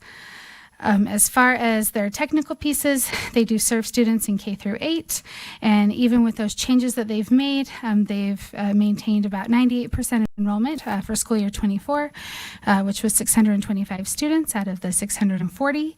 Their mission is creative thinkers and engaged citizens. And I was confirming with the director here that we did have the board chair's signature missing. It was just the wrong copy that she sent over. And so Chair Johnson can also confirm that this has been discussed by the board and is something they are seeking. And the director will make sure that we get the right copy as well. Wonderful, thank you. So we are going to address you. So Anne, would you talk about a couple of things? One, just confirm that yes, that is something your board wants to do, because we like these to be board driven. The board does want to do it. And then will you secondly, because if we submit a request for an expansion, we'd like to say this number, just say somewhere in this ballpark. So is it 50, 60? Talk to us for a little bit. I'm not sure why Emily's total didn't quite line up, but we were planning on getting up to that 690 mark, and would really appreciate that being considered. Wonderful. And it is something the board wants to move forward with, right? Yeah. Yes, the board has voted on this and asked Emily to submit this application. And I did sign that, so I'm very, very sorry that you received the wrong copy. That's right. We'll get it. We know where you live. We'll make Yep. sure we've got it.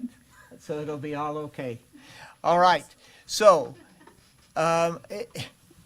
maybe the best way is just even confirm that number so that when we have to still submit these to the State Board of Education, these requests, so they go through another round.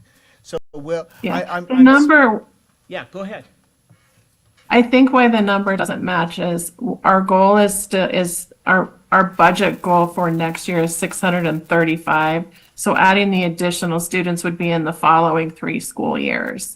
So the 690 will get us there. We aren't planning on adding any students next year. Graduating out our 8th graders, we do have 75 kindergarten students coming in and a smaller 8th grade going out. So we're still within our 640 currently, but would really like to grow that so that our children can enjoy the smaller classroom sizes, and we can have 3 teachers per grade versus 2. And I always like that too. When you have the opportunity to have smaller class sizes, it's one of the things that charters can do that is a great advantage for families. All right. So any discussion, board members? Member Spiker. So to confirm, I'm hearing 50. Well, I'm hearing, because the number is 690, even though they're at like 635, so they want 50 more seats if they're currently at 640 and want to be approved to 690. Authorized at 640 and would like to move to 690 as their total. So I think that's we're authorizing another 50 seats. Okay. And then I just wanted to comment that this is exciting because we just previously voted to review a potential high school, Waldorf High School. And so if you're seeking more numbers, that's a good sign for the high school that we talked to earlier, that there's a potential for more enrollment for them as well. So just wanted to point that out. Yeah, thank you so much. Additional discussion?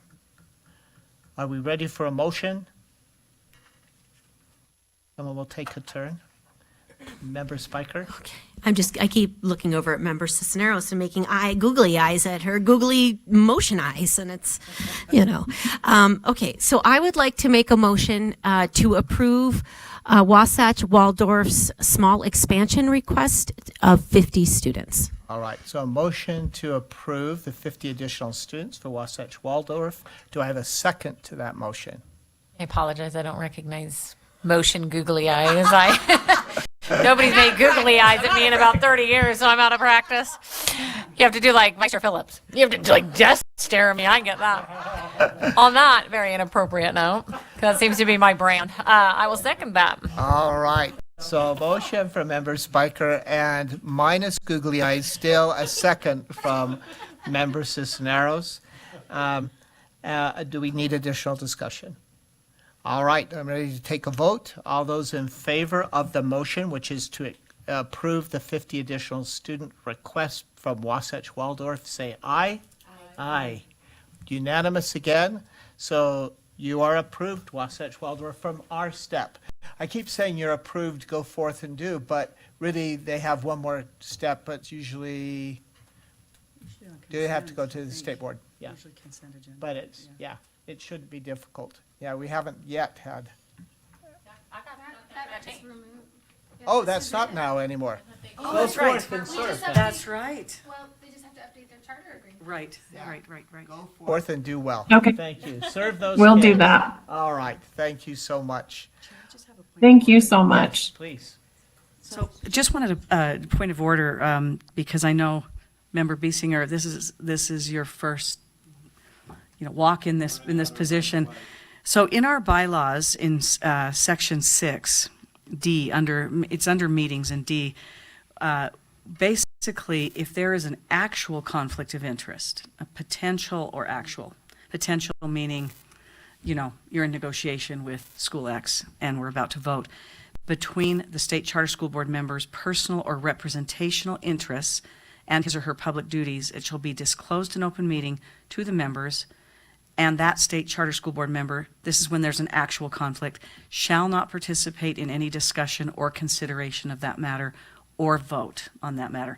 And for some of us, when we've had that big actual conflict, we have left the room just because it's easier, because we might give googly eyes and not even know we're giving googly eyes, right? So just because, you know, our faces and our interests and whatever, you know, and so an individual who has an actual conflict can have, even without discussing, can sometimes have an impact on the members around them. And so I know that when I had that conflict a year ago, I left the room. Yeah.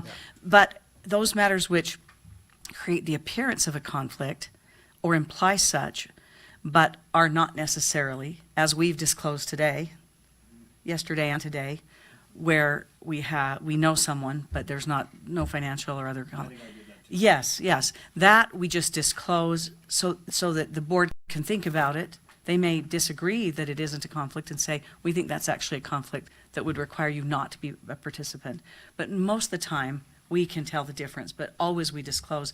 And then our other process is we have a sheet that we sign each year, or at any time when we become conflicted in the course of, you know, between annual disclosures, that we can add to conflicts of interest that are known to us always. And then others of them come up in the meeting that we're unprepared for, that create the appearance and just need disclosure, or that create a situation where we must become non-participants.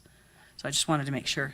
So we actually really refined that about 8 years ago to make sure that we had really good conflict of interest laws in our bylaws. Thank you so much, Vice Chair Phillips. It's good that housekeeping is important, and it's important to us to be very transparent in the work that we do, so that's important.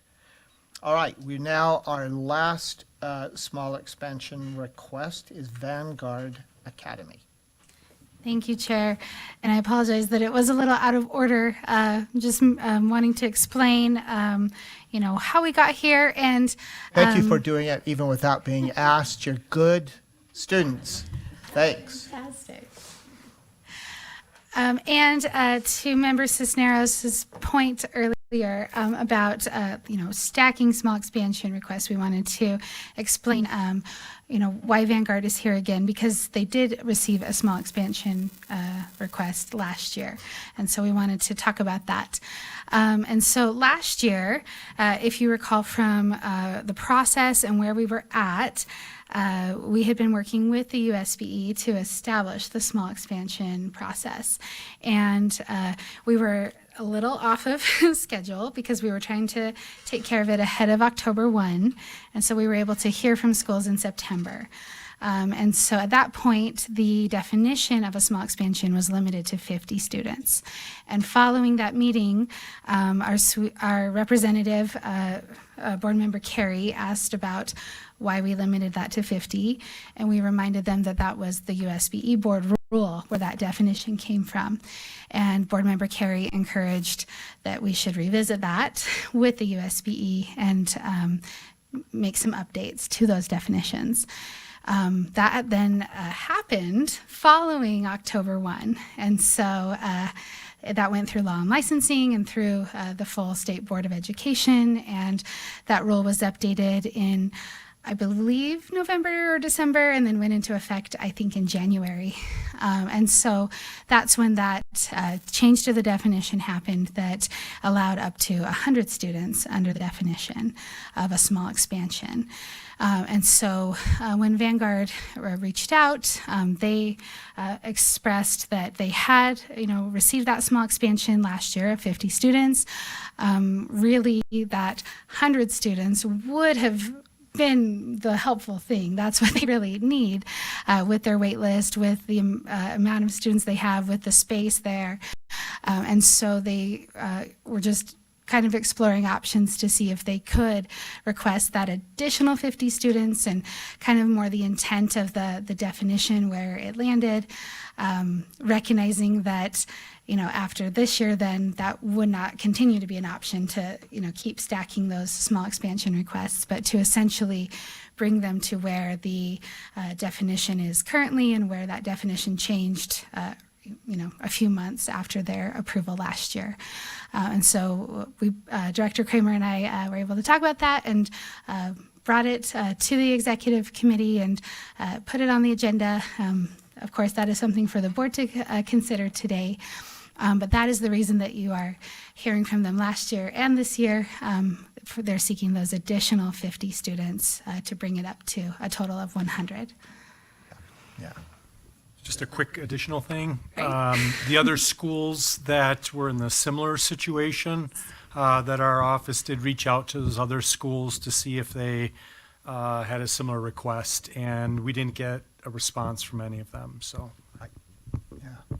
So we did discuss it as executive committee and said it should go on the agenda. We thought that that was a compelling reason and that we wanted to be fair with everyone so that if anyone else wanted to fit within that definition, they should have an equal opportunity. But as you've just heard from Director Kramer, no one else reached out to do it. Now, that wouldn't mean because 100 was allowed and we approved just 50, for example, today for Wasatch Waldorf, they wouldn't come back next year and ask for 50 more because they were allowed a full 100 today.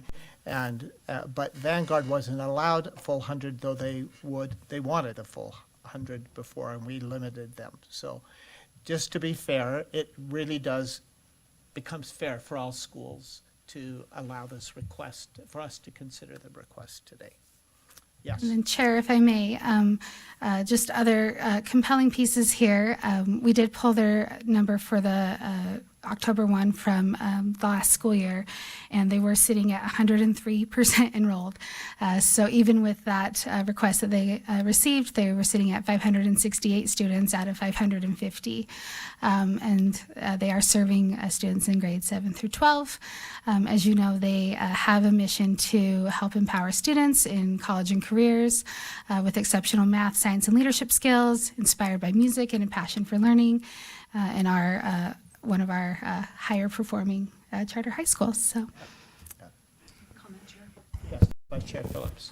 I absolutely think there's justification to grant this request. And one of the things I have appreciated that staff has done over the last year is to ensure that whenever there is a situation where an administrative or rule change, which, and in that process, there's sometimes a window of uncertainty that negatively affects the school through no fault of anyone, you know, involved, not the USB, not us, not our staff, that they've gone back and really tried to ensure that there is sort of equity, and as Chair Bowles said, that we're acting in a fair manner. And one of the things we did that with, just as an example of the precedent that's been set by our staff to do that, would be when there were a few schools caught in an uncertain administrative window related to their provision of online services.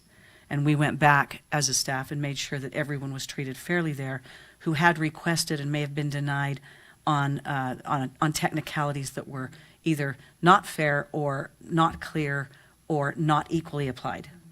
And so I just, I applaud that effort, because one of the things that we never want to lose is our credibility and our actual and appearance of support for our schools as well. And so that, you know, that equity that we're providing, that opportunity for anyone, you know, one person applies 1 month and gets that, another person applied 2 weeks before and doesn't. That's not right, right? So, and especially when it's what we call, because to the shock of everyone, I've been a certified high school basketball ref. We call those kind of things. I'm good, but listen, I'm just old. That's all there is.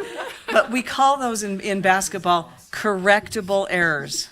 Correctable errors. Anytime you can go back when a poor call has been made or there's been a misunderstanding and there's a correctable error, then you make it. That's just the rule. That's the referee rule. So in that regard, I think that we're also justified in saying a school came in good faith. They were caught in a weird window. They really needed the 100 last year. It's nice that we can we can implement a correctable error. So I'm very much in support. I'm glad City doesn't have a whistle in the meeting. That's next month. I got this. All right. So discussion. Well, I think we, just for our records and minutes, those who are sitting at the table, we know you, but please just introduce yourselves anyway so that we make sure that we. Okay, I'm Joy Palmer. I've been up here a lot. I'm curriculum director and one of the founders of Vanguard. So. Thank you, Joy. And Debbie.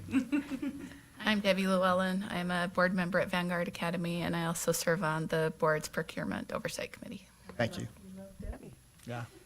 For so many So reasons, good. right? Yeah, absolutely. All right. Some discussion or a motion relative to Vanguard? I picked up the googly eyes this time, so I will make the motion. I'm a quick study. Okay, so I will make a motion to approve Vanguard Academy small expansion request, giving them an additional 50 students. All right. A motion to approve Vanguard Academy's request for 50 additional students. Is there a second to that motion? I'll second. And a second from Member Spiker, initial motion from Member Cisneros. Any additional? Yes, of course. I noticed in the application, I just want to make sure that all the paperwork's right. As I was reading that, in my notes, I wrote 100 additional students. Because I either misread that or it's in that application. I just want to make sure the paperwork matches our motion. Because and again, I may have mistaken in my notes, but if it was an original request for 100 and we only granted 50, that's fine. That's exactly what it was. Yeah. Yeah, there. What was That's that? great. We've got the smart TVs in a lot of the rooms, so the cameras can hide. Show everything. Oh, that's Charles, isn't it? Sorry. Isn't that Charles? It does Yeah. make me the center of attention. So sorry. But I really do like the orderliness and cleanliness of that office. Can I just say that speaks to my heart right there? Absolutely. Loving it. So we suspect that originally they were requesting 100, but the 50, we held them to 50 last year, and now this is the additional 50. It will have been over this time a 100 student expansion. Yeah, Accurate? the documentation that I'm seeing that we posted was, it says that it's for between 50 to 100 students as far as the definition. And then what I believe either Director Reynolds or Chair Freeman wrote in was that it is the 50 additional students. Thank you. So we have the motion correct. It's 50, and we'll make sure all the paperwork aligns with that. Any additional discussion? Yes, Member Cisneros. I had the privilege of going to I just want to echo what Vice Chair Phillips was saying about Uinta River, and I had the privilege of going to Vanguard's graduation in May, June, whenever we all graduated. And what an honor it was to see those kids and see the need. But what's kind of exciting and that I was a little bit jealous of at Salt Lake Community College's graduation was dominated by Vanguard. And I'm sitting there as itinerarists going, wait, this is our community partner. They had banners and signs and balloons, and half the stadium was Vanguard Academy. And I thought, good for them. And so what an honor to be able to allow that just much more students be able to take advantage of a really awesome program that they're helping. But then to go to their graduation, they had just as many kids finish CTE pathways, just as many kids get other types of certifications, kids going into all different types of post-secondary pathways. And so really when their mission says for pretty much what those kids want to do post-secondary, they're putting good with what they say they're doing in their mission and watching the diversity of kids going out into the world just ready to go. It was very, very, very cool to watch that happen. Thank you for adding that. Thank you for doing that. Yeah. All right. Not seeing additional discussion, so I think we're ready for a vote on the motion. The motion is to approve Vanguard Academy's request for 50 additional students. All those in favor say aye. Aye. Aye, and that was unanimous again, right? All right, so go serve 50 more kids. Thank you so much. Thank you so much. Joyce added Latin curriculum this year Oh, too. yes, we added Latin. We've been talking with Mazer, and I am they've been very helpful. thrilled beyond measure. That's wonderful. It's going to be Yeah. great. Cindy also teaches Latin in addition to carrying a whistle. Yes. So if basketball and Latin and Greek. We say optime. That's what we say to that. Yeah. Awesome. Thank you. Terrific. Thanks really for sharing that. Yes, thank you. So All much. right. So, following Member Cisneros' reminder that Robert's rules say when we come to the end of the agenda, we've completed all items. One quick comment on the startup. Oh, yes, of Sorry. course. And I was going to say, unless there's an objection, which sounds like there is, Director Kramer. Just with small school expansion, just a reminder to the hard work that this board did in the past year to, and also the board rule, which extended more flexibility with funds. And so I was kind of calculating, there is a multiplier for the per pupil, but we just also granted between $210,000 and $250,000 to those small school expansions with the work that this board did last fiscal year. So I think that's a resource that each one of those schools, I think, will appreciate as they go through their expansion. Yeah, absolutely. Thank you so much. Thank you for doing that. Yeah, absolutely. All right, so end of our agenda, 2 days worth, not only us, but Debbie, sitting through 2 days worth of meetings. We appreciate your hard work, your focus, your concentration, your preparation for the meetings. Everyone came well prepared. We appreciate it, and that you were here and contributed. It makes such a difference in the way we do it, in addition to that we are here ready for the meeting. So thank you all so much for your work. You deserve to go to a movie and get ice cream now too, all of you. So we stand adjourned until our next meeting, which is September 12th. Get that on your calendar, September 12th. You remember the day after September 11th, September 12th, we're together. All right? See you then. Thank you. Thank you, Farrah. Great meeting. Thank you all. Good to be with you. So nice. This was a baptism by fire, sir.